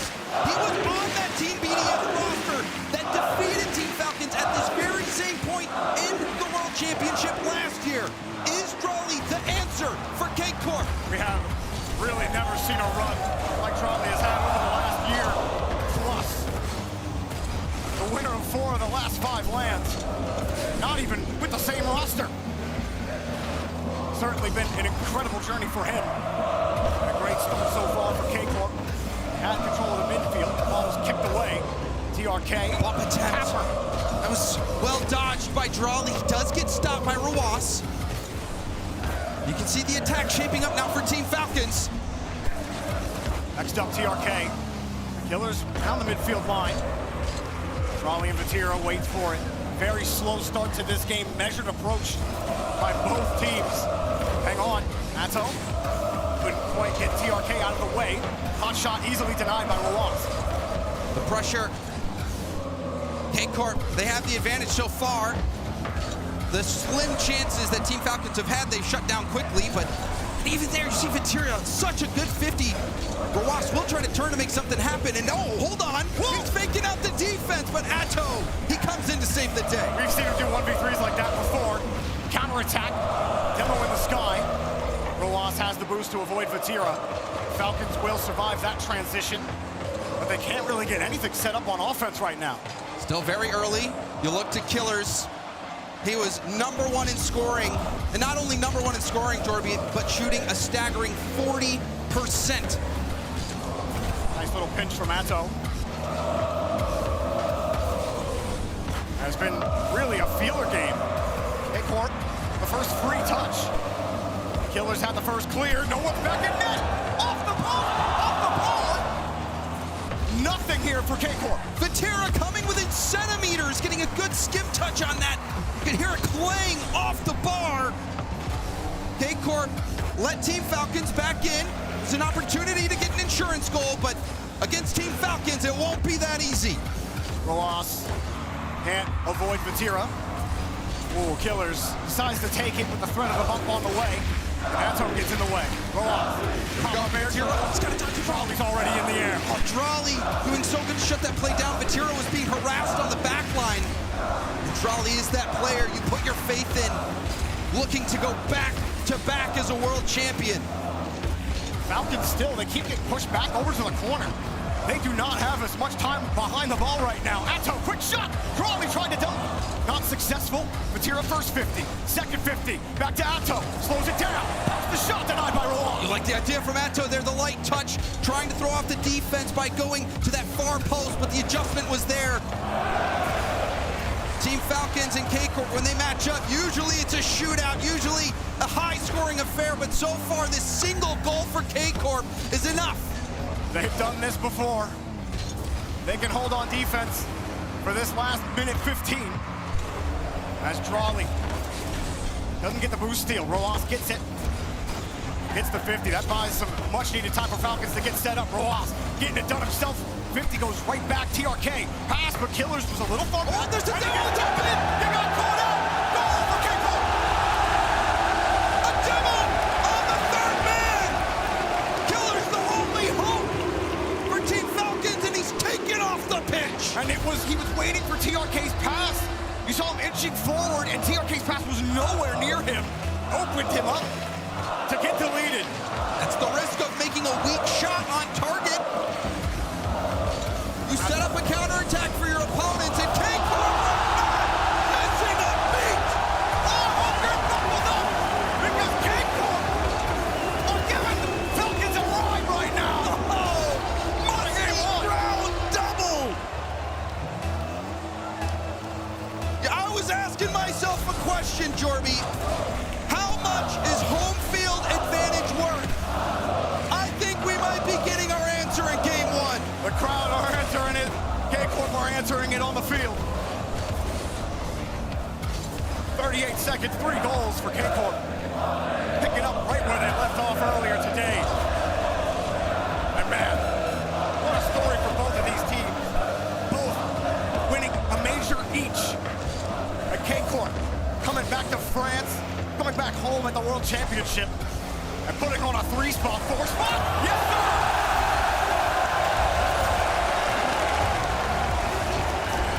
The Blue Wall are not slowing down! Now what do you do if you're Falcons? You've not possessed this ball at all this game. K-Corp have wrenched it away from you. What most Falcons have been able to do is, keep it in their own half for a little bit. Vatira wants a 5th goal. And we saw it yesterday, James. K-Corp, they don't care how much they're up. They're going to try to score for 0 seconds. They're going to pop it up. They want to put a show on for the fans here at home. Game 1, certainly a great start here. Falcons, after a spot.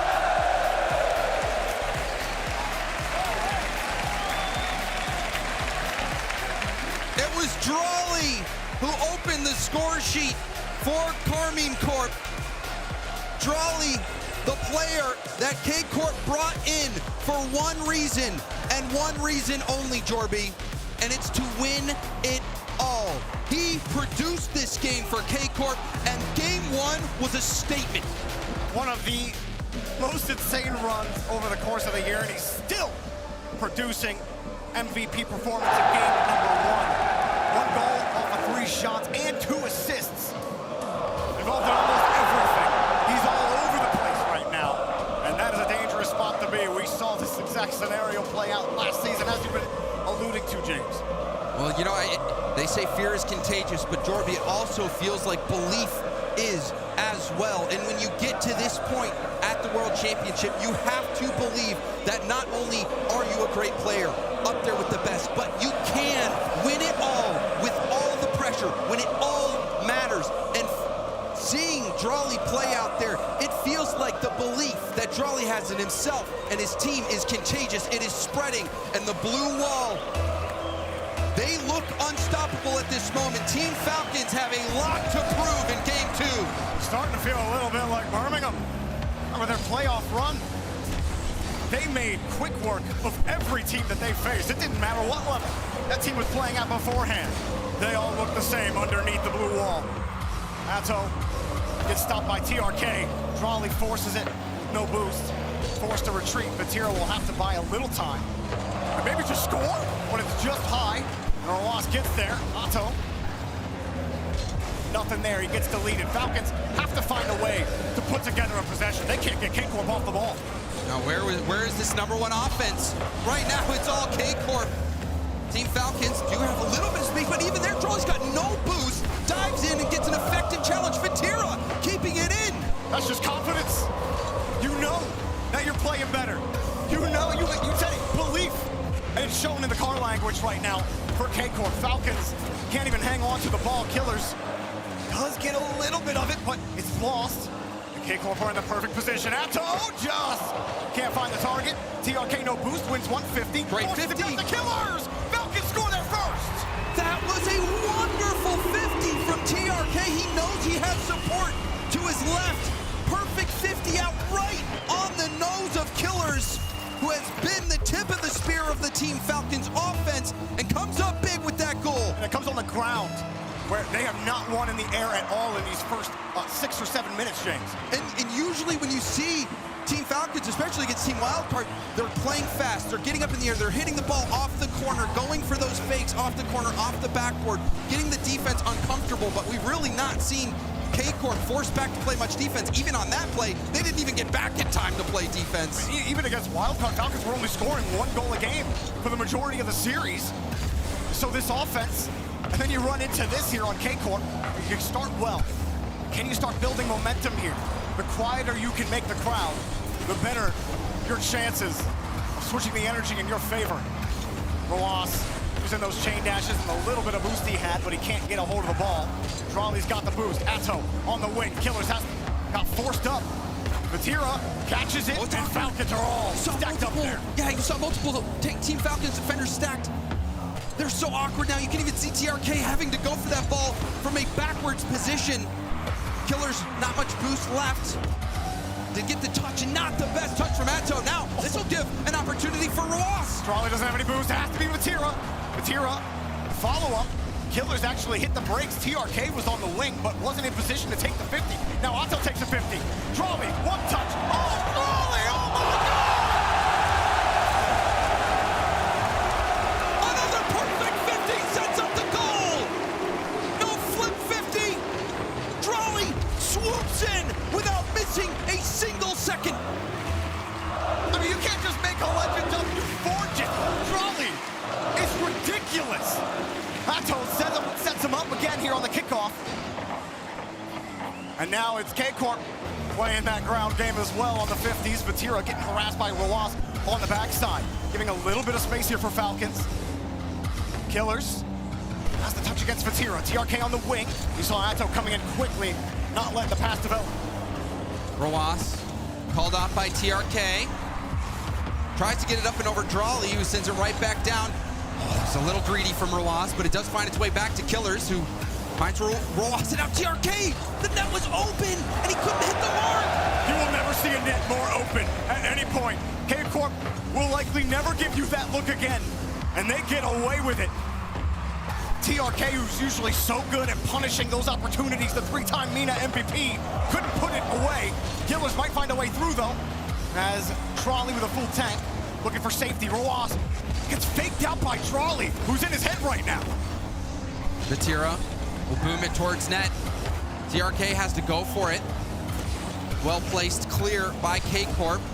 Really nice pop by Roas, who's doing work on low boost, but Killers comes in and actually accidentally bumped his brother. What's the plan there? Falcons, a little off. Is it the energy in the stadium? Yesterday, the struggles against Wildcard, when the crowd went completely against them as well. Is that affecting this approach? Is that affecting the best offense in the RLCS? Under a minute left to go. Roas couldn't get it cleanly over the defense, but a clear is stopped by TRK. Team Falcons starting to inch up, and Atto flicks this past the halfway line. Atto again, reset, back down to the ground, and it kicks off his car, but Vatira's right there. He was able to scoop it. TRK's forced to dump it. It's not the greatest touch though. Atto, barely any boost, and he just puts it away. Even when it was uncomfortable there for K-Corp, they find the right touch. They find the optimal one. That one wasn't optimal, but they whipped. TRK going through. Still everyone from K-Corp posted. Goal for Killers! Saw that the blue wall was awkward on defense. TRK getting up high, Drawley not able to get the clear. TRK doing so well there, and even there was a fake as well that set up the play earlier. Team Falcons, they come up big late in the game. Yeah, the fake from Roas that forced everybody up the back wall. Now Drawley gives it right back. Vatira doubles one. Alto, no boost shot, but it's a bouncer. Drawley!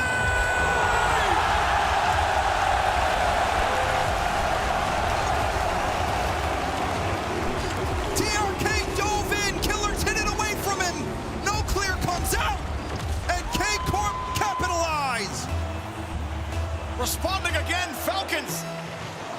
They had a good push, but K-Corp always got another trick in the pocket. Drawley pulls it back to Vatira.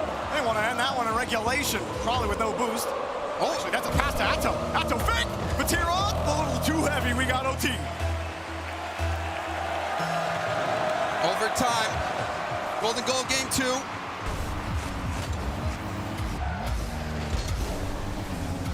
Falcons, best look that they've had so far. K-Corp, they've been a little awkward on defense. Drawley also a little antsy when it gets on offense. We've seen him double commit a couple times on the other side. But on the flip side, we also saw the double commit on the goal line in the final seconds that let K-Corp back into this. It's clear that both teams are feeling the pressure. The nerves are starting to show. Falcons, all that said and done, you're only as good as your next 50. Take the boost, nobody takes the ball. TRK back pass, Killers gets bumped out of the way. Atto, no boost, and challenged anyway. Drawley, heavy touch, did his best to recover. This is looking dangerous right now.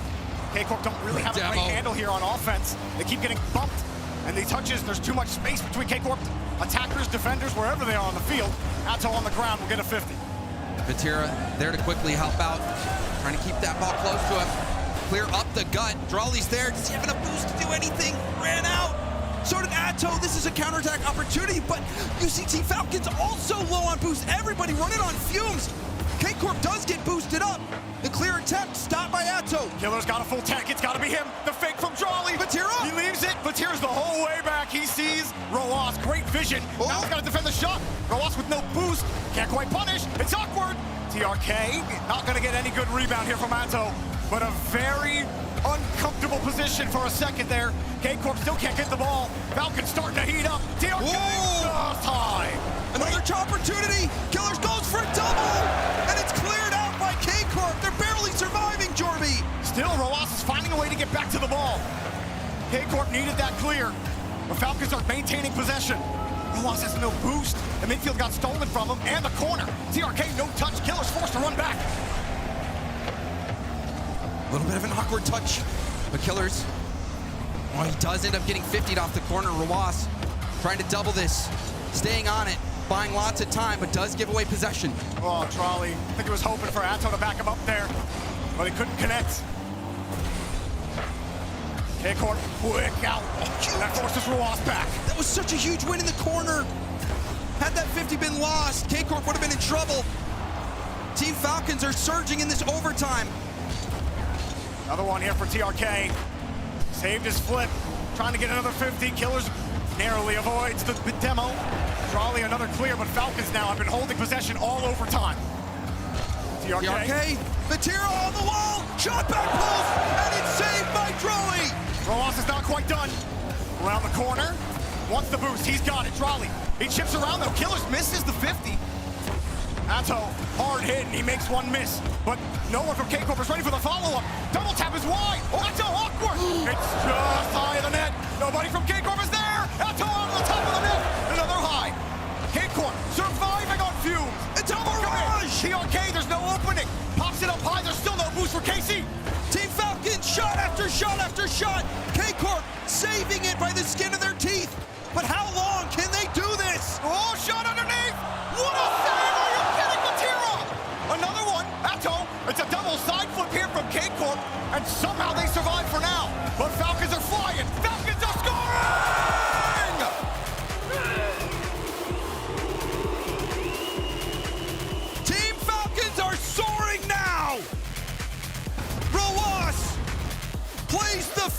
forces that into the net. It felt like it was just a matter of time with how many opportunities Team Falcons were generating. Well, it was never gonna be easy when the two best teams in the RLCS meet up, huh? Falcons, what a return to form there, especially that overtime, James. Trolley responded with a huge goal to tie the game up, and then that overtime was all Falcons. Possessing, getting the bumps, creating space, and getting the job done, despite K-Corp with desperate defense, keeping them out for multiple minutes. And that's on top of Team Falcons missing on a few opportunities as well. So that shows you how powerful this Team Falcons offense can be. It was non-existent in game one. Maybe, you know, there was some butterflies that Team Falcons had to get rid of because game one, you know, it was all K-Corp, all K-Corp. Team Falcons, nowhere to be found, but this game, we finally got to see how K-Corp handles that pressure on defense, and, you know, Team Falcons, they really took it to them. That was another impressive game from Killers, but even Rawas, that last play, to be able to have the presence of mind, not just to dive in, but play it slow, go for the 50, force that ball in. Perfect call.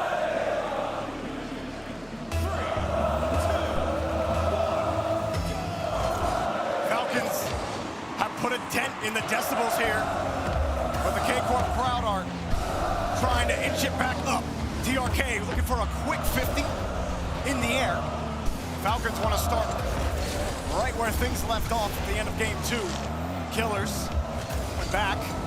Batira ready for now. Trolley, he slips it. Rawas, diving stop. The hammer save from Rawas. Came right down on that ball. Another shot. TRK back in time to get that save. Enough for Trolley to get that midfield boost and steal this ball away. He's got Batira on his left. Dropped it for the 50, but Atto was ready for it. Left side, Killers right in front of the ball. Batira will buy plenty of time. Rawas and Killers both on the backboard. Trolley steals Rawas's boost and now bumps Killers out of the way. Trolley doing a lot of work. Another demo. Double demo. And Atto combined. Back-to-back demos for K-Corp. Right into a dish. Oh, and Trolley was so critical. He not only steals the boost, Rawas is left with nothing, then he bumps Clears, puts him in position to get demoed, another demo, and Atto has an easy path to the goal, but all set up from Trolley. Now a little give and go, as Killers, no boost, couldn't get it by Atto. Rawas fakes the first touch, puts it underneath the Killers. Trolley forces that 50, and Batira will have a free ball in the midfield, takes the space given. 50 underneath, Atto, lurking, wants the bump, not gonna get it, TRK was there. I like the play, but Team Falcons sniffed it out. They knew that bump was coming. K-Corp, they needed that stabilizing goal, back in the lead once more. Another opportunity. Atto going for a pitch pass off the backboard, but Batira lays off. This is a good possession so far as well. Trolley wins another touch. Rawas forced to go quickly, TRK also a little starved. Rawas is on small pads. Killers is low. That's a shot. It's too light. Rawas has a full tank. It was light, but it made things awkward for Team Falcons. Rawas with a heavy clear out, though, will let Falcons reset. K-Corp have to avoid bumps every time they try to push forward. Falcons are almost running into each other here. TRK has to pirouette 180. Killers underneath on the 50. This is the most ground pick play. Up as well. And we've seen Atto Popper.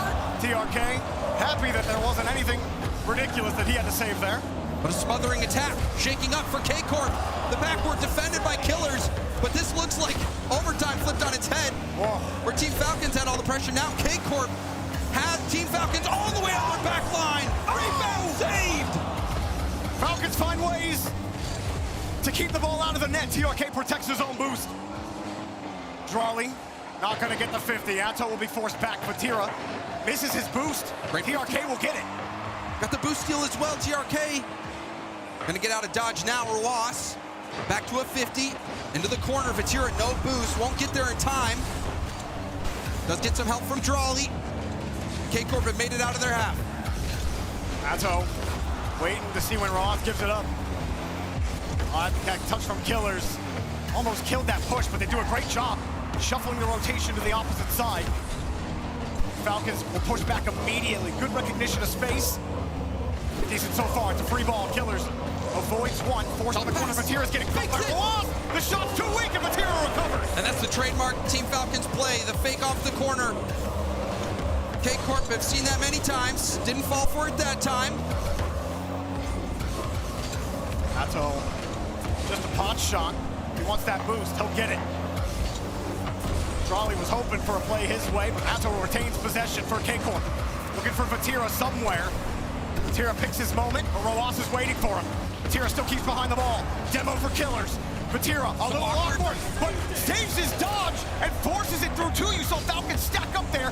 Full belief that they had that goal. And the pass across, it was a good idea, but TRK was a little too far away, but somehow Roas is able to thread through the K-Corp defense. Well, this was yo-yoing laterally, and it bounces perfect. That bounce off the corner, perfectly out into space. Vatira had no boost. There was nothing he could do. And that was the big problem for K-Corp. There were no boosts, sitting on the back wall.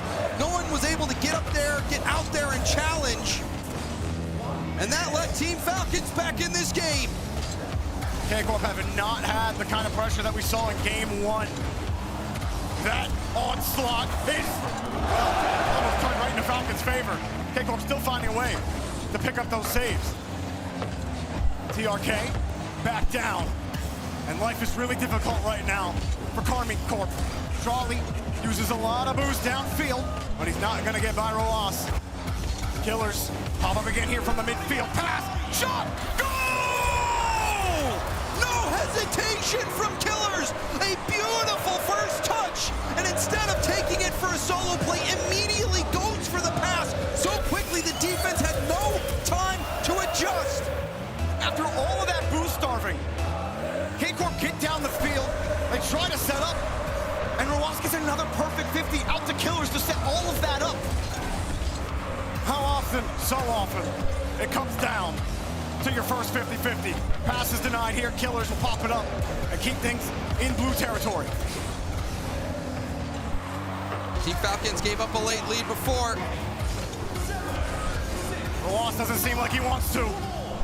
Forced out, Killers takes the boost and steals the ball. Excellent game management here at the end of regulation, but the ball still needs to touch the ground, and it will not. Vatira finally killed to the ground. Falcons have taken the lead in the series. Team Falcons, the offense is awake now. And it felt like they had a slow start this game, but then near the end, kicked it into a different gear, Jorby. And they just never let go of the ball again. I think if you really wanted to think about possession, in terms of how often there was Falcons controlling the pace of the game, 4 minutes, 4.5 minutes, there was only a couple of opportunities. Great play there.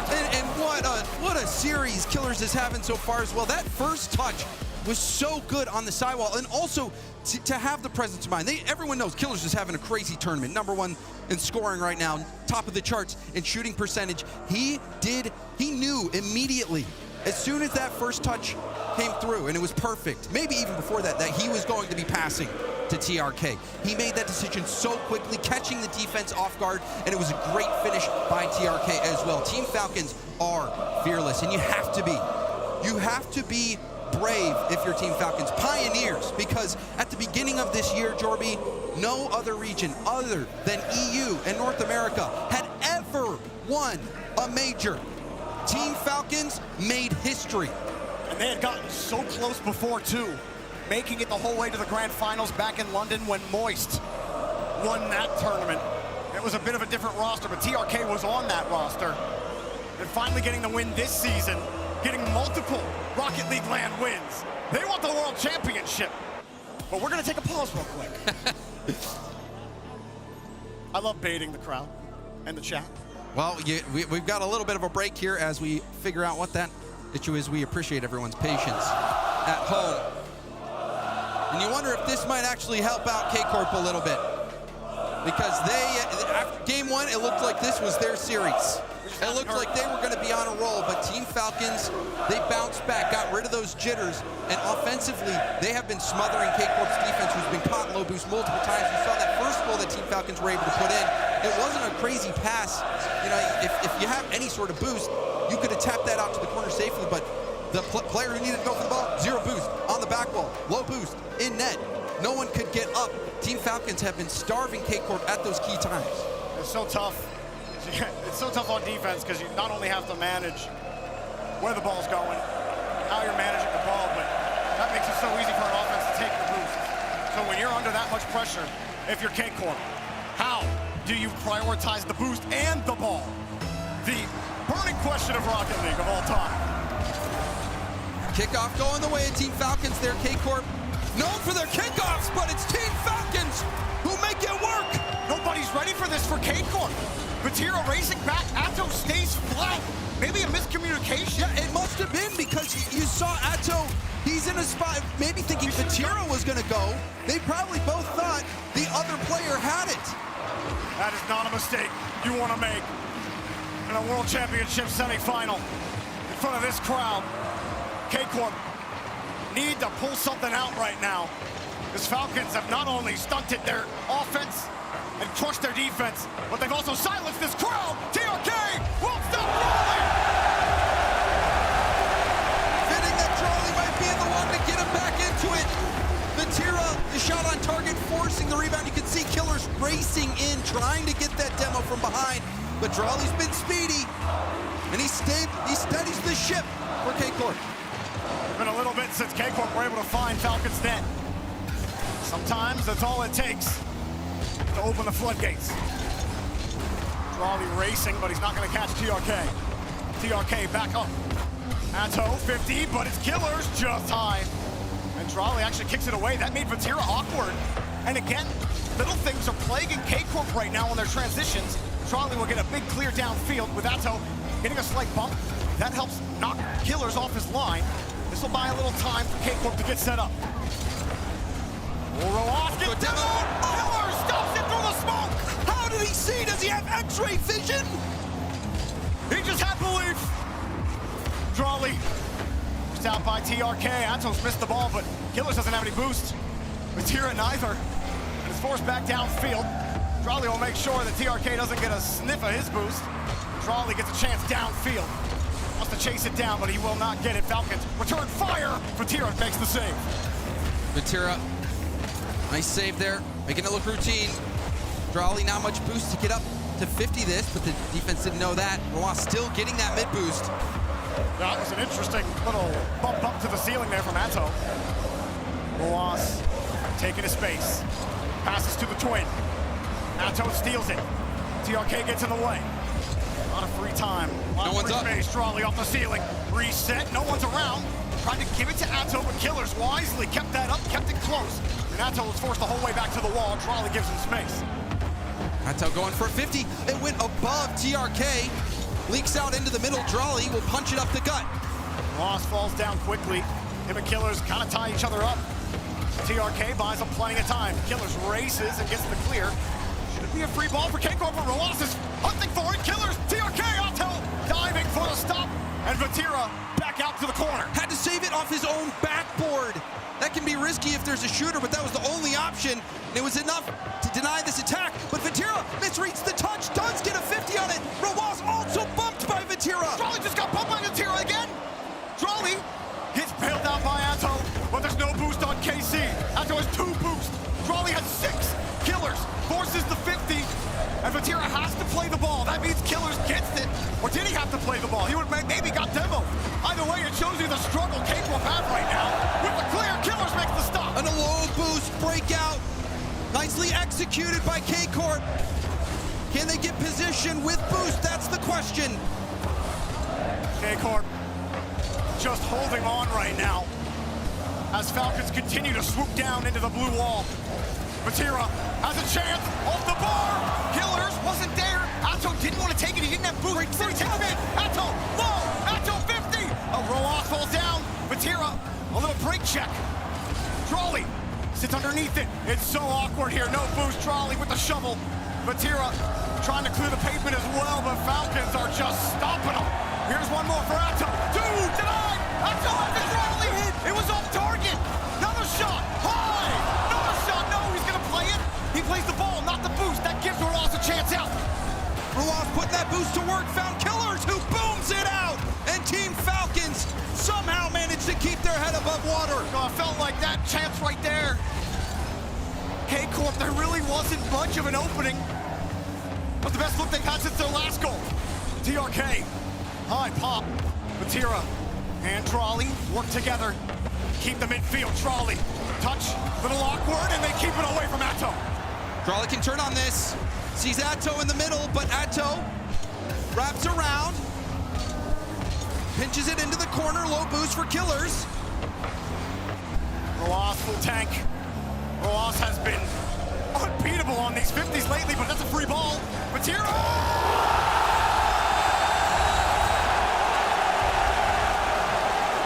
This is a Vatira legacy moment. A Vatira legacy season. He's won majors, but the one that matters is the World Championship title. They gotta hold on to this lead. Vatira with a huge contribution towards that effort. Here comes TRK. Reset underneath. Vatira gets in the way again. What a defensive performance. What an offensive performance in game number 4. As Trolley denied by TRK. All I gotta do is hold the lead. At 0, put it on the ground. Roas in the air. Deep pass. TRK couldn't go. It drops. K-Corp tie the series.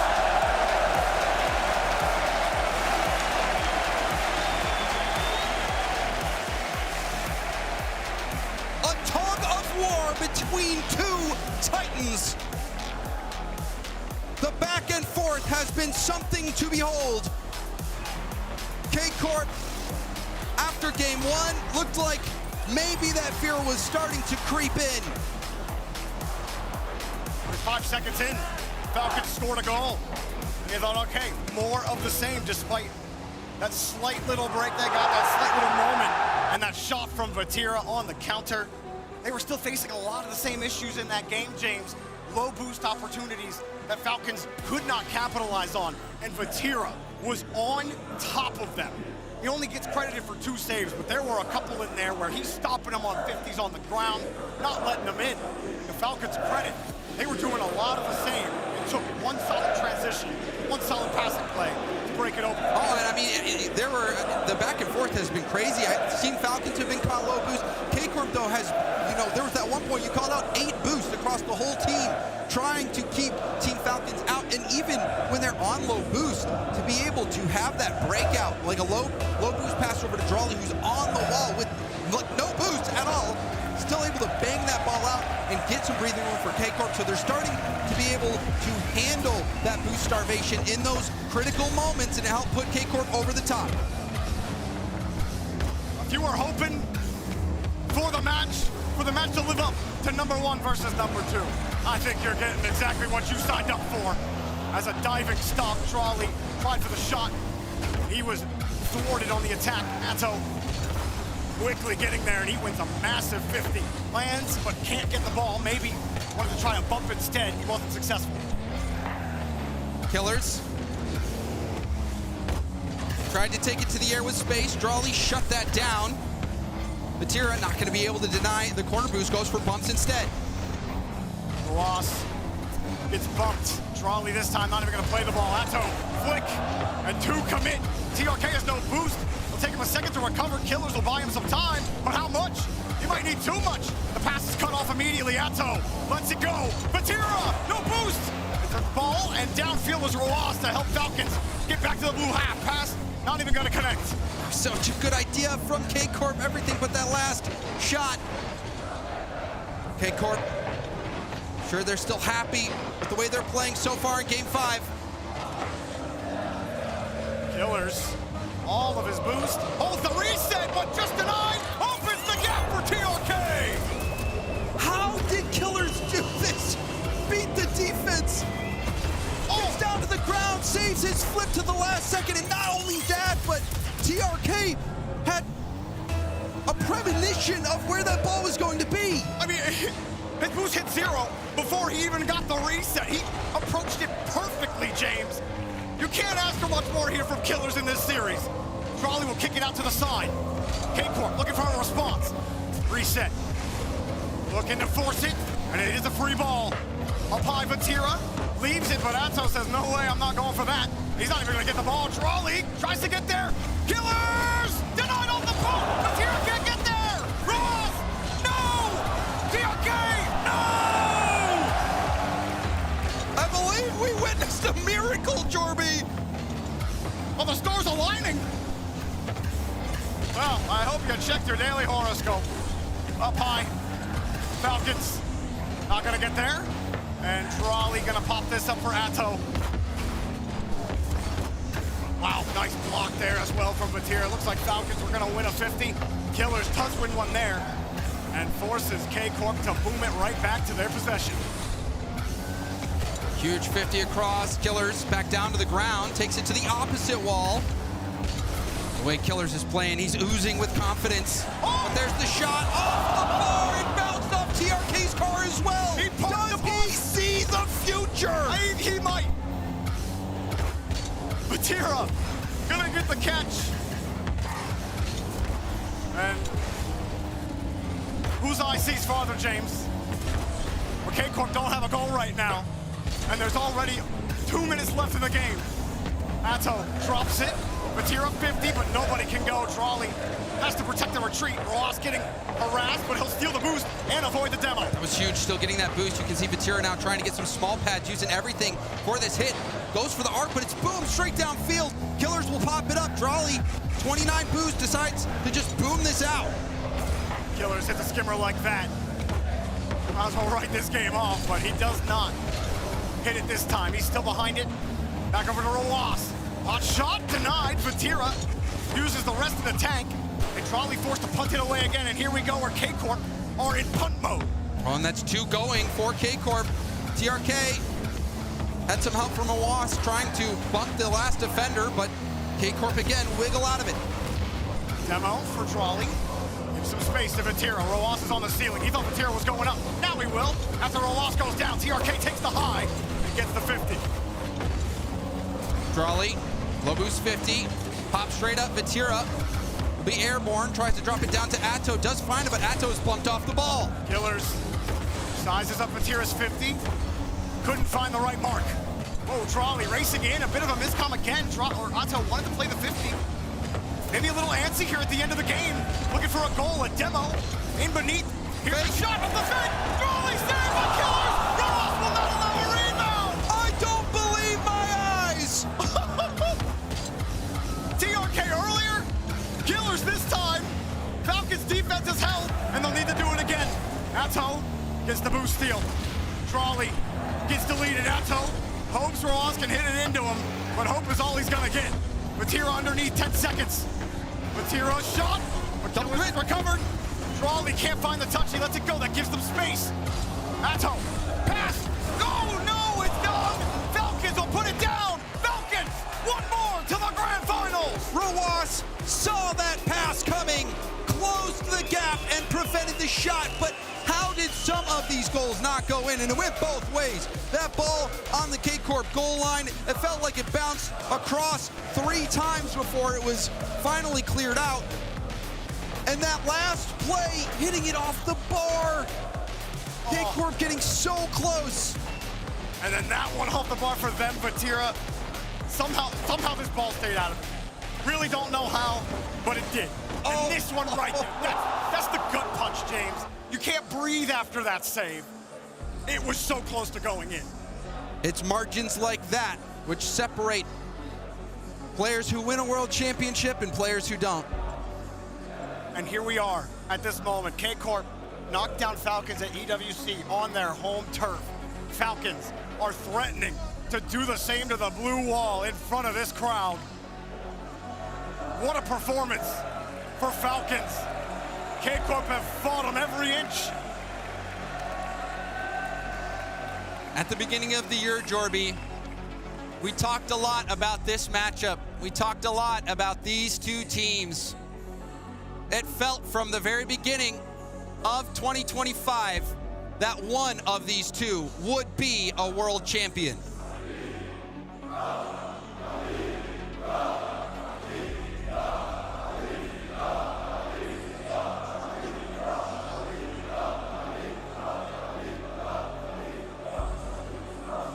The trying to will a Game 7 into existence.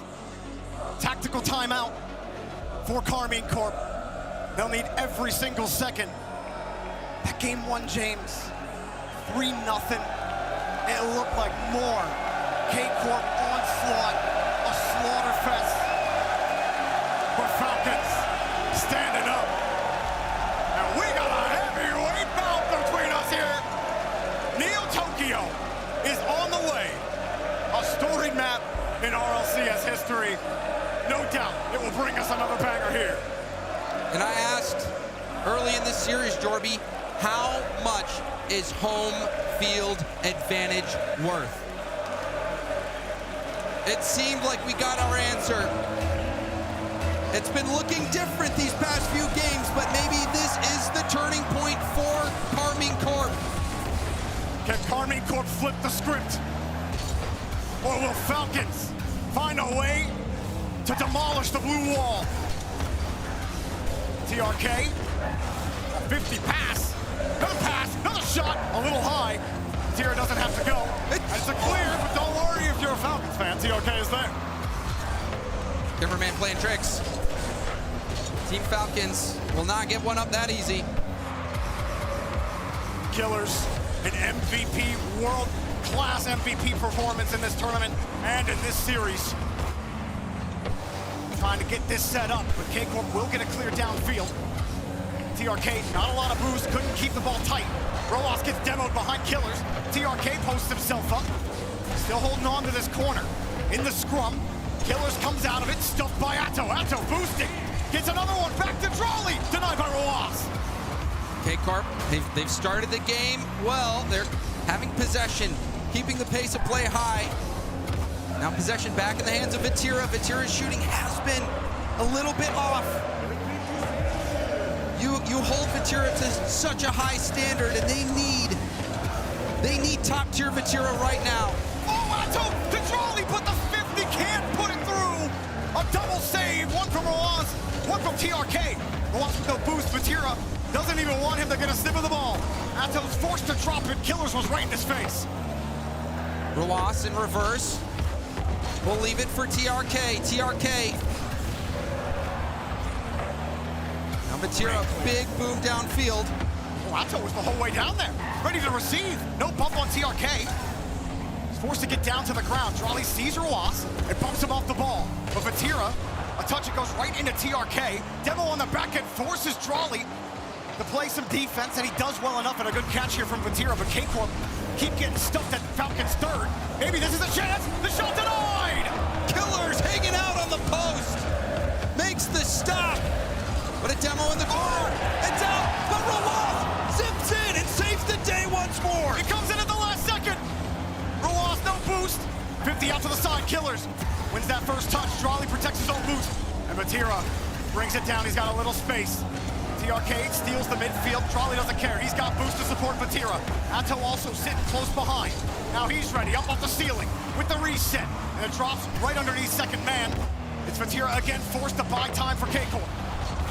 The demo and both players getting boost. This could be good for K-Corp. Oh! Vatira shot again, saved by Roas. Oh, that came down for free for Vatira, and Roas saves the day again. That's two crucial saves for Roas in Game 6. Off the bounce. Went up high, Killers. Has it over to Roas. Off the ceiling, reset. Not sure if he got it. Wasn't able to make the play work. Killers with a quick catch, turns. And Vatira sends it back into the corner. For all that we've talked about him, James, Trolley, we haven't really said his name in a while. He's been quiet. And the demo opens it up! If you can't beat him, delete him! Break the glass! Hit the panic button if you're Karmine Corp! A minute 39 left in this tournament for the hometown heroes. The crowd knows it. Trying to pump energy into these three players. Falcons. Here they go again. Killers trying to find a bump on the back wall. Atto, desperate for a clear. Trolley, desperate for demos. He gets one. Atto needed boost, but Roas tracked him the whole way. That touch actually gives it up to Killers. You can't give him the ball with the way he's looking. Another demo as well from Roas. Or not a demo from TRK. Roas takes the ball. Downfield, there's no boost, so he can't turn. He's got to play defense. Trolley been doing that a lot. Wait a minute. Pass! Shot! Saves off the buzzer! The crossbar is Vatira's nemesis! Now surely one of those is going to bounce in. Vatira gets a demo on TRK. 50. Here's Atto. Up high. Killers drops it. Oh, K-Corp, we're all posted up. Vatira looking for Trolley. Trolley back over to Atto. No boost. Back to Trolley. Trolley on the post! TRK! TRK saved! What are we witnessing, Jorby? No one can score! The post! The crossbar! It's 5v3! Trolley denied Atto! It's a race for the ball! Killers smokes him! 10 seconds! Vatira! Trolley has to wait! Trolley sizes it up! He bumps for walls! Atto! He loses it! Time is out!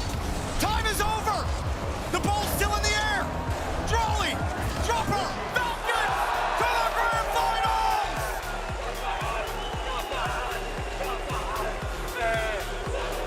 Team Falcons already made RLCS history this year, winning a major. But I don't think they're done just yet. What a performance from Team Falcons!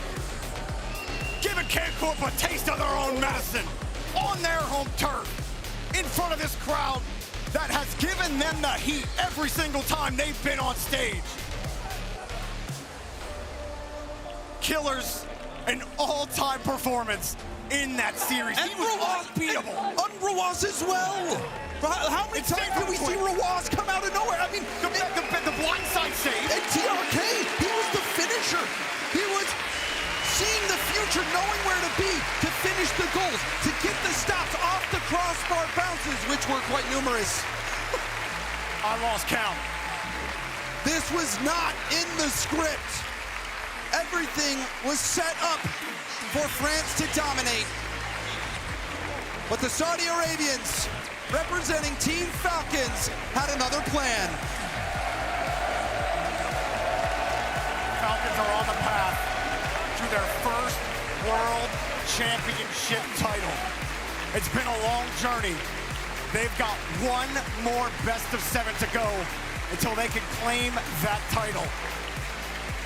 And what a step forward this team has taken, battling the adversity of this crowd, even the adversity of this tournament. And to have the weight of an entire region on your shoulders. But this team has been forged through the fire. They had their time where they would get to grand finals and crumble. This Team Falcons team are not afraid anymore. You talk about belief, they believe that they have what it takes to win it all, Jordy. Falcons make a statement to the other side of the bracket. That is what you're gonna have to contend with in the grand final. I'm excited to hear from Falcons. So we'll send it out to the stage to hear from the boys.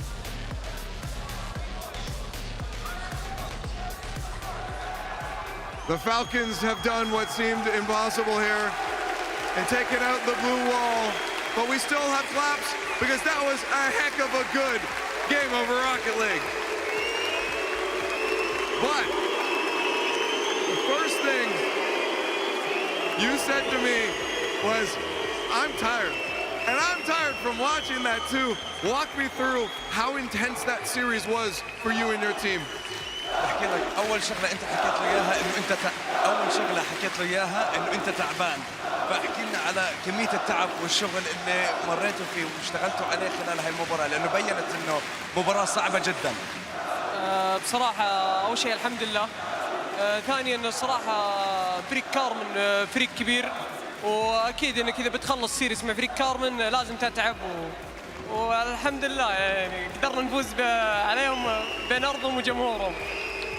First of all, thank God we were able to win this and we were able to make it to the grand finals. And secondly, honestly, when it comes to Karmine Corp, they are a very, very strong team. And the fact that we were able to overcome them at the end, you're always going to end up exhausted at the end of that series. So yeah, there you have it. Well, now I'm curious because on your home turf at the last tournament, EWC, GEEKAY Corp beat you guys. Did it feel extra special to beat them on their home turf? حسيت انه بما انه كارمين كور هزموكم في ارضكم المره الماضيه، فهل بتحس انه انتم فزتوا عليهم المره هاي بارضهم شعور مختلف؟ بصراحه شعور ممتع انك تفوز والجمهور مو كله ضدك بس يعطيهم الالعاب يعني صراحه يعطون جو وحمسونا ان نفوز على فريقهم والحمد لله يعني. Being able to beat Karmine Corp, I mean, in France, among their fans, is definitely something special. And I have to say, like, the fans did kind of push us more and more. We did want to get this win, especially here and now. Well, you guys got it. And I've got to say, you've been in a grand finals and won one not too long ago in Raleigh. But now you're in the grand finals of the World Championships. All I have to ask is, has it sunk in yet? Have you realized where you now stand? حكى لك انتم حققتوا اللقب في بطولة في ميجر رالي، لكن انتم هلا في نهائيات البطولة العالمية. فإنه هل انت مصدق مثلا انه انت متواجد بهي اللحظة في هاي البطولة؟ هل مخك يعني مستوعب اللي عم بيصير حاليا؟ لا صراحة ماني مصدق اني بنهائي الورد اكبر بطولة في تاريخ اللعبة. هذا كان حلم وان شاء الله باقي one more ونحققها. Honestly, no, like, I still can't fathom that I'm basically in the grand finals of the World Championship, the biggest tournament of the year, the biggest tournament in the history of the competition. Of course, it's the World Championship, but the job's not done. There's still one series to go. That is true, one series to go. They are in the grand finals of the World Championships. Put it together for the Falcons. For the first time in the history of Rocket League, a team not from North America or Europe will play for the title of World Champion. And honestly, if you're just tuning in, that was probably the greatest Rocket League match I think we've ever seen in terms of pure skill on the field. Both teams were absolutely lights out, and it was these small touches, a lot of those on the Falcons defense, to keep them ahead. That was a real difference here. And I, posted on social media saying, good luck to Falcons. Hopefully they can bring something today to battle against that KC that dominated Ultimates. They did that and then some. I very much stand corrected. That was a Falcons team that, as far as I'm concerned, played perfect Rocket League. They made it look solved almost. It was insane because on both sides, both teams were doing so well when they would get an offensive drive to make that turn into about 1 minute and 30 of just being on offense, boot starving out. But you have to credit both defenses. Limited boost, and both defenses were playing out of their minds to make all these saves and keep this a low-scoring affair. I mean, both defenses were playing spectacular, but Karmine Corp's offense, man, we were just talking about it. They had 18 more shots. They had the ball in an attacking, I don't know how to describe it, offensive third, 80 more seconds. Falcons in general sat back there for an extra 140 seconds in their own defensive third. Karmine Corp, you saw in the last minute of game 6, they just kept shooting and shooting and shooting, but they could not crack the net. I think it's because you need to shoot so perfectly. Falcons made sure their defense was so rock solid that when KC had a chance to shoot, it had to be right on the post, it had to be right on the crossbar, in a corner, away from the player. Otherwise, Falcons would happily save it away. They had to shoot within such tight margins that you see towards the end, Drali hit the post, say 2 or 3 times, or KC did in general, and you think, oh, Drali should have just shot that a bit more central. But then Falcons just save it. It's a rock and a hard place, and unfortunately, Karmine Corp just couldn't break through that wall. And that game 1 was, that was all K-Corp. That's always the one game that can get away from a team, but then after that, it felt just neck and neck the whole way. Both teams going back and forth. Falcons had so many pixel-perfect saves out of nowhere. You think it's going in, and then just out of nowhere, one last defender comes up with a save and hits it off their own crossbar and gets it out. Falcons defense was unbeatable throughout this match. It was unbeatable, and then listen, there's a clutch play from the captain of France, Matera, top left corner. But that was the last time, really, you saw them put it underneath the crossbar. So many opportunities in Game 5 and in Game 6 where they kept hitting the crossbar. And it would, honestly, to the fortunate Falcons, they would go crossbar down, and it big right into them, and they cleared the ball away. And that had to be so frustrating, because you know that the Karmine players, they feel the pressure. They know they want to put it away. but they just couldn't get the job done. And then in game 6, you'll see it. I don't know if we'll see it in the highlights, but they had a double demo play, and Charlie was nowhere to be found. Yeah. It was an open net. You got to be able to convert in those situations. And that was basically Falcons like one pure attack the whole entire game, and that's all that mattered. Oh, look at this. And that's the K-Corp's offense. Yeah, by the end, they were shooting inaccurately. We saw there by Drawley, and that's going to cost you. Yeah, and you've got to really just give it to the Falcons here, where they had everybody against them. We said that was the 4th to 11,000th player on the K-Corp side. Falcons didn't care. They came out, played their game, and they played that game better than Karmine Corp. And I'm so impressed. And if they can manage to do that in the final against either GK or NRG, then you know what? Maybe I'll revise my earlier statement of KC and just swap Falcons into there and say, hopefully, they bring their A game.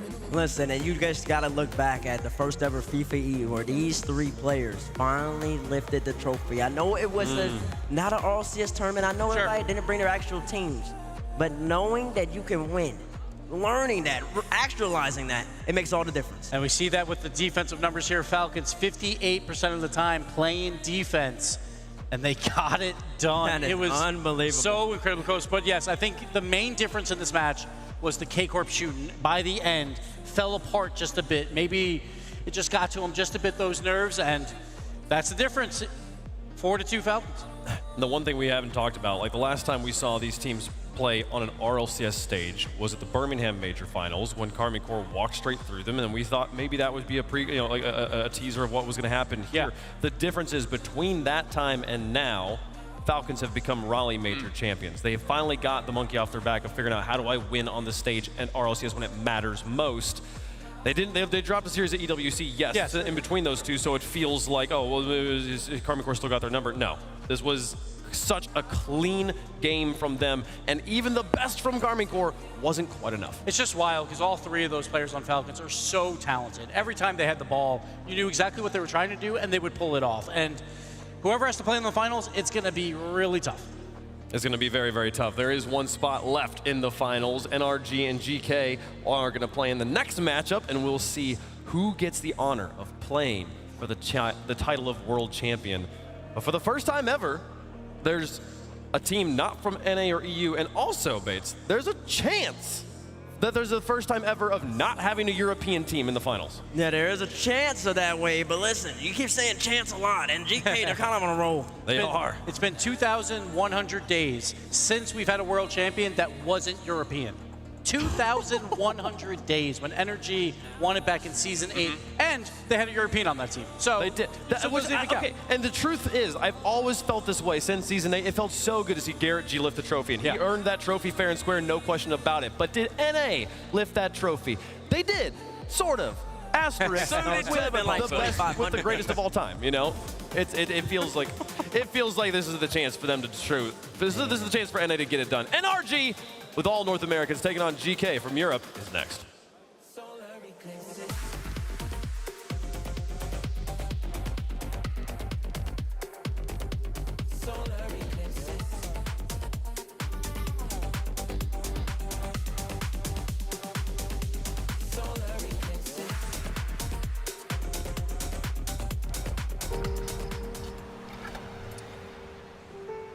There's a reason they don't call them clean bikes, am I right? Yeah. Because it's dirt bike. Gas stations. Whew. You gotta start at the top and work your way down. You want me to do yours next? Oh, you're from Oklahoma. They have to fill the silence. The bathroom code's 9914. Progressive can't protect you from becoming your parents, but we can protect your home and auto when you bundle with us. Look at this hot rodder! T-Bates here, and today I have a special unboxing from Blacklight. It's gonna be something you've never seen before. ASMR. Let's get into it. Oh my gosh! Sorry, oh my gosh. It's cool. These are the instructions. It's a piece of art. Smooth as silk. And now, for the finishing touches. The Athena Pro Blacklight RLCS. Available for pre-order right now.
Last year's FIFA E World Cup was unreal. Nations going head to head.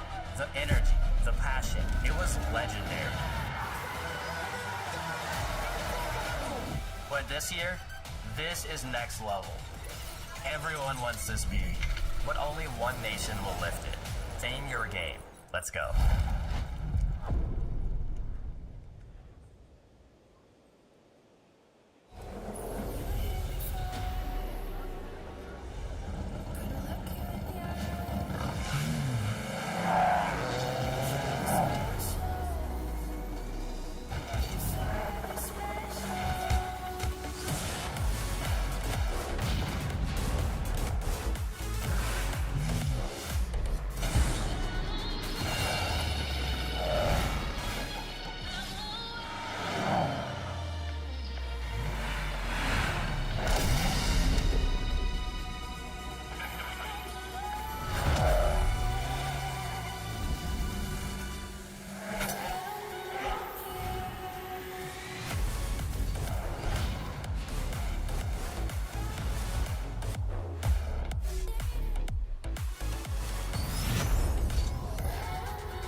Rocket League Esports without context. The chair just said, no, it's all mine. He's stone cold! Can you read that? Oh, almost. Close. And then Jack just comes and ruins your dreams. See you later, Monkey Man! This is Rocket League!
3 teams remain at the 2025 Rocket League World Championship, with the Falcons waiting in the finals to find out who they're going to face for that ultimate title. And what a match that was. 2 of the best teams in the world, and they showed it on the field. The Europeans, they were 9-0, knocking out teams that were not their region. Yeah. Technically, those were all in the lower bracket. This was back in the upper, so watch out, GK. You got energy coming up. And we were talking during the break and realized, Turk, we forgot to point it out. With the elimination of Drawley, it is guaranteed we will crown new world champions today. Yep, this is a very, very big deal. I also saw on the Reddit thread, people were like, oh, this is NA's time. I don't remember the exact number. What was that, 2,100 days? Yeah, and then you go even further and you go, all right, take it a step further back from Madrid. The last time there was a pure All-American team, season 6. Season 6, which I don't even want to do the math on those the days that were between there and now. It's been an incredible run so far. NA does still have a hope, but so does EU, and they're not going to be going quietly into the night. Let's get into the match. Introducing first, on the blue side, representing Europe, the runner-up at the Esports World Cup, no longer the underdog, no longer a miracle, they are for real, they are GEEKAY!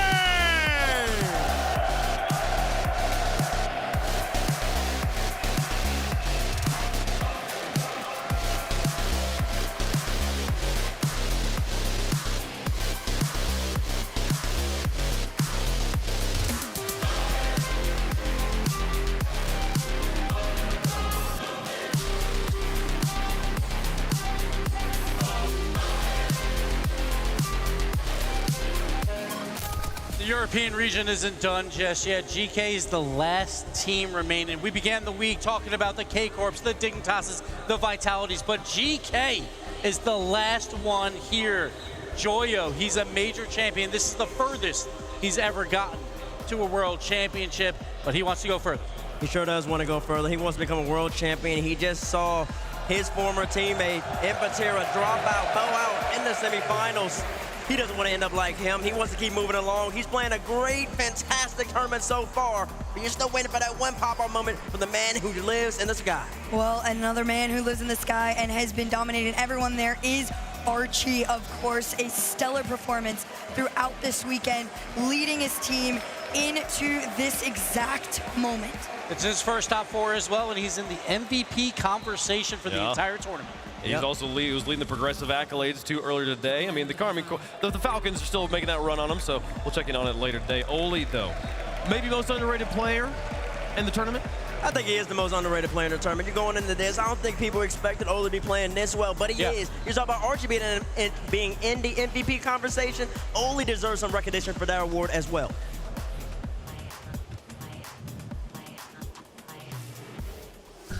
And introducing their opponents, on the orange side, representing North America, they are NA's last hope, with back-to-back Worlds Finals on the horizon. This is NRG!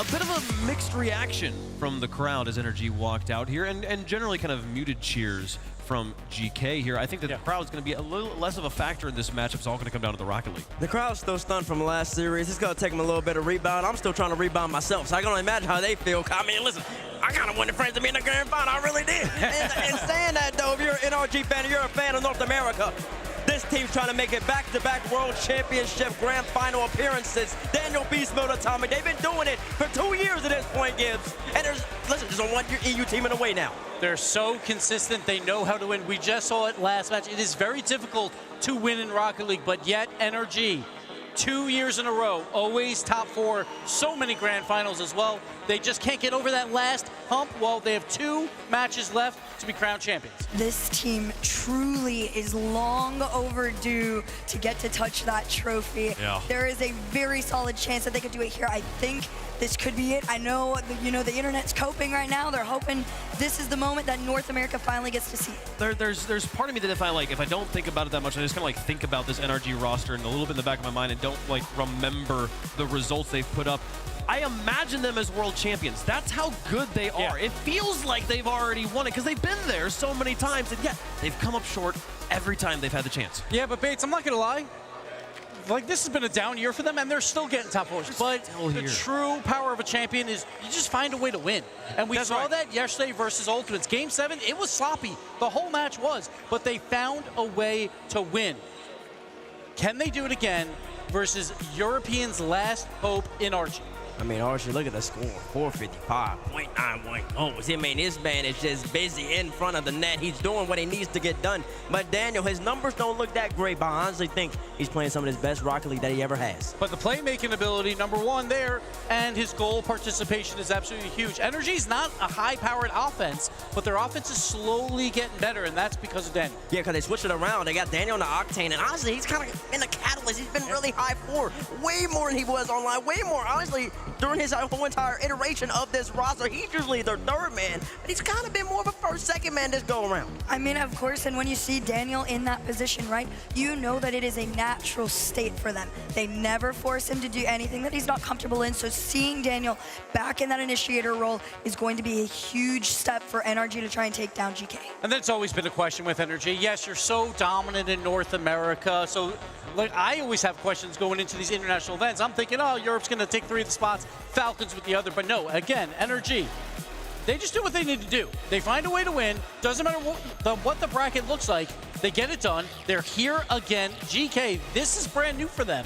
While for NRG, they've been here so many times before. And it feels like in all of those times before, they had to survive to get to here so they could level up and become Championship Sunday NRG, which has always felt like a different caliber of team.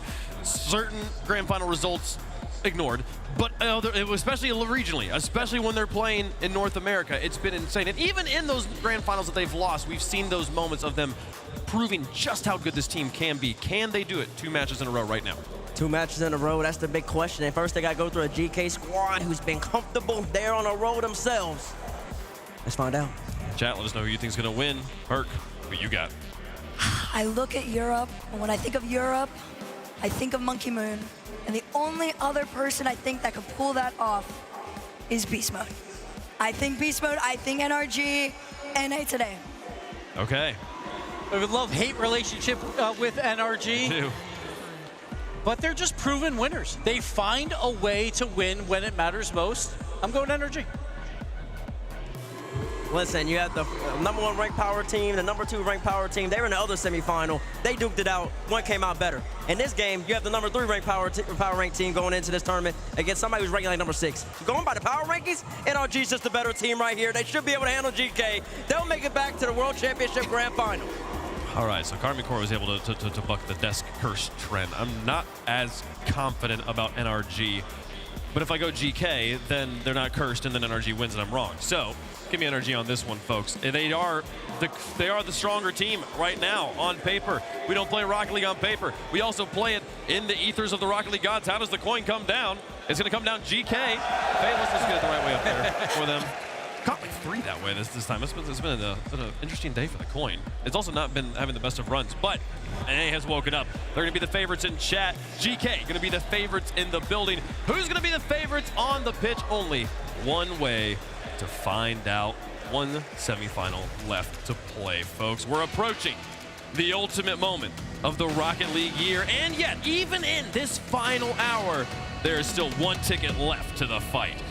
The Miracle of Birmingham making the run of their lives versus the 2024 World Champion runner-ups, hungry for another chance to achieve that greatest honor. It's time to settle the score. There can only be 2. Winner gets a shot at the title. It's GK versus NRG.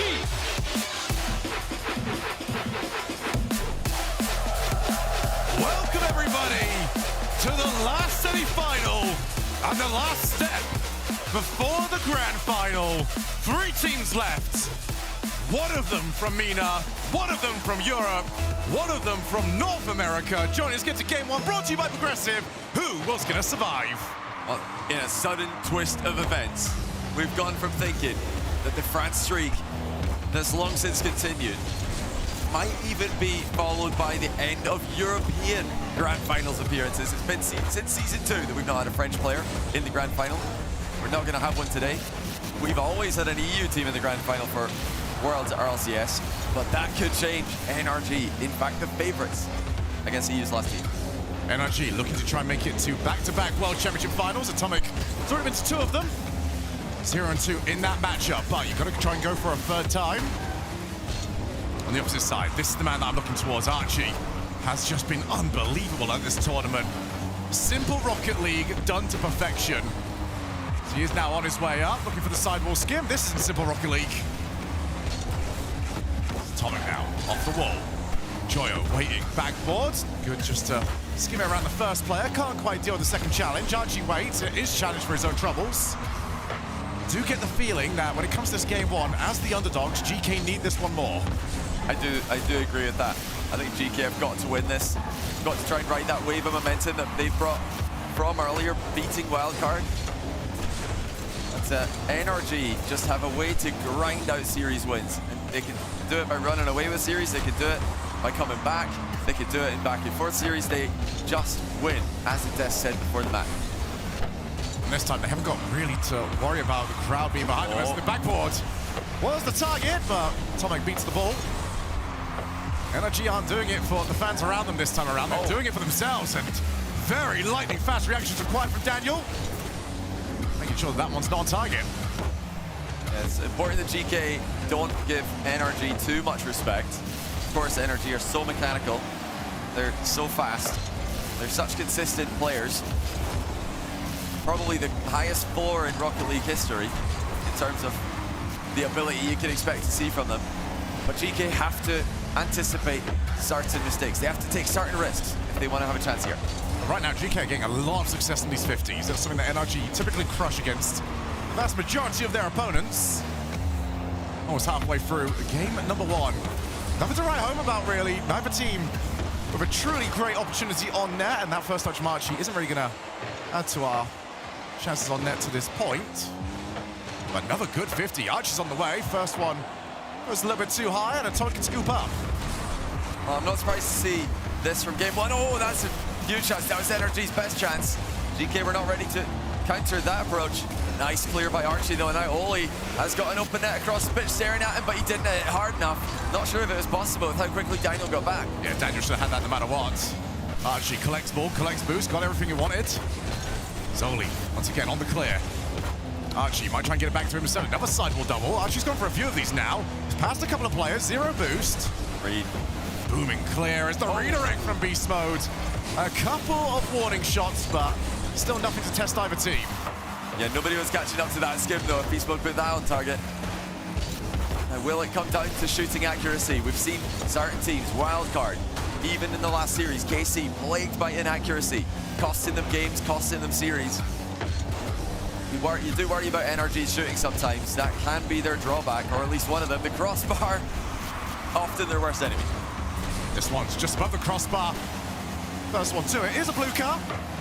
Joyo, very low boost. All of GK are in very low boost. Archie's did it on 12. Second one just picks up the pads. Atomic looking for the player, finds them. NRG, though, this has been one of the main criticisms for them. Very often reluctant to send all 3. Saw an awful lot of that in our previous series where Falcons and KC happy to always send 3.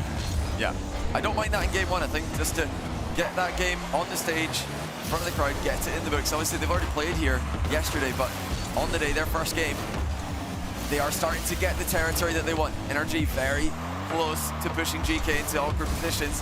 Just Oli with boost there, and he does make good use of it. Another save coming through, but NRG are all over them. Nice pass, though. Joyo just powers it long. Had an opportunity to go for the solo play. Instead, went to a teammate that didn't have any boost and wasn't going to get to it anyway. Slightly awkward here. GK, how much do they want to bite on this?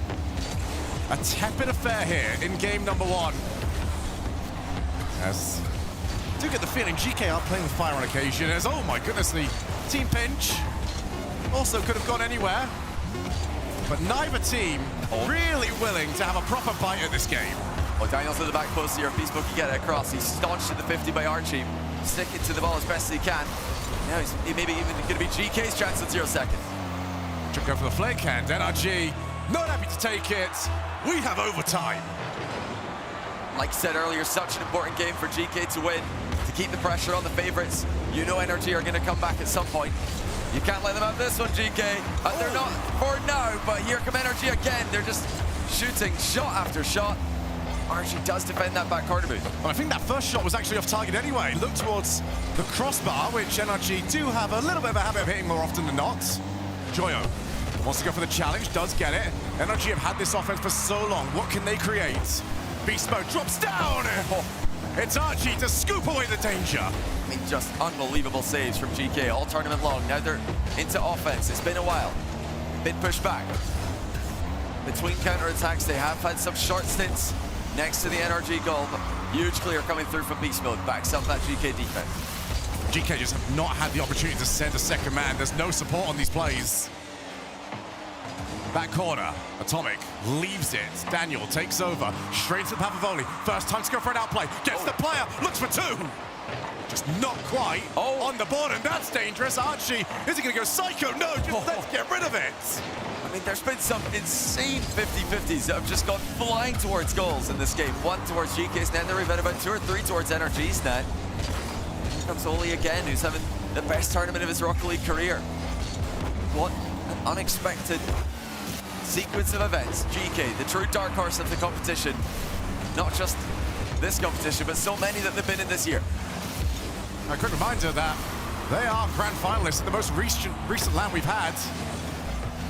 GK shouldn't be surprising people, but they still are.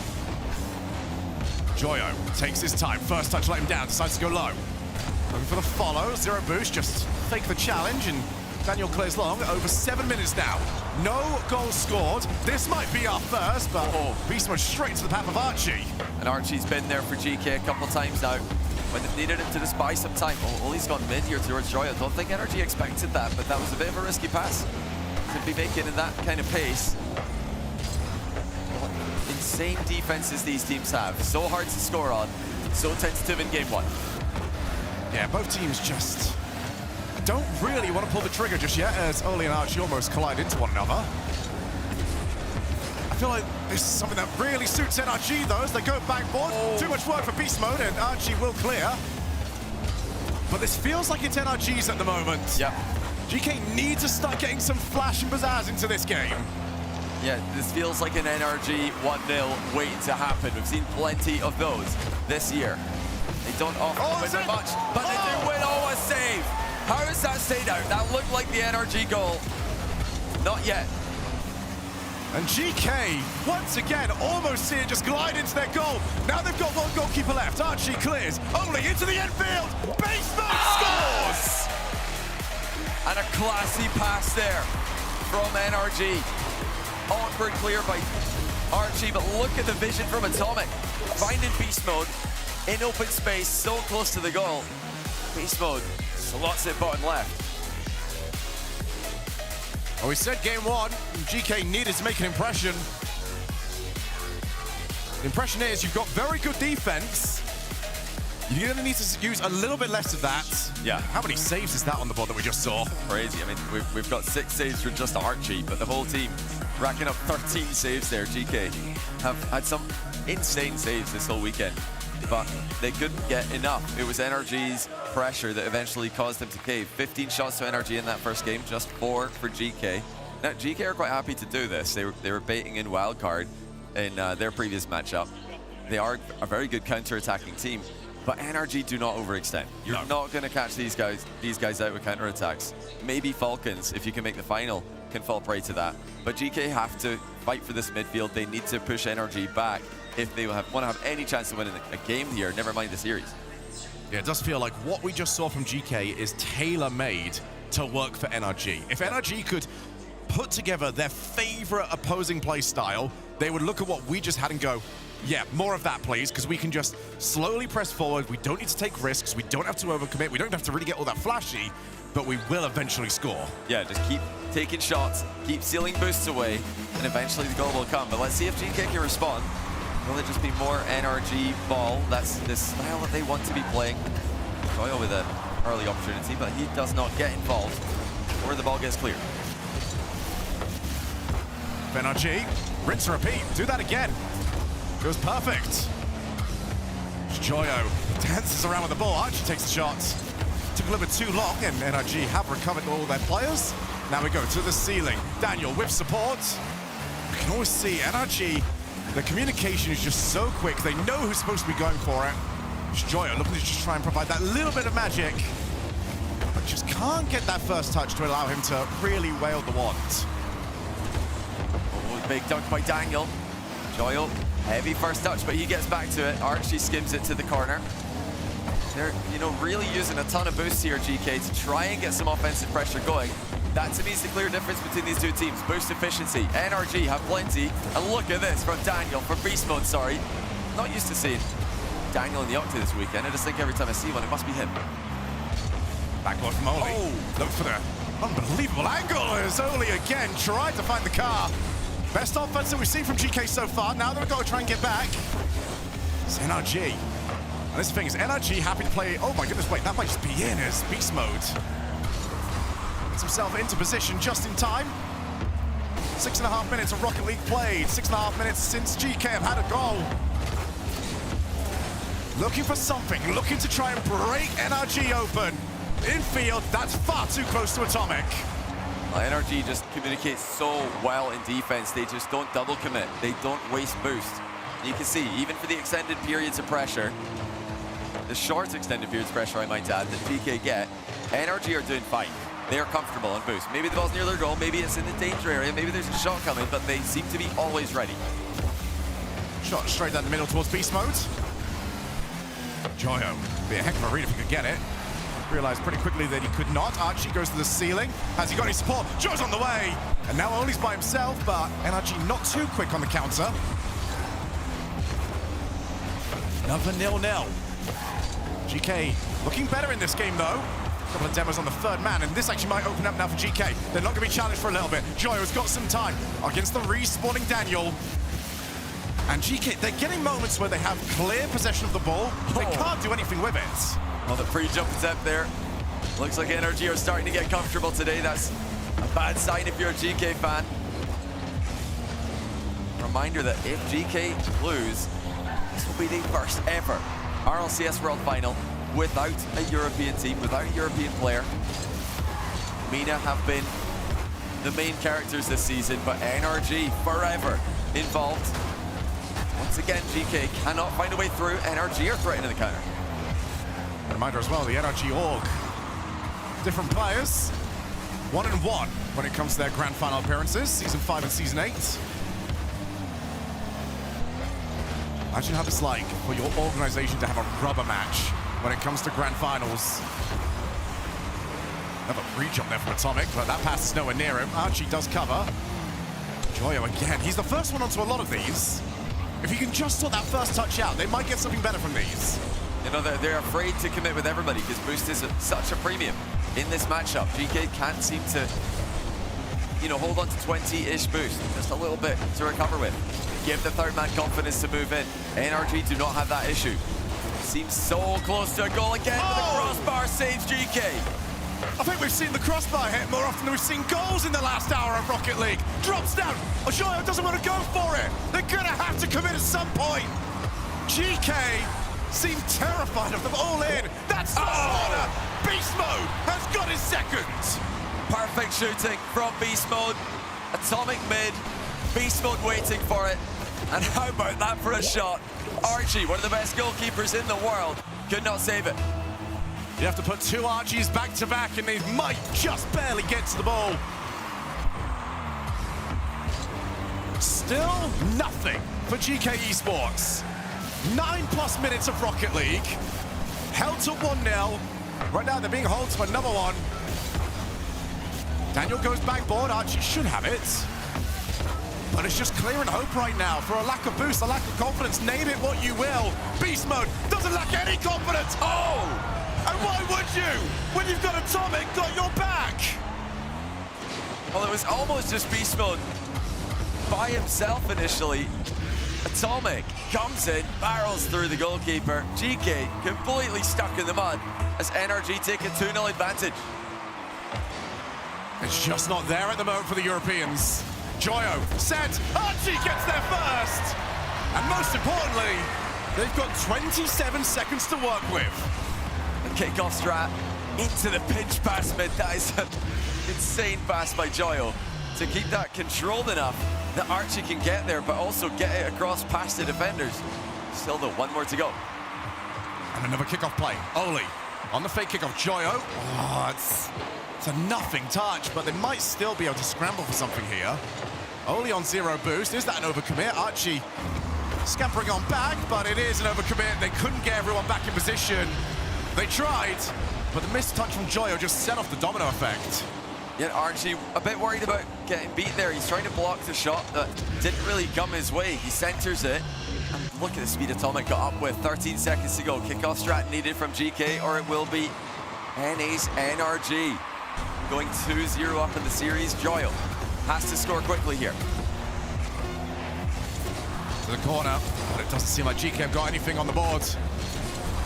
As yet, the time has run out. NRG halfway to the grand finals. And this looks like exactly the type of series that they've been winning in their entire tenure as a team. The 2 years these guys have been together on G2 and now NRG. When they can keep a nice controlled series, everybody moving around, grabbing boost, feeling comfortable, finding space, that's where they do their best work. Now, they've been criticized in the past for lacking that commitment, the willingness to take those risks that will sometimes be needed against world-class opposition. But against GEEKAY and against GEEKAY's style of Rocket League, this is working perfectly. I mean, NRG, they're tailor-made for this. The thing is if you ask GEEKAY, all right, who do you want to play in this semi-final? There wasn't exactly a good option here for them. They'll take what they're given, and they're also taking a timeout. So what do you change here? We've seen GEEKAY throughout the year, obviously underdogs in this matchup. From the 10 minutes that we've seen, they've had 1 goal. What would you change? Well, I like the kickoff strats from GEEKAY, creating a bit of chaos, trying to get NRG out of their comfort zone. But you can't rely on only kickoff strats to do that. They need to find ways to make this game a bit more chaotic. If there's one thing Joyo does well, if there's one thing GEEKAY as a team do well, it's improvising. So if they can get this game to be a bit more random, that favors them, in my opinion. But NRG, with an early 2-0 lead, all the experience they've got, are going to probably see that coming. They're going to know that GEEKAY are going to try and catch them out of position with some rush challenges, with some fakes, trying to get this flow to change in any way, shape, or form. The only good news out there right now, and it is pure hopium, I feel, is for GEEKAY, you look at this NRG team, and when it comes to World Championships, when it goes wrong, it really starts to go wrong. You need to start having that rollover period, make them start to doubt in themselves, because we did see it. World Championship last year obliterated BDS in game 1. Yeah. And then just, it fell off. The wheels completely fell off after that. Yeah. They need to convince this NRG squad that it might happen again. Oh, it's going to be tough to convince them. I mean, you need to smash it. With all their losses that they have suffered, NRG have learned so much. They've grown as a team. They've tried to make the necessary tweaks to improve, and they've become a terrifyingly consistent team as a result. And let's see what GEEKAY have got cooked up for game 3. It's a fake kickoff into the sidewall from Archie, but we will just end up back in midfield play where NRG have looked comfortable. And it is Archie yet again. Wants to pass, but his passing option's gone. Demoed. NRG looking confident. Looking like the heir apparent, apparently, to that second grand final spot, and they've got a shot on target. We're straight back to where we were in games 1 and 2. NRG are swarming. Looking to try and find that first goal. How do you get out of it if you're GEEKAY? You need to try and find a 50. That one's not it, because you leave it for beast mode. And Oli miraculously keeps it out. Crazy save from Oli. Beast mode rifled that ball to the backboard as he sets up the double. no delay on the play whatsoever. I mean, there's no question, GK can make great saves. They can hold on for long periods of time in defense, but like we keep saying, NRG are not going to overextend. It's not what they do. They just put you in this position and keep you there. It's up to you to break free. GK just can't find a way to do it. It's a very old school style of Rocket League. Hold on to that midfield. Deny the boosts. Create what you can as Oli looks for the redirect. Now Atomic sees it out on the counter now. Joyo, very low boost. He would have liked the Psycho. He would have liked a couple of things in this grand finals, but NRG are not providing any of them. Beast mode, everything he does just seems so dangerous. You can clearly see the main difference between how these two teams defend is momentum. GK don't have any. They're grinding to a halt a lot. That really limits their counter-attacking threats. Whereas NRG, when they defend, they're all keeping their supersonic speed. So even if you're getting outplayed, they're ready for a pass from a teammate behind. Speaking of, nice little fake attempt there from GK. But NRG more than ready for that. And now, here we go the other direction. Chance, and again, it's perfect. You've seen the difference here in class. NRG want to go back-to-back. Denied too many times. And they look in prime form for it at the moment. GK have got nothing. They've got a goal, but they haven't got answers. They haven't got ideas. And right now, they might not have a hope against the NRG of this quality. And the shooting's looking good for NRG, which is probably the best thing for them and for their fans. They're not sniping the crossbar. They're not playing crossbar chat. Yeah. So let's just cut that bit out. Let's pretend that didn't happen. They're shooting the ball really well, I promise. There we go, that's better. All right, can't hit the bar on that play. 2-0 for Beast Mode. It's a drubbing. NRG have got their sights firmly set on the grand finals. And for GK, I mean, this is all about, you just got to get the next goal.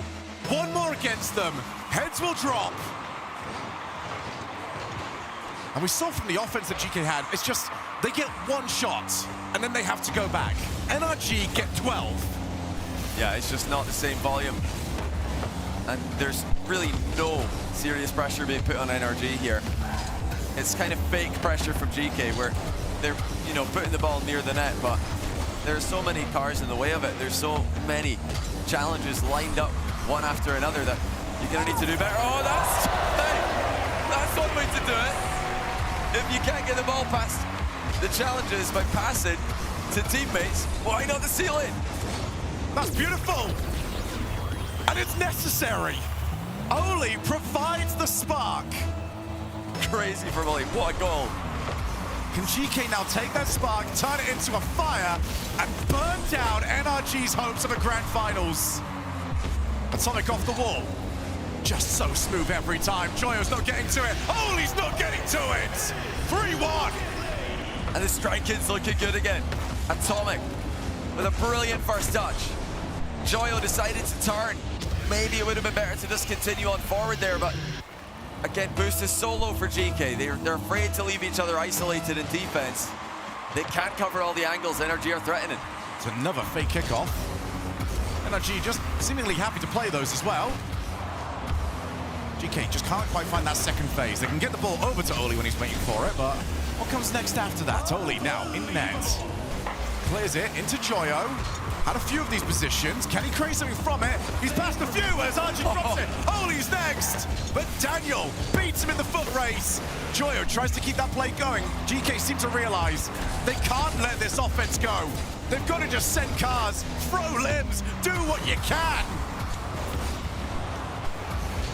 Oh, this is a counter again. Daniel fix it. Beast Mode with the credit for the goal. Off of Joyo's reset, Beast Mode just slams it on net, gets demoed, and Daniel running interference. I think he might have bumped Oli there as well. North America looking like they will stand on top this year. Europe on the verge of the first time ever, no players, no teams in the World Championship Grand Finals. And the way we're going right now, it would need a miracle for that to change. Absolutely. I mean, coming in and out of the timeout. No clear difference with how GK have been able to play. Oh, look at this. The double pass actually takes a teammate out of the game, but Archie gets it mid for the third. That touch is insane. Joyo didn't see it coming, but they had Oli in reserve, and they're within 2 goals. Still, though, I'm not seeing anything that would suggest a comeback's happening. It would take some help from NRG. As we do see the bot kickoff this time, and Beast Mode somehow has got that covered. That is unbelievable. Oli, I think, wanted Daniel's car. Didn't quite get it. Archie, good challenge win. Oli on his way up, but again, they just always have each other's backs. Never leave one or the other out to dry. Joyo looking for a pre-jumping Archie. Daniel's on the way over to it, and it's a misread there on the approach from Oli. Time running out, and they're looking down and needing a reverse sweep. Well, it's something that they've done before. It's something that I'm sure they will believe in themselves to do again, but against NRG in this form, playing their own brand of Rocket League, GK have not put NRG out of their comfort zone. This is NRG's style that they want to play, and they're getting to play it without any difficulty. It's comfortable. 5 minutes away. And the timeout has already been used from GK. They have now got to figure this out on the field.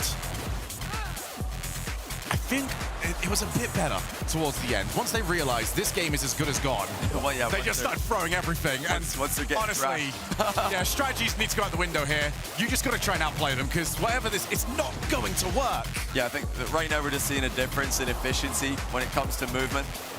And whereas NRG are able to put seriously threatening counterattacks on the board, GK can't do that. They're not keeping up their defensive momentum, like I previously mentioned. And that just means NRG can swarm them. They can just push them back and eventually wait for that mistake to happen.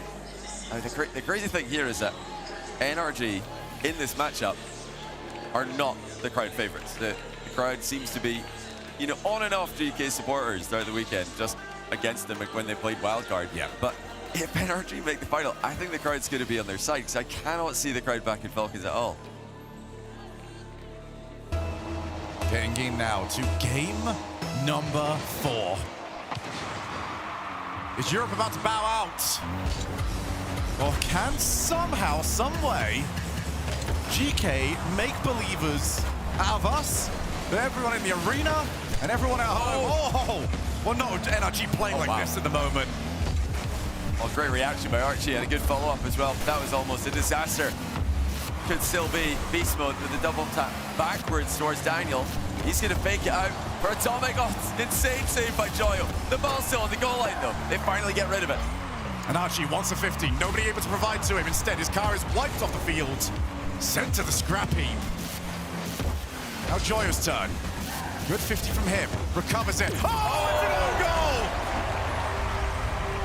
Well, with no time to react, the ball comes flying across, and you don't have any time to process if that's on target or not. Daniel's thinking, oh, maybe it's in. I better hit that near post. Can't get enough on it. Puts it into his own net. But with that happening so quickly, I don't blame him for just trying to keep that in the near post. Turbo Season 5's looking at it and just going, yeah, it doesn't feel great, does it? Well, take them out you can if you're GK. You're going to need a lot more of them. Archie off the wall. First time NRG have trailed in this series.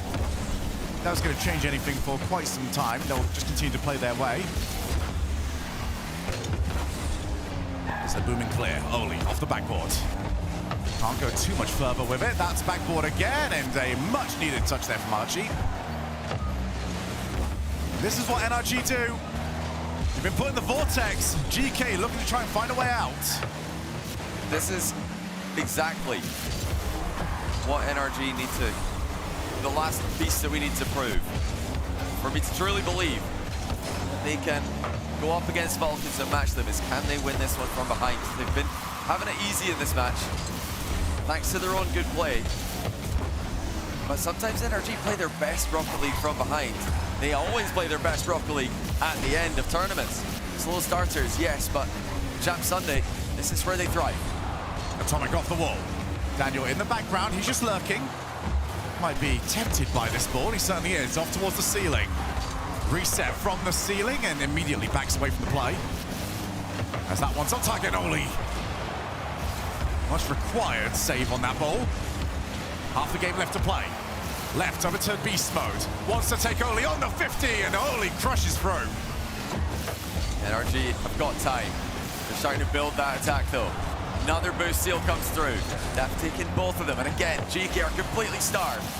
NRG creating the chance and taking it.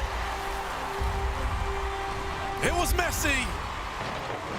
Archie misses. Oli couldn't recover.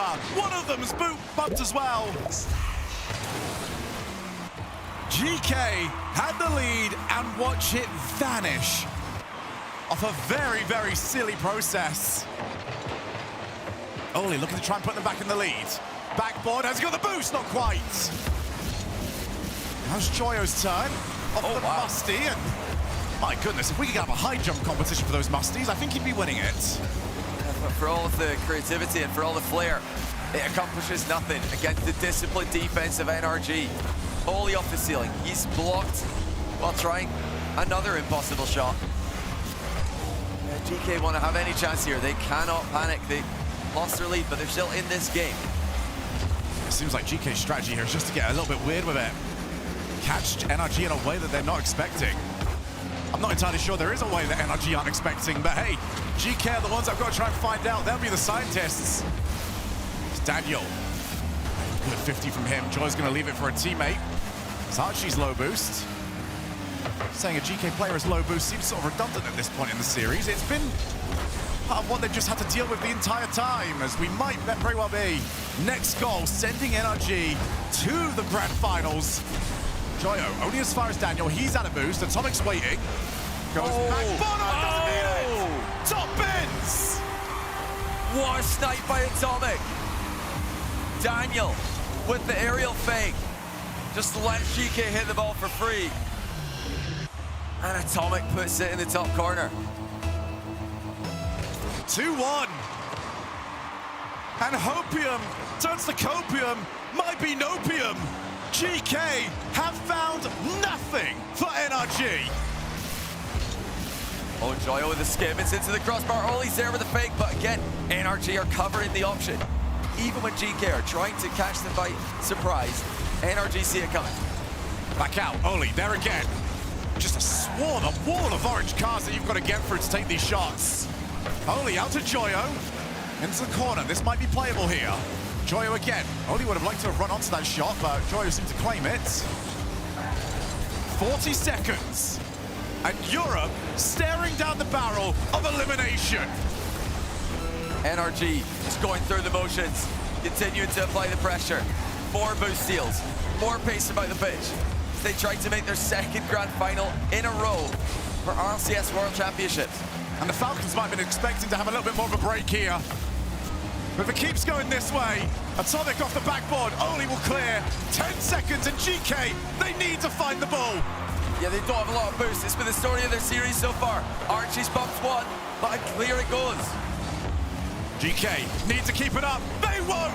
Europe obliterated, decimated, eliminated. MENA versus North America in the grand finals. EU. 2 grand finals in a row. And a clean performance from NRG. Stylistically, they were perfect for this. They had the consistency that we expect from them. But today, clearly they've been preparing well. They've been in the training packs. They've been hitting up the striker training, because I saw a lot of top corner shots. Maybe 1 or 2 crossbars, but that's fine. Those could be good passes. But a lot of top corner shots for NRG. Even KC, Wildcard, a lot of teams struggling with their shooting today. NRG in the past struggling with that. You know, the fact that I'm seeing those goals go in, they're taking the chances that they're creating. Are they ready to take that next step? It is a 3rd World Championship Grand Final for Atomic. He's 0-2. Crazy. A chance to right those wrongs. We all remember what happened last year, the heartbreaking way that that game 6 went down. And a close grand final as well. I mean, a very close grand final. We don't often get close grand finals in RLCS history. A 4-2 loss is a pretty good effort from NRG last time around. Of course, they're going to want to go one better, but now that they're into the final, I think they're going to love that they've got Falcons. They might very well be the crowd favorites for it. They march on. They march through Europe, who are out of it. For the first time ever, there will not be a European team in the grand final. Ladies and gentlemen, your grand final, NRG against Team Falcons. The opponents of the Falcons in the grand finals, it's NRG. I have the coach Sathu with me. Sathu, crazy thing here, don't know if you realize, but going into this grand finals, this will be the first time now in Worlds without EU representation, and you just took that away from this with Worlds. How do you feel about knowing that now? I mean, honestly, I'm happy with how NA showed up and Mina showed up and everything, so I think it's good to get some diversity, so yeah. Yeah, what about the chats about NA not doing so good anymore? I mean, I don't know. I think we showed good things. I think you showed them. Il lui a posé la question de, évidemment, on rentre dans une finale historique, malheureusement, pas d'équipe européenne. Qu'est-ce que ça fait pour lui d'avoir éliminé la dernière équipe européenne? Il a dit qu'il est content, évidemment, que sa région, comme la région MENA, soit représentée en grande finale. Et puis voilà, que les chats Twitch, finalement, n'avaient pas toujours raison. Now, looking at the match that just happened here, it looked like it went by pretty quick. We were hoping, for a longer series. So, in your eyes, it must have been not easy, but relatively easier than maybe you would have thought. Would you have liked a longer series to get you better warmed up for a grand finals? Does it hurt you going in this quick to a grand finals? No, I think it's good. I think it will help with the fatigue factor. I think getting that series over as quickly as possible will be good for us. I think it gives us time to talk. We'll know what we need to change going into Falcons. We know how they're going to play differently. The standard will be a bit higher, so I think it's fun.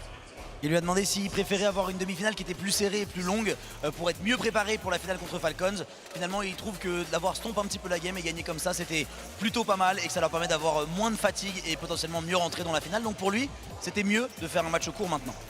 Okay, so we've got to find out going into the grand finals who Leon's cheering for, because there's got to be one team. So I want to find out if you're going to be the underdogs or the favorites going into this. You cool with that? Yeah. All right, Luti, let's find out who Ok they're les going gars, for. on va faire évidemment, bon ça va être difficile, mais qui pour la grande finale et pour Falcons? It's like a good sign for you guys, yeah? Et qui est pour Energy? Multiple for you, actually, right? Yeah, okay, how do you feel about this then? Do you want it to be the underdogs? We'll always take crowd support, so yeah, okay, they'll take the support. Ils prendront votre soutien. For NRG!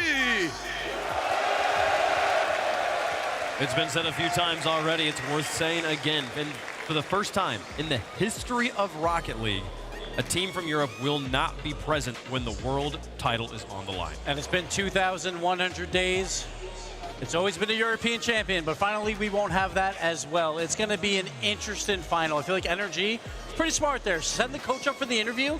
We saw Daniel and Atomic. They were actually in free play during the interview, just trying to keep as warm as possible, because honestly, that was a quick 4-0. They didn't get much practice there, Bates. Listen, but they played their game once again. They just completely outshot and just out-pressured the opposition. 45 shots, I believe, to, I think, 21 over for the GK boys. So, I mean, just not evolved from GK.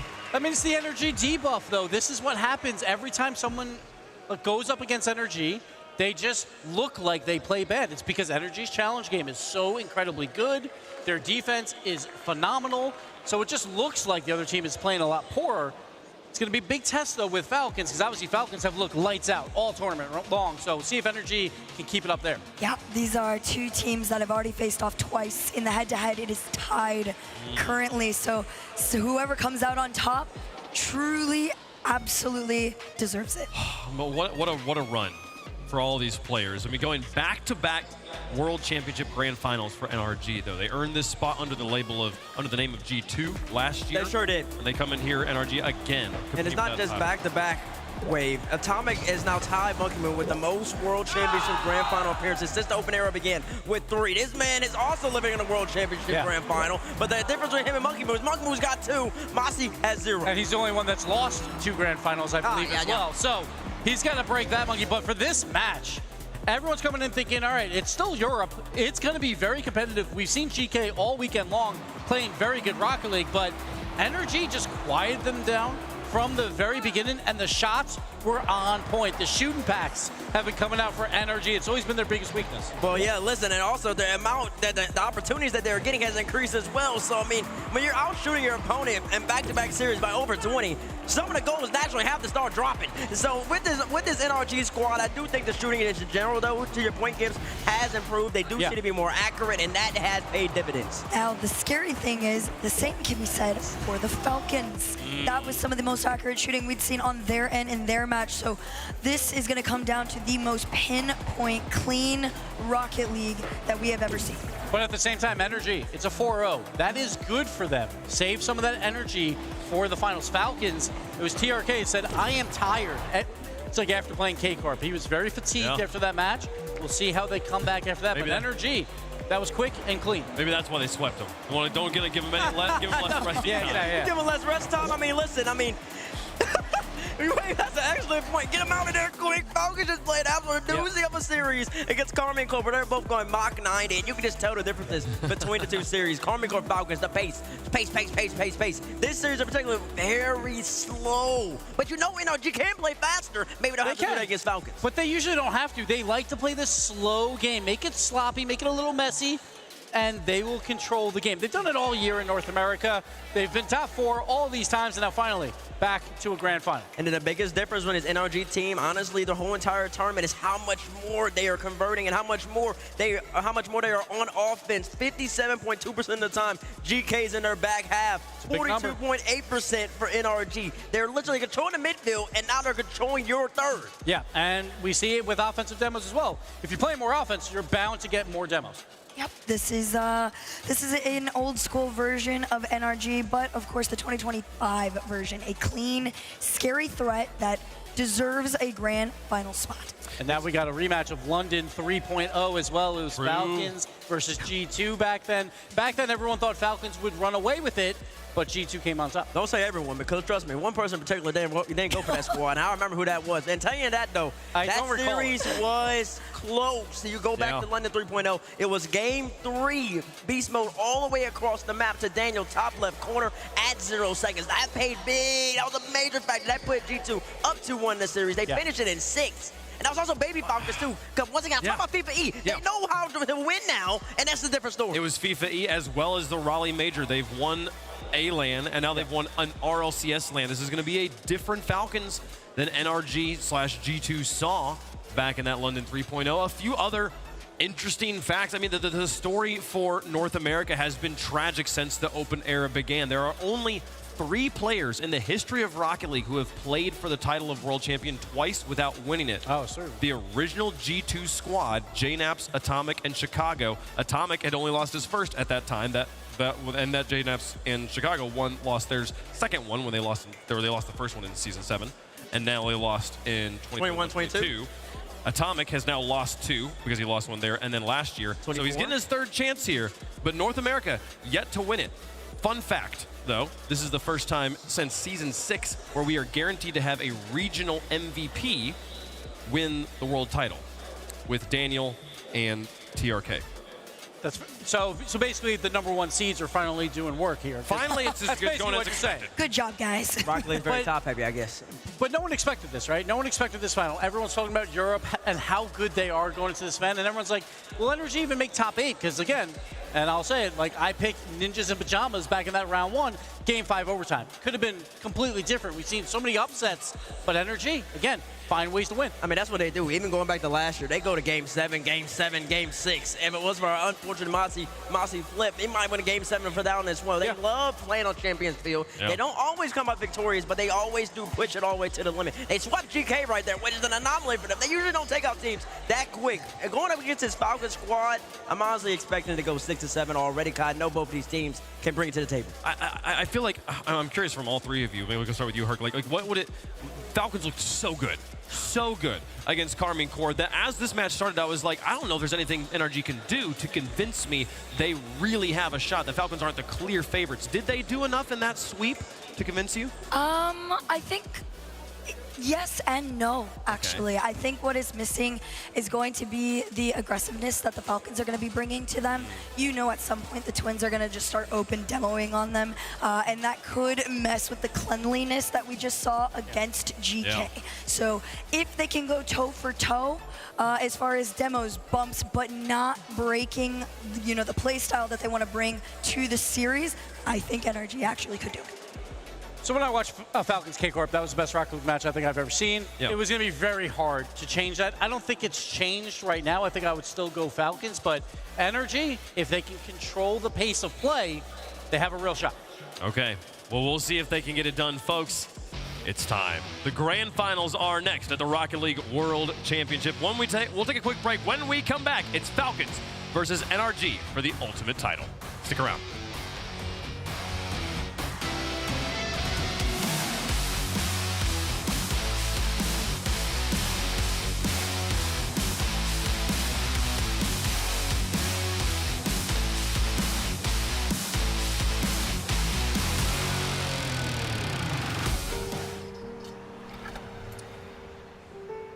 There's a reason they don't call them clean bikes, am I right? Yeah. Because it's dirt bike. Gas stations. Whew. You gotta start at the top and work your way down. You want me to do yours next? Oh, you're from Oklahoma. They have to fill the silence. The bathroom code's 9914. Progressive can't protect you from becoming your parents, but we can protect your home and auto when you bundle with us. Look at this hot rodder. T-Bates here, and today I have a special unboxing from Blacklight. It's gonna be something you've never seen before. ASMR. Let's get into it. Oh my gosh. Sorry, oh my gosh. It's cool. These are the instructions. It's a piece of art. Smooth as silk. And now, for the finishing touches. The Athena Pro. Blacklight. RLCS. Available for pre-order right now.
Last year's FIFA E World Cup was unreal. Nations going head to head. The energy, the passion, it was legendary. But this year, this is next level. Everyone wants this beauty, but only one nation will lift it. Fame your game. Let's go.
Rocket League Esports without context.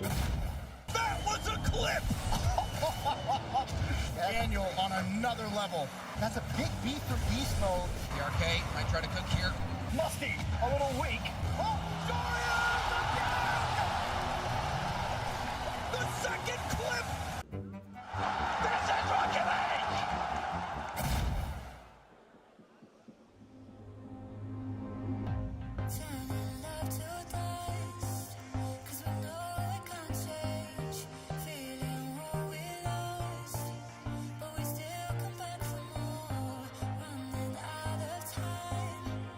But the hands are missing.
After a fantastic season of Rocket League, it is time to crown a world champion once again. We are guaranteed new world champions no matter how it goes. I hope you all are as excited as I am. Welcome back to the desk, CJ. NRG versus Falcons.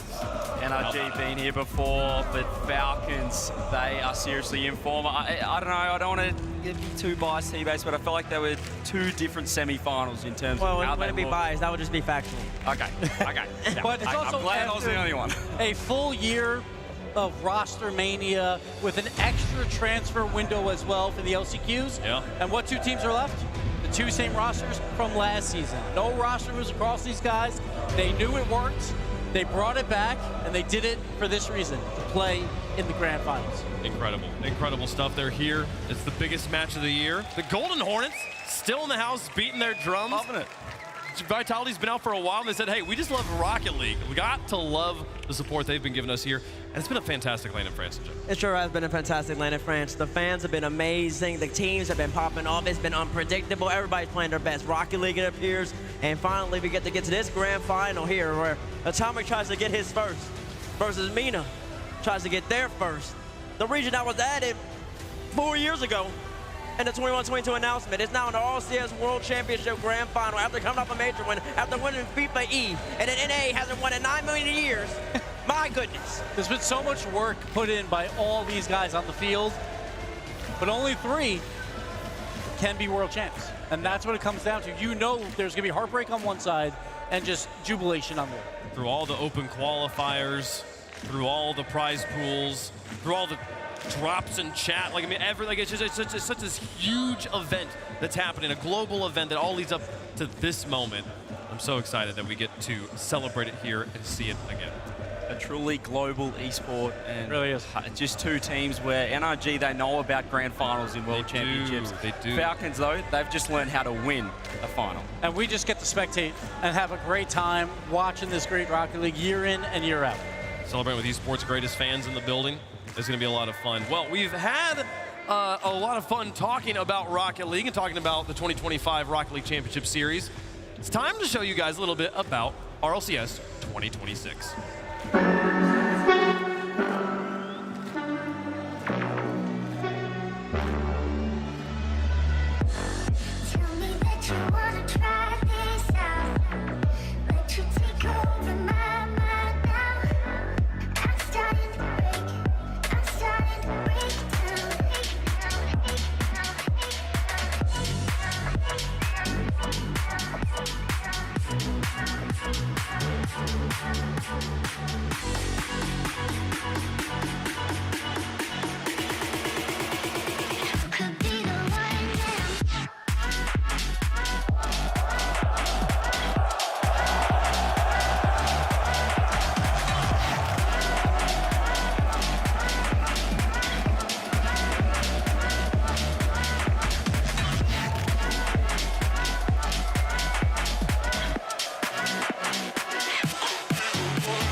That's right, there's more lands. There's also 2v2 Rocket League in the house for the first time.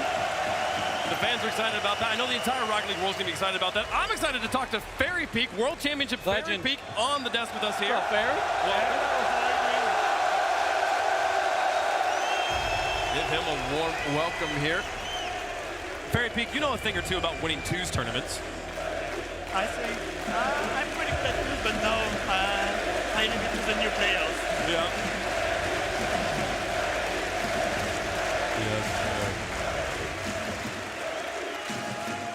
Wow. Wave. An extra land. An extra studio land, a kickoff land. That's going to be nuts. We still have the LCQs. They were still in there. It's just more of everything. I love it. Major 1, North America. 2v2. 2v2. 2v2. That's true. I can also confirm, I've been just told this wasn't in the graphic, but they are enforcing a 2/3 region lock rule. So all teams to play in a region have to have 2 players who have a residency or a passport to that region. That's across all regions in RLCS. The teams have been informed, they're aware of how that's gonna work, and I'm excited to see how that increases national pride for the leagues here. I think that's awesome. Like for the player in the region, they can play in their own region with their own team. So yeah, that's really great. It's going to be a really, really fun time. Great event. Listen, we had 3s, 2s, and 1s about 4 years ago. Fair, we had a 1's world champion, a 2's world champion, and a 3's world champion. I'm not a 1's world champion. I was good back in the day, but there was no world championship, unfortunately. I know, that's what I'm saying. If they had it back then, you would be. Yeah, I would love it. I don't want to say I would have been it, but maybe. Just be careful. Be careful, everyone. All right? When you started competing back in the day, did you ever think RLCS would expand to having a 1 circuit and a 2 circuit? I was hoping for, but there was no RLCS for 1v1, so I stopped a bit, and like 3-4 years after that, now there's RLCS World Championship, and yeah, that's awesome. And now there's 2v2 too, so that's really cool. For sure. Well, I can also confirm, eagle-eyed viewers who looked at that scheduled graphic will notice Worlds is now 6 days. Yeah. We get an extra day of World Championship action, which is really, really special. They also, it said on there that the Split 1 major would be in NA, and it didn't list the location of the Split 2 major. I don't know where the Split 2 major is going to be. You don't know where the Split 2 is going to be? No. You know? Wait, you know? Do you know? You know? Do you want to know? Yeah. Yes, I want to know. Yeah, we want to know. Et vous, le public, est-ce que vous voulez savoir ou pas? Hey, oh. I think they want to know. Where's it going to be? I said.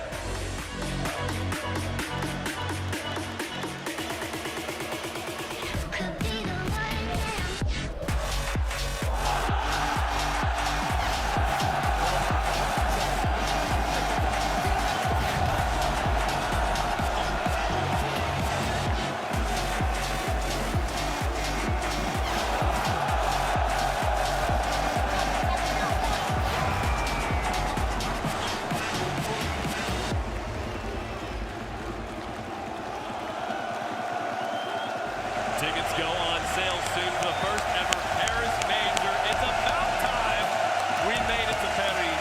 I'm very excited about it. I can hear everyone in the building. That venue, I've been told, very big, is 25,000 people large. You think they're going to pack it?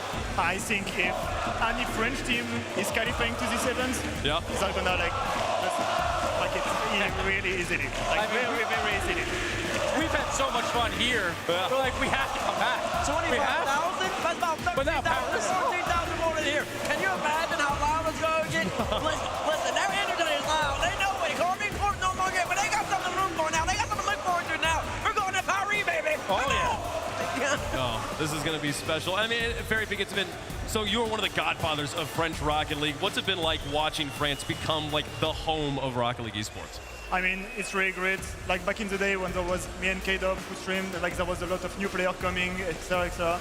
I'm so proud of the French community. Like even now in this crowd, everyone is cheering for everyone, and like I'm just so happy that France has become what it's now. Well, and for the English-speaking viewers who are watching our stream here, they maybe don't know about the Rocket Baguette stream that's been happening at that desk right there the whole time. I've seen you over on that desk. Tell the people at home about what you guys are doing. In the desk there? Yeah, the Rocket Baguette stream. I mean, Rocket Baguette has been there for like forever. Yeah. And they're doing their art to like just show the community what they can like do. I just love them. Like they're so happy about it. Yeah. Like they always tell me they're so happy about having a desk there. So now it's really good for them, and I hope the best for the future. Oh, it's been such a special thing to get to see them on the stage. We've never had like dual desks like this before, but it absolutely was required for an event like this. What an event it's been, very big. Thank you so much for joining us on the desk. Thank you all for being here for the best Rocket League land we've had. It is time for the Rocket League World Championship Grand Finals. You can win as much of everything else as you want, but everybody really has their eye on the World Championship. It's the biggest tournament of the year. It's what everyone works for years, for hours, every single day. It's the most prestige stage of the entire esport. The chances of facing a bad team is not going to happen. I think it's just the highest level it's ever been. A lot of teams can win. If you lose a game and you are mentally down, you can't win a World Championship. طبعا عشان تحقق بطولة كبيرة مثل هذه تحتاج كثير من الأشياء. كيف كل لاعب يطلع أفضل إمكانياته.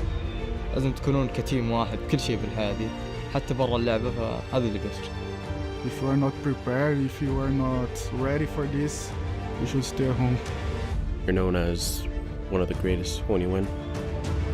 You're remembered pretty much forever. I can only describe it as like Everyone in the world wants to win Worlds, and you beat everyone. I don't think there's an achievement more career-defining. You put down one of the best players of all time. You're always going to be there. The main goal is always winning Worlds. It's what matters the most. You are a legend of your game. The World's winner is an extra tier above anything else you can do in the game. When I saw Monty win the 52nd trophy, I saw his feeling and I wanted to feel it again. The level of Rocket League has never been higher. Everyone's dream is to win Worlds. Winning it puts you in a different category. All these teams are very competitive. You can't underestimate anyone. I hope to be the greatest player to ever touch the game. Introducing first on the blue side. First, the scoring machine, Killer!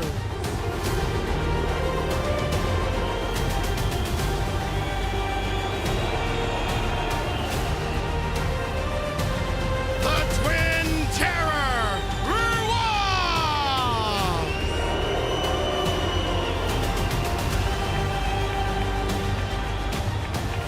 And the three most dangerous letters in Rocket League, TRK!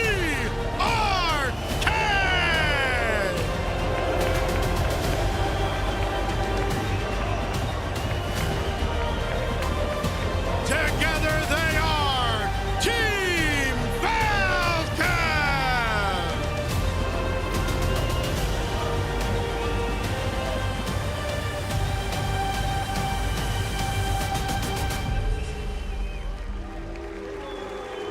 And we welcome MENA's #1 seed in the Raleigh Major Champions, 5-time regional champions, Team Falcons. All they do is win. The best team in the world just took down KC. If there was any doubt of the top two teams, they have stood out on top on the biggest stage possible, Bates. They sure have, and listen, they just having fun with it. They just keep winning. They don't know how to lose at the moment. They found their groove. They really just got the car in high gear, and it doesn't look like they're gonna slow down, Gibbs. That high-flying offense was paired with perfect defense versus K-Corp. They took down the final boss, but there's still one opponent left. TRK has been, if there is an equivalent to Garrett G in MENA, it's TRK. He's been there since the beginning of the region, being a part of the scene, and he's been at the top of that region the entire time. And if there's a most improved player accolade award in this RLCS, it would be given to Khalir's. His offense was already world class, but his defense is elevated to a whole nother level. He's ready to go. And introducing their opponents on the orange side from North America. First, it's Critical Massimo Atomic!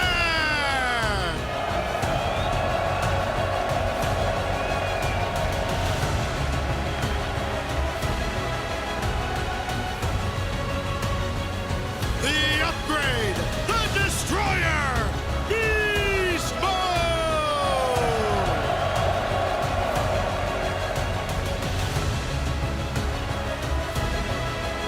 And the North American MVP, Daniel!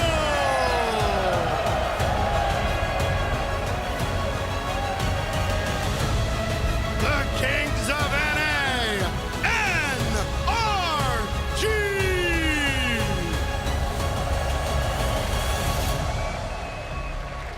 The most consistent team over the past 2 seasons. In their first LAN Grand Final of this season, they are ready to go beast mode. Atomic Daniel, they need no introduction, but what they want to do is make amends for last year when it came up just a little bit short. The North American 1 seed for 2 years in a row, 4-time regional champions, and they made a top 4 at both majors, but they finally got back to this grand finals for this moment. There were question marks. There were real question marks. Going back to our power rankings pre-event, we had this team, NRG, at number 6.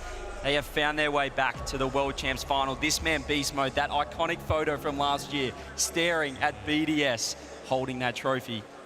And let's not forget, they were 15th in offense at both majors. Their offense is clicking. They're playing good offensive ball where they keep the ball on the opponent's half. Make the other team play defense, wait for the mistake, and capitalize. It's all about their shooting. As long as their shooting is good enough, keep the ball on the offense, they will capitalize eventually. They'll boost our view out. But to keep the ball on offense, you got to be fast. And this Falcons roster, the fastest in the building by a mile, they're going to have their work cut out for them.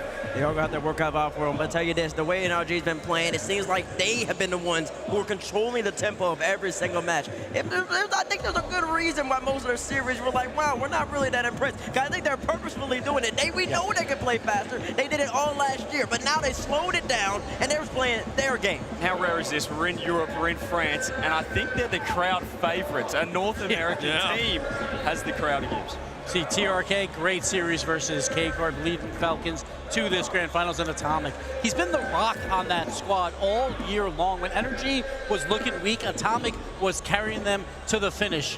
And he did so again. They're here in the grand finals. One more match. And Masi was their best player in their last series against GK. He averaged about 450 a game, 1.2 goals per game. He was cooking, but that was against GK. This is against the Falcons. But if there is one team that NRG may have more confidence against, it's against the Falcons. They couldn't beat Karmine Corp, and they couldn't beat Vitality, but they have tied. I think they split the season series against Falcons 1-1 apiece. And last year, London 3.0, it was the same matchup. Falcons were heavily favored. What happened? Energy played Energy winning ball, and they got the job done. These are the only two rosters. Didn't make any moves all season long. Even the world champions in Europe, they made roster moves. Everyone wanted to get better. These cores knew that they could get better together. And their reward is right now. That is a great point, Gibbs. Because in this scene, all we talk about is roster mania, switching up everything after every single season. These two teams, they stuck together. These two teams are playing some of their best Rocket League they've ever played. These two teams are in the World Championship Grand Final. It is not just that you need to make a change every single year. You can stick, you can grow, you can learn, you can build your team up to this moment. And then, of course, you want to be able to lift the trophy at the end of it. The NRG's win over Falcons, that was over 6 months ago, Gibbs. We had this debate at the top of the World Champs. They have beaten them before. It's been a long time. The last time they played, it was close. There was moments that I feel like it swung the other way for Falcons. Raleigh Major semifinal, right? It's 50-50. Raleigh Major semifinal, I believe that one went to Game 6 on Neo Tokyo, if I remember correctly. Yep. And I think NRG beat them 6 months ago on Game 7. So these two teams, like we say, NRG always goes the distance. Falcons are comfortable doing that. They just took out the crowd favorites. They just took out the tournament favorites. Man. There's a little bit of, we can analyze how it's went in the past and try to tell you what's going to happen, but really, you got to let them play. It's time for the grand finals here. CJ, who you got? Oh, this is tough. This is tough. If you asked me pre-event, I had Team Falcons as my champion. And I think with the tie choice, I'm going to have to stay that way. Give me Team Falcons taking it all, world champs. So 4 days ago, we had this pre-show. We literally had this argument. Is Energy on the same tier as the Falcons? And Wave's big wingspan.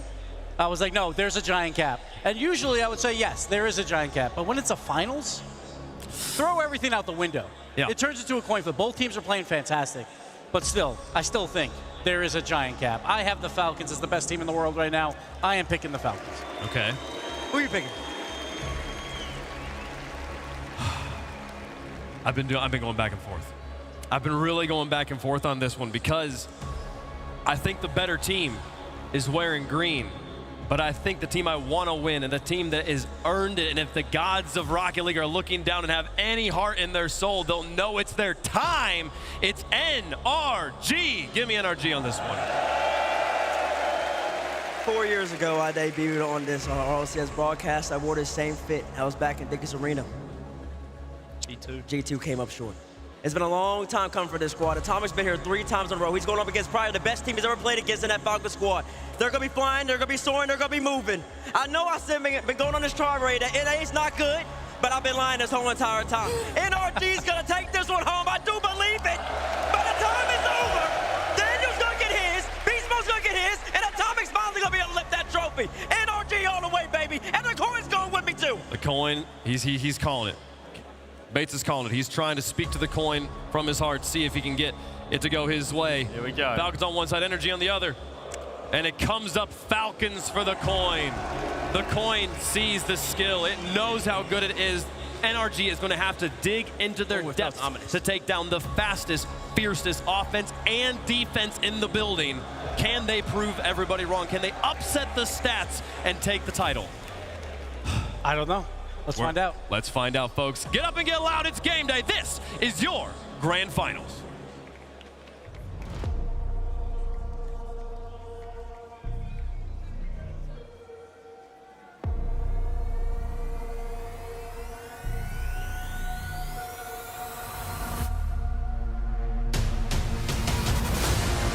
It's time to write the final chapter. One last contest in the center of Rocket League's grandest Coliseum. Every team's 2025 story opened with optimism. Optimism turned to opportunity. Opportunities to victory. And tonight, victory leads to greatness. Team Falcons are poised to make history in Lyon. But on the other side, NRG's coronation is long overdue. Only one team will emerge as your 2025 World Champion. It's time for the Grand Finals. Fire up and let's go!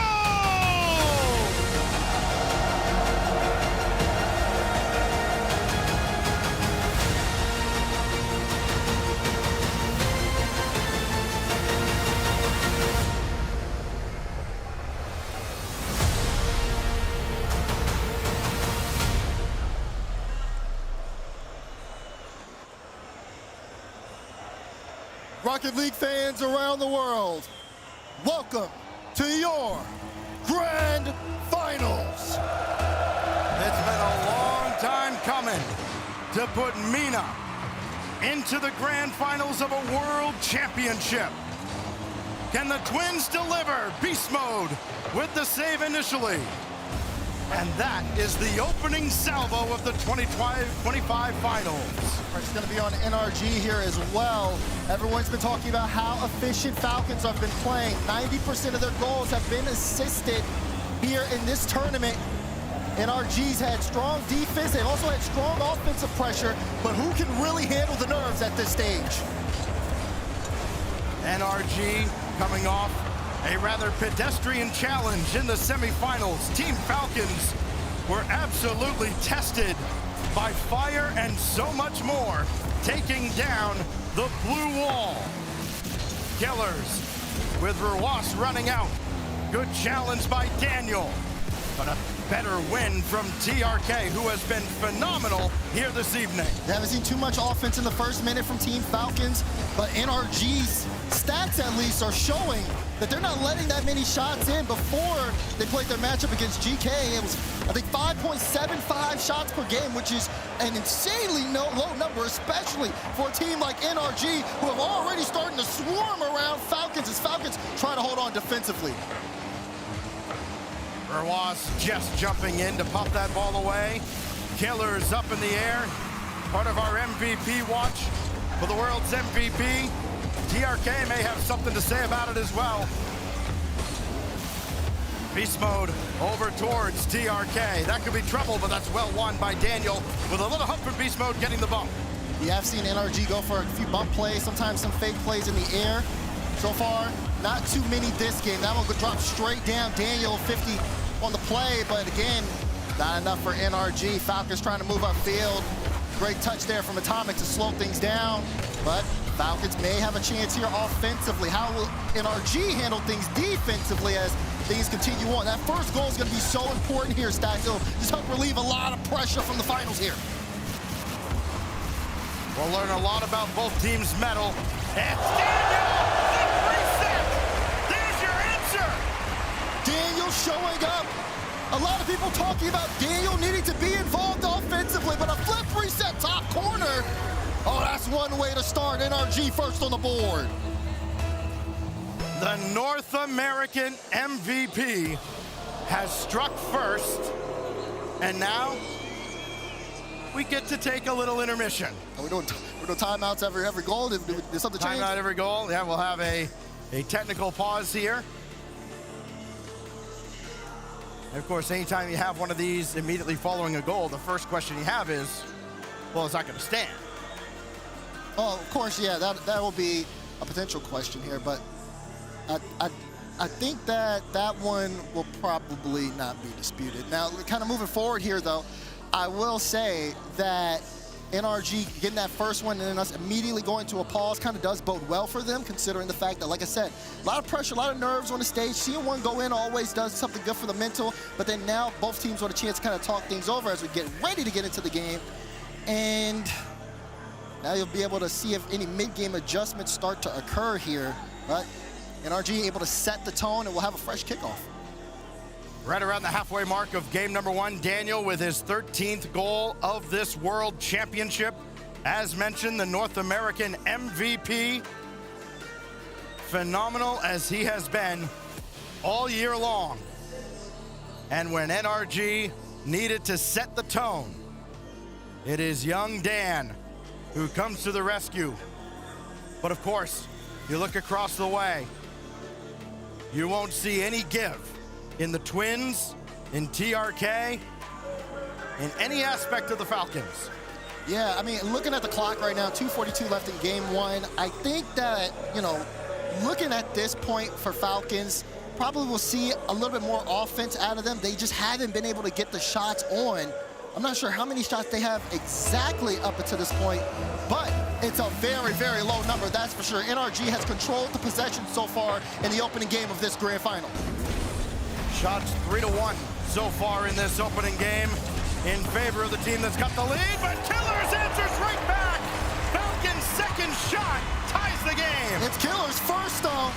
Off the corner, Rawasa fake for him, and I mean perfect precision. You need to, especially have Daniel kind of waiting in that near post. Puts it right where he isn't. Killers with his team leading 17th of the World Championship. TRK had matched him in the semifinal win against K-Corp. Atomic 1-1 through, but Rawas was waiting, couldn't go up for that ball. They're not done yet. TRK started to climb over and realized he was going to get beat. Daniel again, far down, and sent out by Rawas. Oh, and Atomic couldn't read it. This is a bad pass to Daniel, who has low boost, but now Falcons get the ball. They have the boost. But can they make the play? Gets sent straight to Atomic. He loses the 50. Dan last back with low boost. He gets the shot up. TRK says thank you as Falcons take the lead. It's TRK wreaking havoc as he has done all day long. The first goal was the first one today that he didn't have a hand in. This time, he directly contributes to Falcons taking a 2-1 lead. The TRK has been so efficient being a part of this offense today.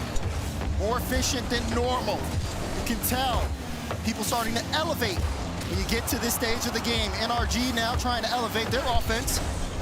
But Team Falcons now holding firm. They've got the lead here. And they know NRG are going to be knocking at the door. Daniel did well to stay even in the vicinity of that ball as Beast Mode stuffs it up. Now Rawas off the outlet. Gonna burn a lot of his boost. One last touch and Atomic's all over it. Great double from Atomic too. Doesn't have a lot of boost. Has to get a flip reset to pass the Beast Mode pre-jump, and it was still saved. What a stop there from TRK. We said earlier, TRK might be able to see the future. Only somebody who could make that stop. Daniel with the demo. He'll still be downfield. Beast Mode and Atomic up a second demo, and a laser beam saved by Killers. Watch the follow. Daniel up high. TRK will clear, and despite all the demos here on the part of NRG, they still have not broken through since that early strike. Daniel again has Atomic on the doorstep. Beast Mode has to climb up quickly, and NRG continue to struggle to find an equalizer. Down in front, Beast Mode for the game. Look at the pressure from NRG. Daniel steals boost, goes to the wall. He receives a pass from Beast Mode, then gives it to Atomic. Perfect touch out of Atomic. Beast Mode with a clean shot. He knows he has to nail it, and he does. 37 seconds separate us from overtime in game 1 of the World's Final. Wouldn't have it any other way, but Rawas has other plans. TRK's got to get up quickly. He does. Two in the same area, Beast Mode and Atomic. It's B Mode that takes charge. And well won by TRK, down to 20, Daz. Now you see NRG kind of pulling Falcons out.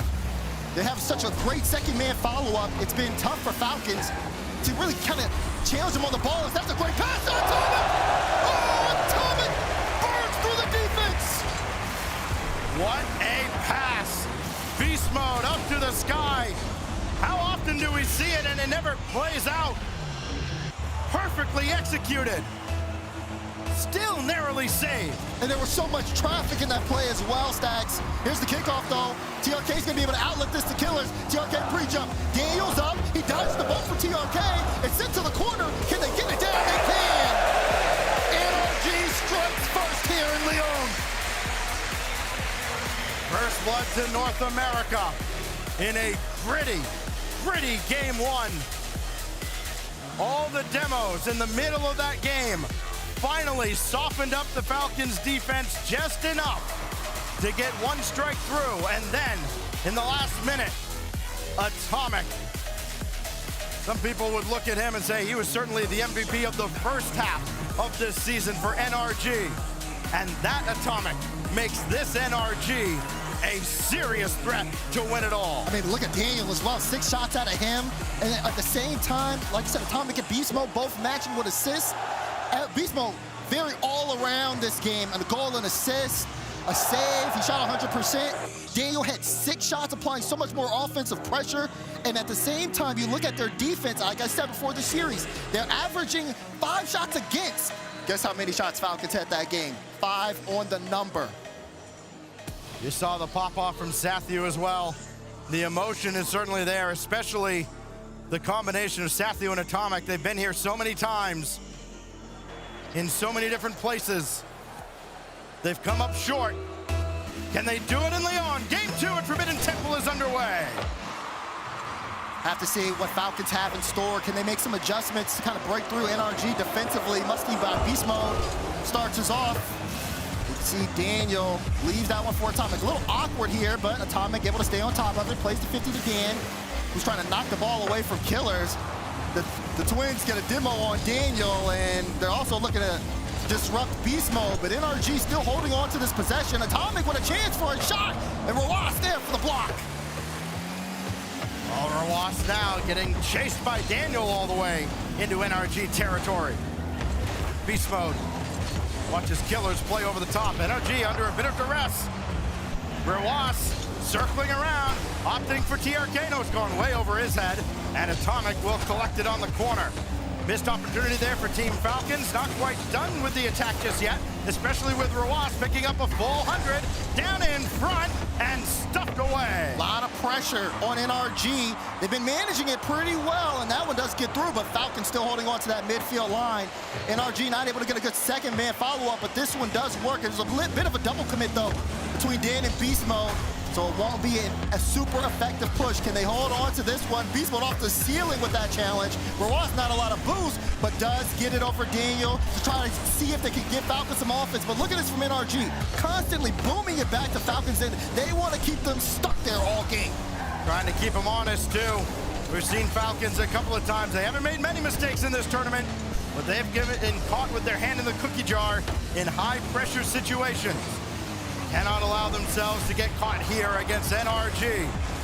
As tight a defense as we've seen.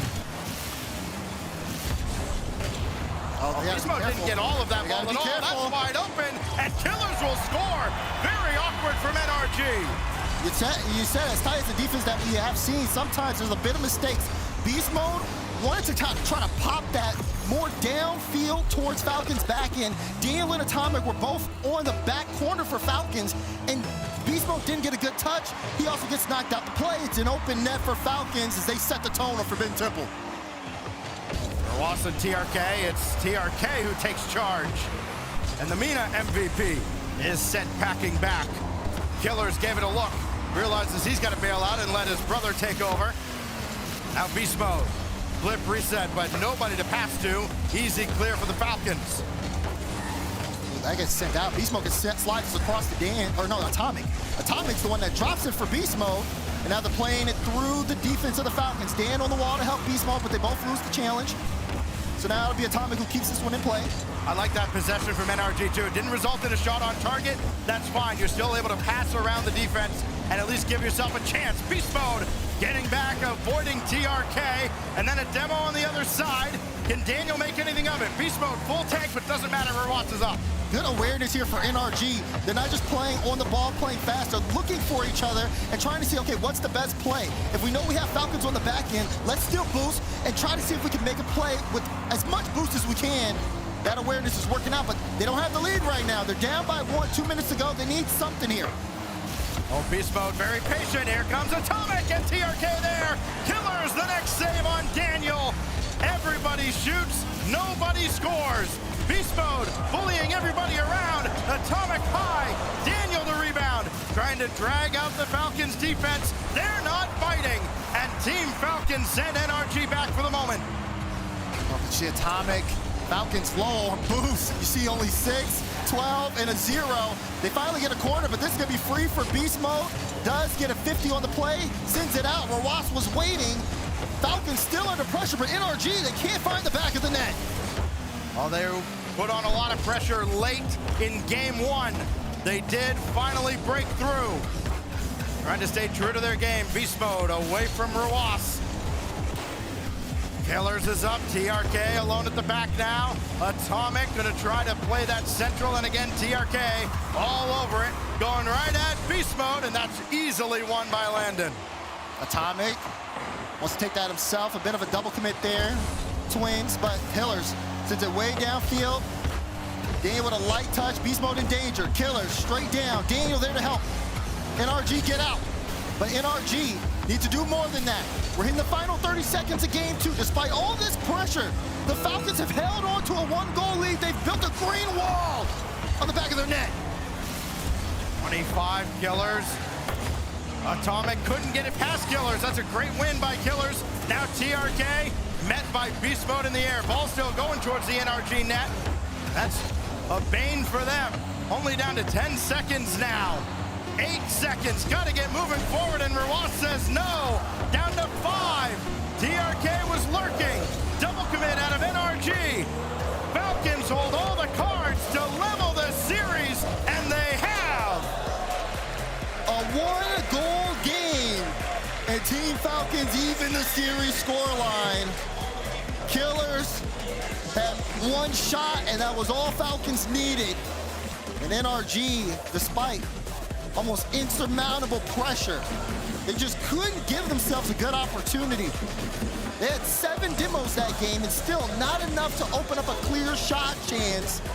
So Falcons make some adjustments, but this series is still as close as ever, Stacks. What else would you expect? Even after London, you knew we hadn't seen the last chapter between these two squads. The name on the jersey is a little bit different now for NRG. Doesn't matter. Now you think, with everything so even going into game 3, truly a swing game here. You look back at the last time these two played in a grand final. NRG outscored Falcons 9-3. Falcons were really defensive around that time too. And Daniel had a bit of more involvement in the offense. That being said though, things seem to feel the same in that aspect, but there have been some changes. TRK is elevated. Killers, most improved player, arguably. And now, in this final as well, NRG playing strong defense, and the offense almost matching stats. The iconic backdrop of DF8 Stadium got a little bit of a facelift lit in the air. It will break a 1-all tie between 2 iconic teams in the open era. Beast mode cycling back to his own net. Daniel's got nothing. He narrowly avoids Beast mode. And Beast was looking for boost downfield. That is just a rocket back the other way. And Killers almost converts. Full take a boost defensively now for NRG. And Beast mode is there at the doorstep to pop that ball away. TRK trying to keep it in, but Daniel will have enough. He's going to play a 50 here against Killers, and Killers wins it. Has Rawas looking for the pass. Atomic in a good spot, remains composed, but gets demoed on the play. And Daniel alone for the moment. Needs to get a stop here, does. Killers will opt to take the boost. They know they have NRG trapped right now. Can they get out? Oh, TRK, quick turn, got the demo from Rawas. That leaves Daniel with no boost to make a challenge, and Beast Mode getting up, burning all of his as well. NRG getting tested to the max here by Team Falcons early in Game 3, but they've answered the bell on every occasion. It's important, too, for NRG not to let Falcons get away with this pressure. Again, Falcons able to hold just a 1-goal lead. Their defense, the best here in the world. But now, with NRG trying to knock at the door with their offense, can they find some holes? They're going to have to if they want to turn this game and this series around. 4 shots on target on one side, make it 5 shots for Team Falcons, none for NRG, as Daniel saves the 6th salvo from Falcons. TRK leaves that one. Here's Killers. Oh, big shot, and Beast Mode had to stretch. Got there in time. Rawas. No, Daniel's going to win that. Beast Mode jumped, though, so Daniel will need a big 50 here. Beast Mode playing close. Killers sees him.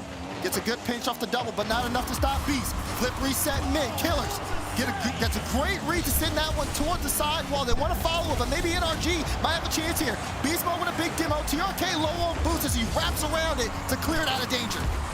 Daniel has Atomic in the mid, and Killers read the play well. Second touch to skim that towards DRK. Now up to Atomic, and another intercept. Team Falcons at midfield have been phenomenal, slowing down NRG and disrupting what would be clear goals the other way against almost any other team in the tournament. Good boost steal out the corner from Beast Mode. You see Rawas using as little boost as possible. Just keeps the ball close. Very smart. He knows the position that the team is in. And as long as he can delay, it's great, but they have not been able to get that corner. Rawas gets 2 demos, though. That's going to alleviate a lot of pressure. But depending on how Atomic plays this ball, NRG still keeping this on the blue half. How about Atomic, too? 2 touches getting up to the ceiling and getting the flip. All that for naught. They're back on defense. Atomic will trigger this counterattack. Been a relatively low-scoring grand final, 3-2 in the first game.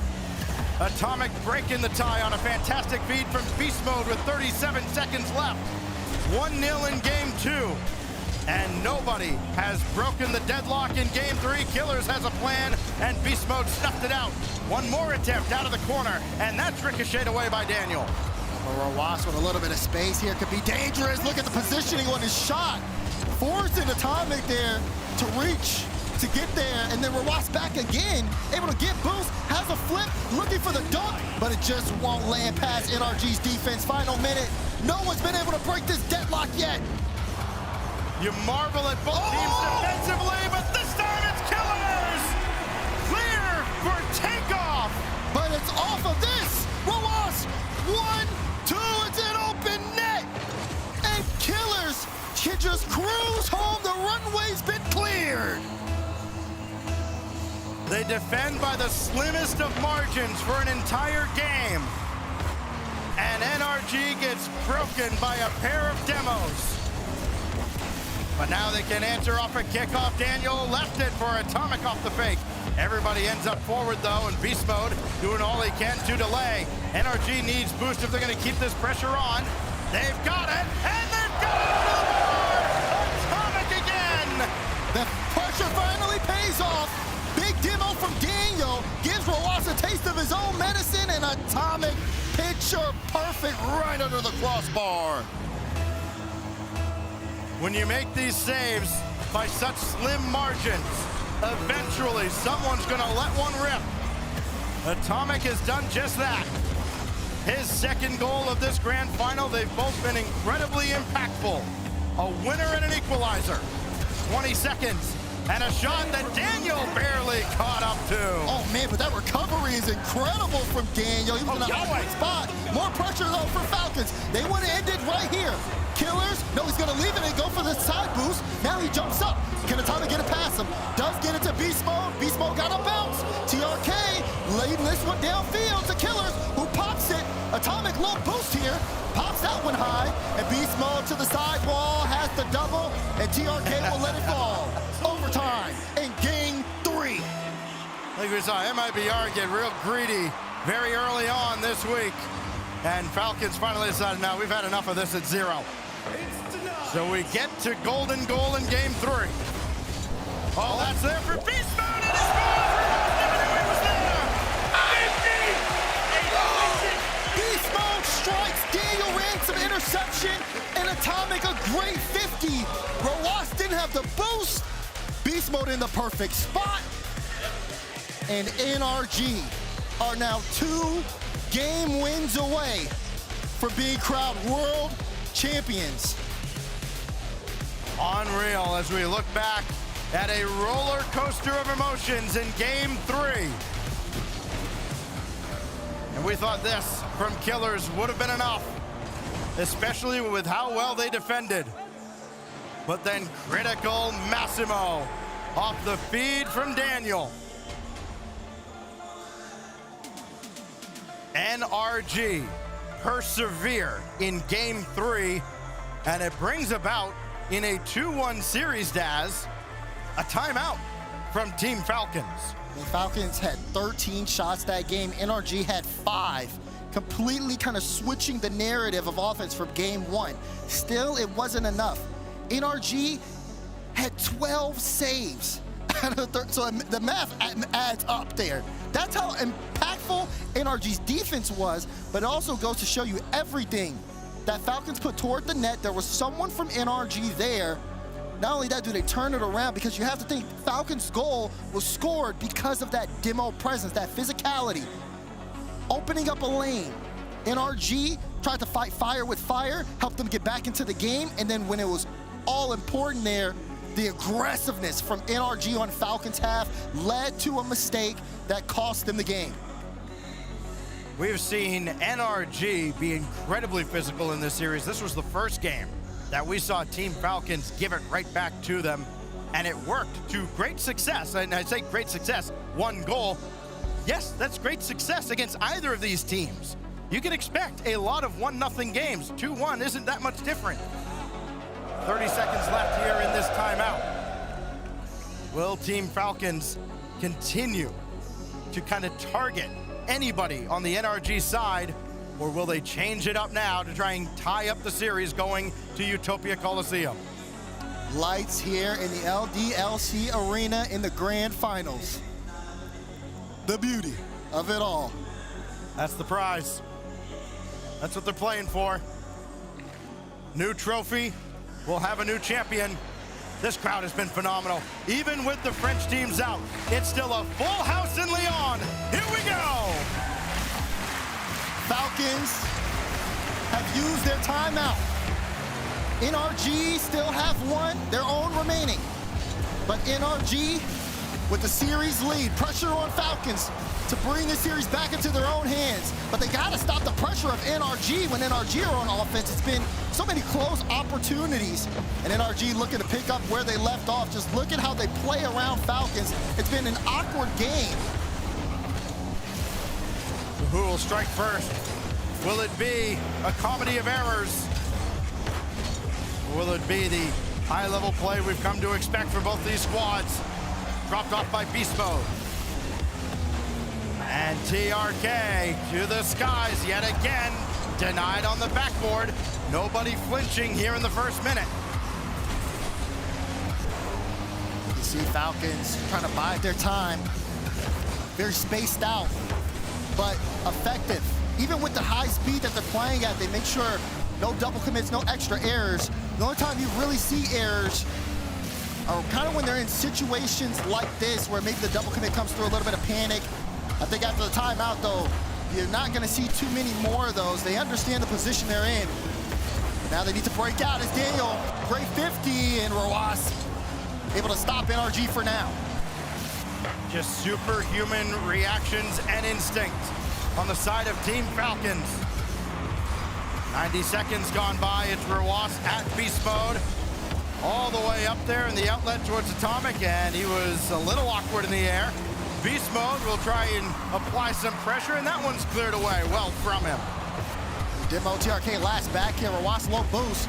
Atomic does win that. Killers off the respawn will send it to the midfield, but Beast Mode pre-jump didn't really amount to too much. NRG trying to match the pace here of Falcons, but they need to make sure they don't overheat. This time it's NRG that has all the shots in the first 2 minutes. Team Falcons still yet to put one officially on target. Blocked well out wide. Ruas, that's on target and denied by Beast Mode. CTRK waiting, giving a little bit of space to Atomic here.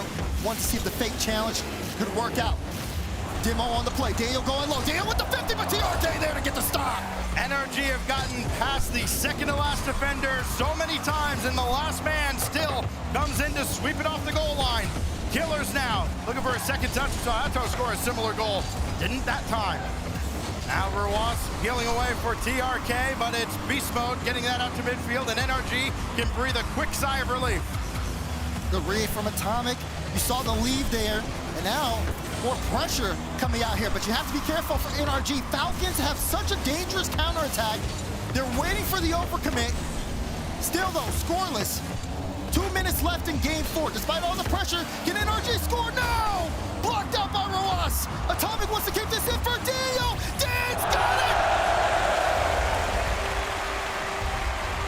Add another to the clutch tally for the NA MVP off the feed from Atomic. Don't try to do too much. Atomic didn't. Put it right in his lap. And it's NRG with just under 2 to go. Now pressure on Falcons to respond here. You're gonna see that physicality, but wait, you might see another one. It's Dan again! Atomic wins the 50, and Dan in the right place at the right time. Anybody question either of these two? This duo has been impeccable. Everybody talks about the twins. It is Daniel and Atomic running the show in the 2025 finals. Oh, but physicality from Falcons, they're looking for one back. They used all their boost though. This ball's gonna soar for a while. TRK with a demo to open up some space. Ruas, 50, TRK with the shot. Daniel denies. Killers wants to keep this in. Is there anyone who can follow? TRK leaves it for Killers, but Atomic called the bluff. Now Ruas wants to keep this in play. Falcons want one back quickly, and it makes sense. There's only a minute 10 left in game 4. There's only so much longer you can go before you got to start throwing caution to the wind, especially down 2-1 and having used your timeout. It's off the post. Just narrowly saved by Atomic. How did Atomic get there? But they're still not out the woods just yet. That demo might open up some space. Daniel wanted TRK, but TRK, great 50. Can Atomic get this touch? Big clear there for NRG. Now Falcons got to bring this one back from their own end, and NRG got a lot of boost in the tank. That burns a good 6 or 7 seconds just trying to get back where they were. Daniel has to leave that for Beast Mode, and Daniel even won the race to the corner boost. But Ruas is still there, but no possession for Falcons. They are scrambling without a cause right now. Daniel now deep into Falcons territory, down to 15 seconds. Killers running forward, got the interference, and Ruas will score. And this is where Falcons can be the most dangerous. Lots of time here, especially considering if they can get the right kickoff play. The physicality to take Beast Mode out the play was great. But Falcons within 1, they need something right here, right now. Popped up, Falcons don't have it going the right way yet. And now that iconic countdown. Leon coming alive as well as the clock hits 0, but TRK with a catch. He's got Killers over there. Ruas hit 2, and it's swatted away by NRG. Falcons trying to make the press, but NRG deny at the goal line. And for North America, it's starting to become real. They're 1 game away. There's no timeout left. Falcons already used it after the overtime winner from NRG in game 3. So now Falcons are all alone on an island. NRG has all the momentum. Is this a repeat of London, or will Team Falcons drag it all the way back? It's on track to be a repeat of London. 4-1 scoreline there. It's 3-1 right now. And NRG still with a timeout. They have everything, but I always remember words from James Bott. Closing a series out on land is one of the hardest things to do. And with NRG so close to the trophy, the hard part is right now crossing that finish line. Good to know on their part. They've got all the safety nets. They've got all the insurance. Aquadome in Game 5. Is it the final resting place for Mina's World Championship hopes? Oh, not if Roas has anything to say about it. He sets up Killers off the rebound. Great start here for Falcons. Roas, though, that bump on Atomic to throw it off in beast mode. Not even being able to get contact on the ball. And Killers able to score a clutch goal in this moment. They have to keep this up with a lot of time left in game. Atomic will boom it away as NRG can't let Team Falcons get rolling. That's also critical for them. Doesn't matter how many chances they have left to close out Falcons. If you miss on your first, the doubt surely starts to creep in. Beast mode, double tap, bang, bang! And hand down, man down. Beast mode, living true to his name. That is amazing. How do you answer that? You got 4.5 minutes to do so. All the highs of getting that early strike with your back against the wall, and then all of a sudden, it's been erased. Now beast mode, trying to bring this across. Great flip reset, TRK. Wants to keep this in, a little pre-jump action there, but it's gonna be Killers. Good first touch, slides it across. Looking to play a 50, but Atomic, strong, clear. Has Daniel downfield. Daniel redirect to Atomic! Atomic to the top! Right! With all due respect to Daniel, that's your MVP. All year long, Atomic does it again. And who has the assist? Daniel. Go figure.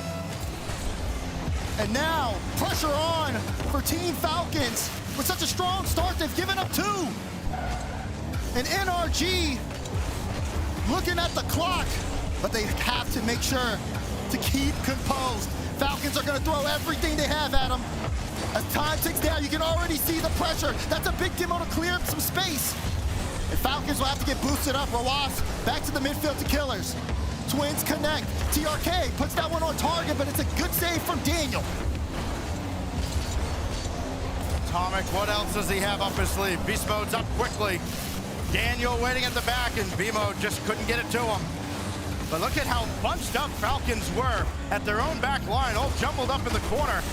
First, it takes a moment to branch out. Then you have to actually get something downfield. They've done so now, thanks to another demolition. Loose in front, Roas to TRK, and he scores! Oh my goodness, what a play! There's so much space here that Falcons have created. Daniel last back pre-jump. Roas doesn't take the shot. He sees TRK. Big connection here as Falcons fight for their life. Inside 3 minutes in a brand new ball game. Beast mode. Taken away by Killers. Daniel's there. Atomic coming up, and he backed away wisely. That ball is popped right out to exactly where he went. He's got such a sense of where to be at all times. Beast mode off the ceiling. Oh, needed one more touch, but TRK denied him. Oh, good touch there from Daniel. He keeps this one, and Atomic will take this up the ladder by himself. Met there by Killers. Now tension here from NRG. Falcons using that aggressiveness to create some opportunities offensively. The bumps have given them room, and their passing has been so effective that it's so hard to guard. As even Atomic there with that 50 still has to get bumped there while he's trying to make the stop. Killers was looking for beast mode, but beast mode privy to it. Got on the back wall as quickly as possible. It's TRK taking charge, looking for Killers. our MVP candidate here at the World Championship. Not this time. Rewas around the boards, looking to center, and still just lacking that one crucial touch. NRG let you get so close, and then they rip possession away just like this. Beast mode as he arrived. Oh, it's on the ball and it's saved away. Incredible stop for Falcons. They look to go the other way. Killers tried to run interference. Didn't work out. Atomic leaving it for beast mode, but it's blocked again. Killers, another save to his name. Atomic wants to interrupt that one, but Rewas sends it downfield. He's looking for beast mode. Killers tried to play it to himself off the back wall, but beast mode, a clutch stop. Beast mode picked his spot, and TRK there to meet him every step of the way. Atomic cut around him though, and Killers had to send it downfield. TRK couldn't stay down there. He had to run back and has to make a save. Beast mode!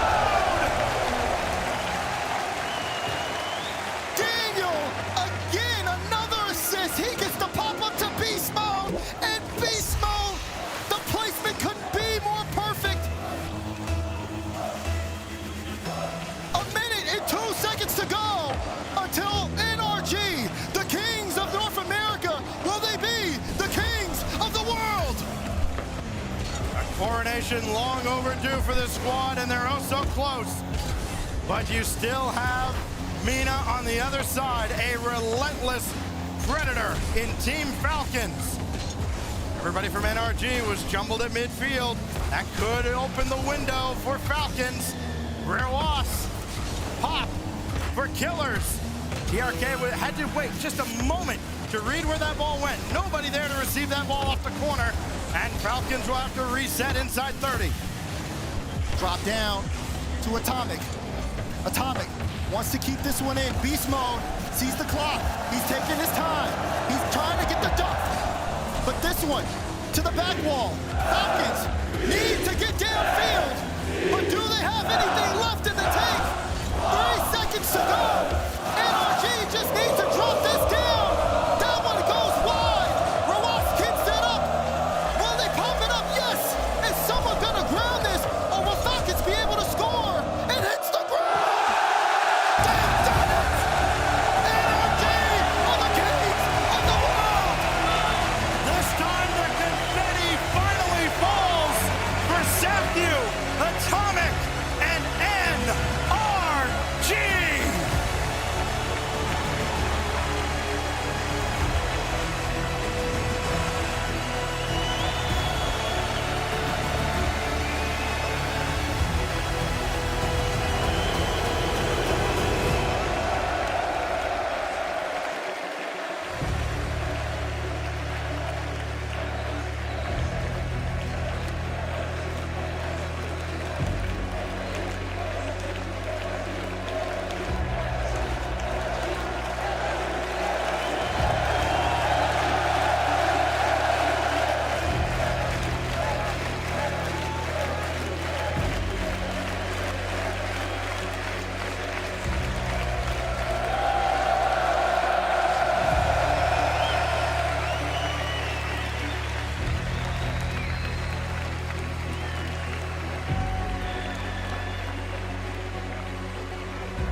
welcome Season 8 World Champion Garrett G to present the Most Valuable Player Award to Beast Mode!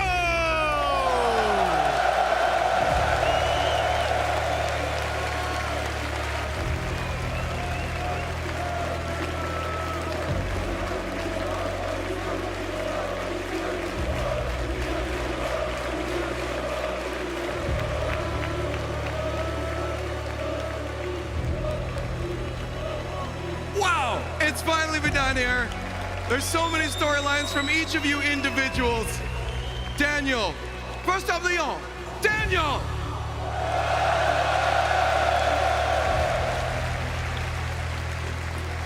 World champion Daniel. North America's had so many up-and-coming rookies that have fizzled out over the years, but you've broken through. Can you share with me the things that you've worked on so hard to be the one standing here where many others have failed? Yeah, I've worked on a lot of things, man. I've just grinded the game a lot, and over the course of my career, I've learned how to be a good team player, and I'm just very glad we can get it done. It's been an amazing 2 years, and NA hasn't won in a while, so I'm very glad we can get it done. Il lui a demandé comment est-ce que c'était maintenant d'être enfin champion du monde, qu'est-ce qui s'était passé pendant ces 2 années, c'était très difficile pour les NA. Et Daniel lui a répondu qu'il est super heureux, il a beaucoup travaillé, il est devenu un meilleur teammate et il est tellement heureux aujourd'hui d'être enfin champion du monde.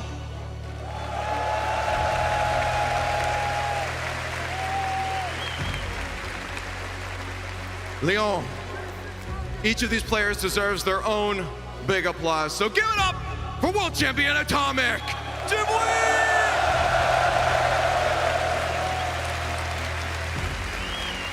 I feel like for you, the story has been about perseverance and now redemption.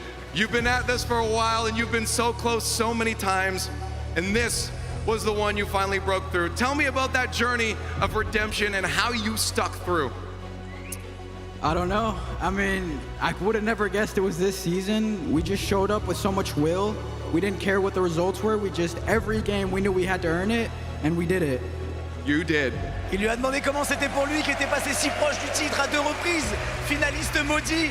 Il sait pas comment ça s'est passé, mais quoi qu'il arrive, à chaque match, il s'est donné à fond. À chaque match, il voulait l'emporter. Et aujourd'hui, ils l'ont fait.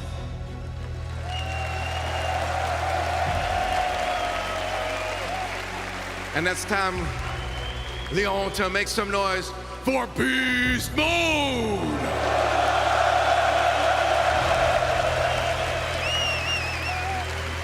Beast Mode. We talked about this on the stage before, but never as a world champion. You've been a bastion of kindness and family. I've seen everyone that's backing you.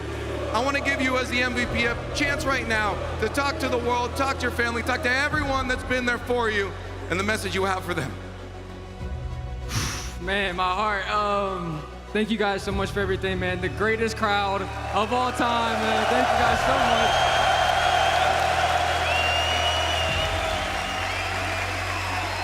To be able to win it here, man, in front of this land is something special, man. I've been wanting to be a world champion ever since I started watching this game. You know, season 5, the Justin goal. I've been wanting to do this for a long time, and it just feels so special. But thank you to God, first of all, my family, my teammates who are amazing, all the people who work here, all the people who support, and just thank you very much. Il a dit qu'il remerciait tout le monde. All right, guys. We want to get you on here. We want to get you lifting this again. So, Leon, France. One more time. Vite, deux, bruit, pour NRG!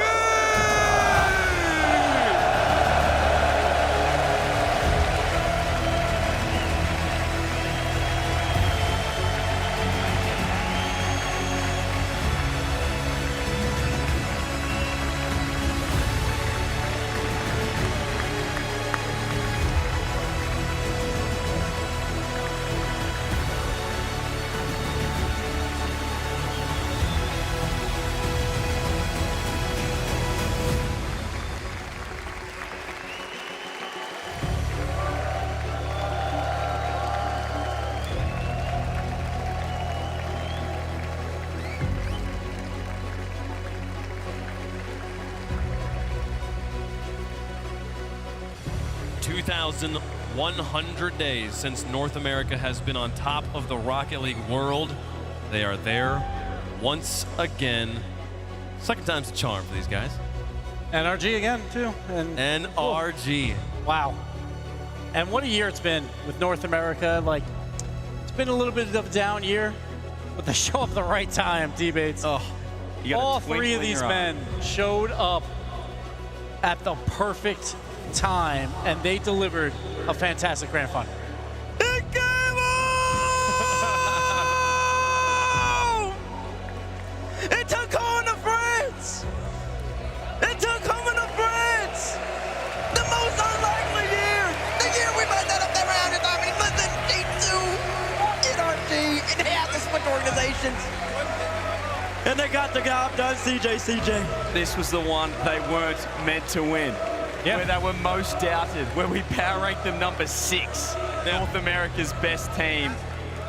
And they went out there and played like a team that knew what it was like to lose a grand final. They went out there and said, that ain't happening again. And this crowd, it goes full circle. Let's go back to Zen in Boston, where the NA crowd took the French team and cheered them on. And now the French crowd cheering on the North American squad. And there's been 2 French champions in Texas. And it's like, it's people, you know, it sort of feels poetic to me that, like, when North America, when the USA became a country, our first and greatest ally, and since then longest standing ally, has been the French. They've been there for us every single time. We've been there every single time. And if this feels appropriate, this feels beautiful. That looks like the chair I built. And now they're signing. Listen, that's a great chair, y'all.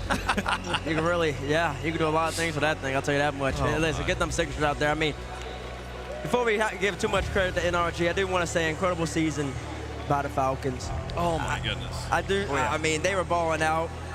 Major champions in their own right in Raleigh. And then, honestly, they're kind of following G2's NRG script from last year. G2 won the London Major and lost in the World Championship Grand Final in that type of fashion. Yeah.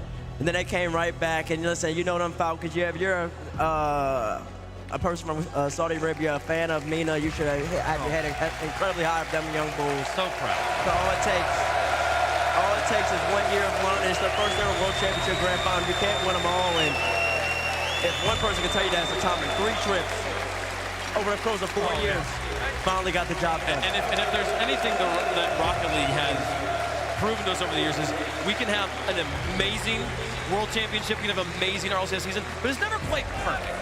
It's never quite perfect, right? The French don't get to win in France, right? You can have, like, I literally in Season 5 when Justin scored the Justin goal, I literally sat there and was like, if they win this World Championship, I might just quit Esports because it's literally the best story ever. So of course they couldn't win in that one, right? And for this one from Mina, you won the 1v1s, you won Raleigh, you were the first team ever to be, the first team not from NA or EU to win an RLCS LAN, you were the first ever 1v1 champions, you were the first team to make sure there was no European teams in a grand final for the first time. You don't get to also win it, okay? Next time, they'll win it. The Falcons are absolutely going to win a world championship. It's just a matter of time. It's just a matter of time for them, but listen. And how fitting for the World Championship MVP. That iconic photo last year, staring at BDS, lifting that trophy, beast mode now. The most valuable player here in Lyon at Worlds 2025.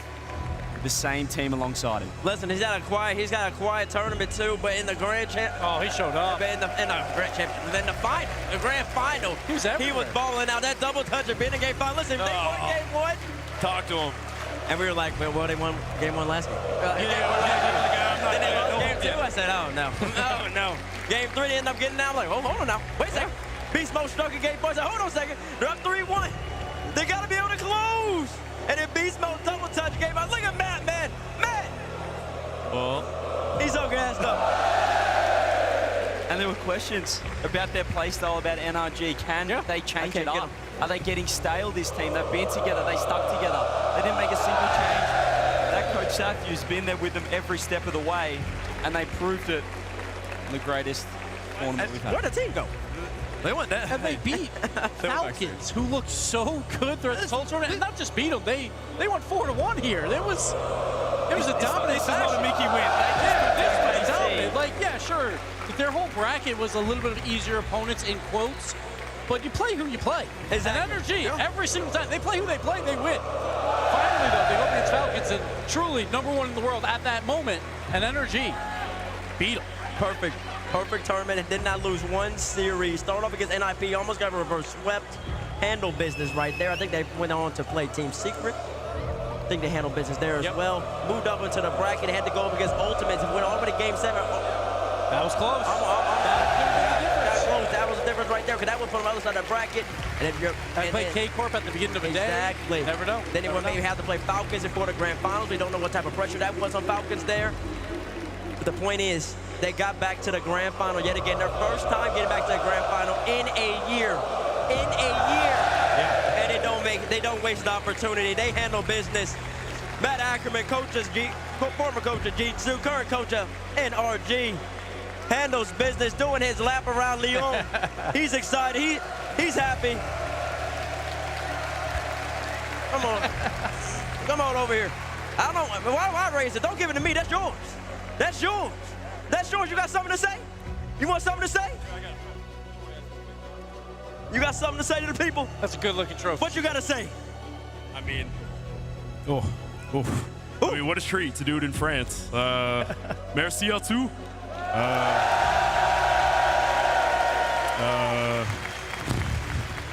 I mean, je vous aime. Je vous aime.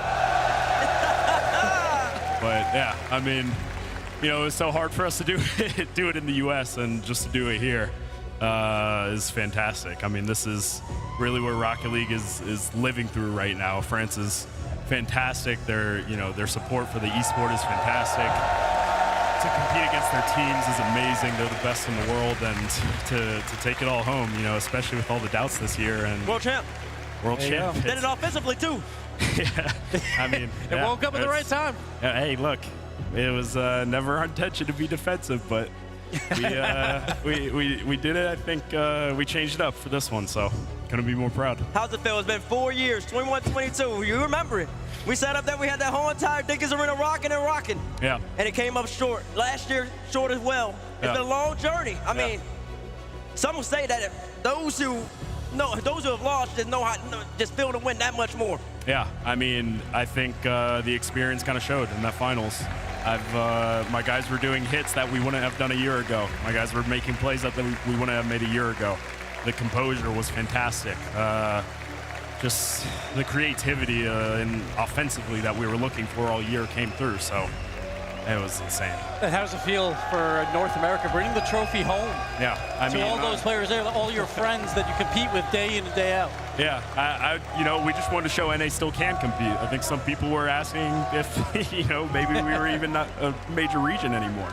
So I think NA came to play this tourney, and I think we really came to play. So yeah, I couldn't be more proud. I mean, you guys stuck together. There were question marks about the motivational factor, but I mentioned it straight after the series. It looked like you guys played like a team that have lost the World's Final, and you weren't going to let it happen again. I was talking to Garrett G during the series as well. He said that the pressure, they wanted the aggression. Yeah. I mean, you must be so proud and got them firing. I mean, since we formed as a team, it's always play for the guy behind you. It's play as a team, stay as a unit, shape is everything. And we kept it. We kept it in the finals. So it was just a great effort from the guys, and it's insane. And finally won it with the best-looking trophy, too. So you waited for the perfect time. Yeah, we did. We were just... That's a beaut. We wanted a good one to take home, so... I mean, to beat Falcons as well, of all teams in the grand final, that must be even extra special for you. It is. I mean, that team is special. That final doesn't do them justice. They'll be back, I know for a fact. They have a great coach, and all the players are amazing guys and very humble guys, so they'll be back, for sure. I want you to give the fans one more hoist of that trophy, my boy. How did you go celebrate with the squad? And listen, dap me up, give me a hug. Give me a hug, bro. Congratulations. Congratulations, bro. Oh, my God. Give me one more lift. One more lift. As you get on out of here. Oh, wait, never mind. They're locked in with French.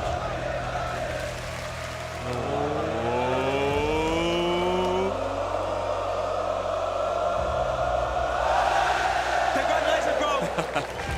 Yes, sir. Yes, sir. Incredible. Incredible.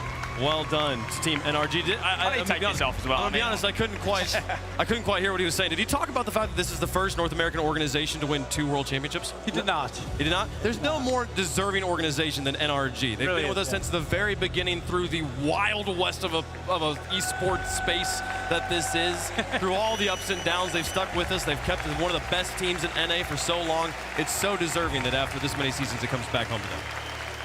Just a special weekend. Just a special week. That group stage was unbelievable.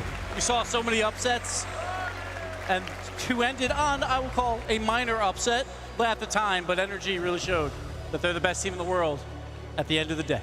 They did. They absolutely did. Now, that the big award has been given out. We also have the progressive accolades after a whole season of RLCS. It's time for us to give these awards out to these 3 players. The striker, the progressive accolade for striker goes to Kaliers. He does take the top spot. Sphinx holds on in the end to take playmaker, and Vatira takes the savior of the season. Listen, I love it. I do think Kaliers has been the best striker the whole entire year, so it's only fitting that he gets that. And he's gotten that by making it a multiple grand final, deep runs. He's not just farming stats. He's handling business against the best of best. Against Vatira on defense, we call him one of the best defenders in the world for a reason. He proves that. Drolly right behind him as well. And VP, what a year for them. Sphinx, playmaker, congrats to him, and that was well deserved.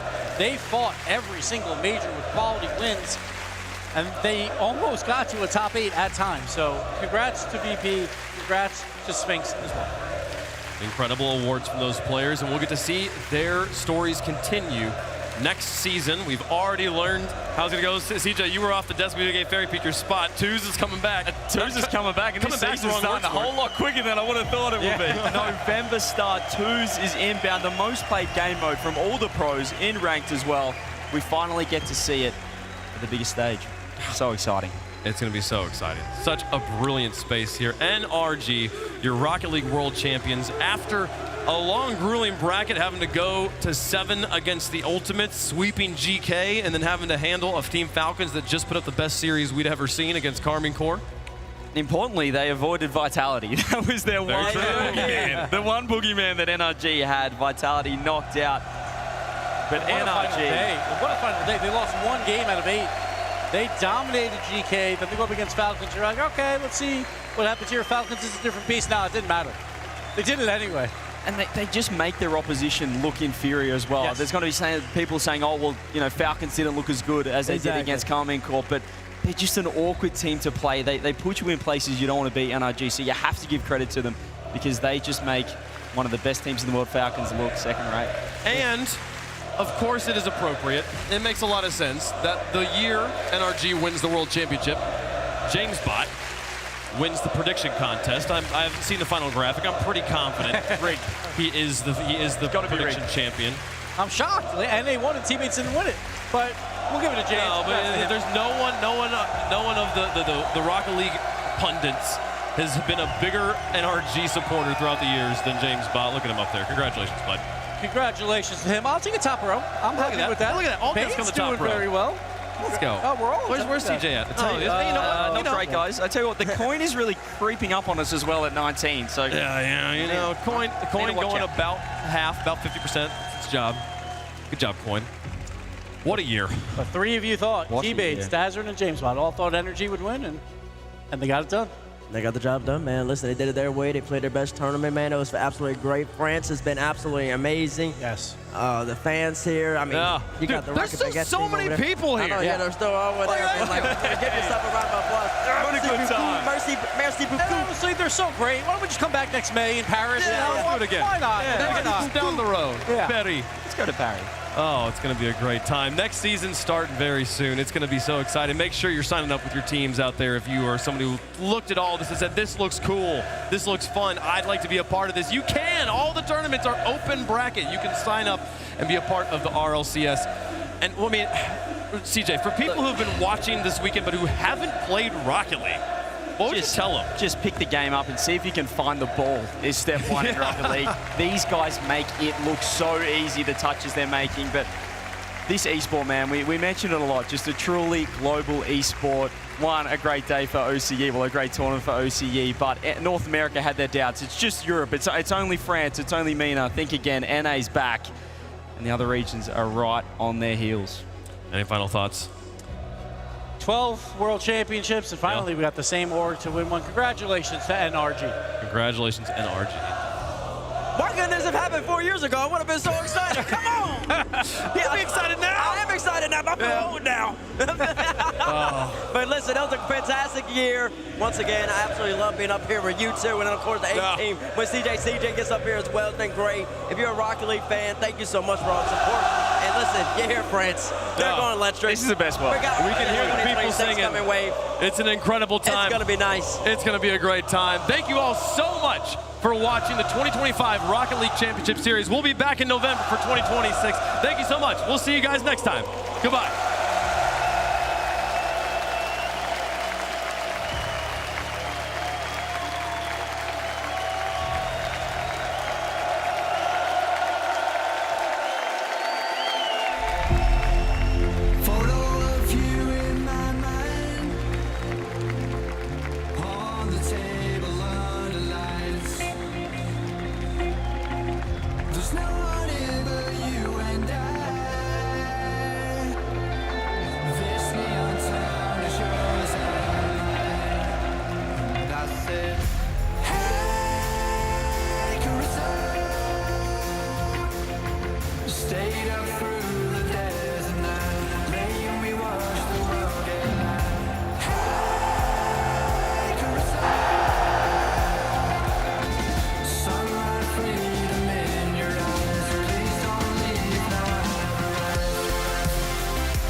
you.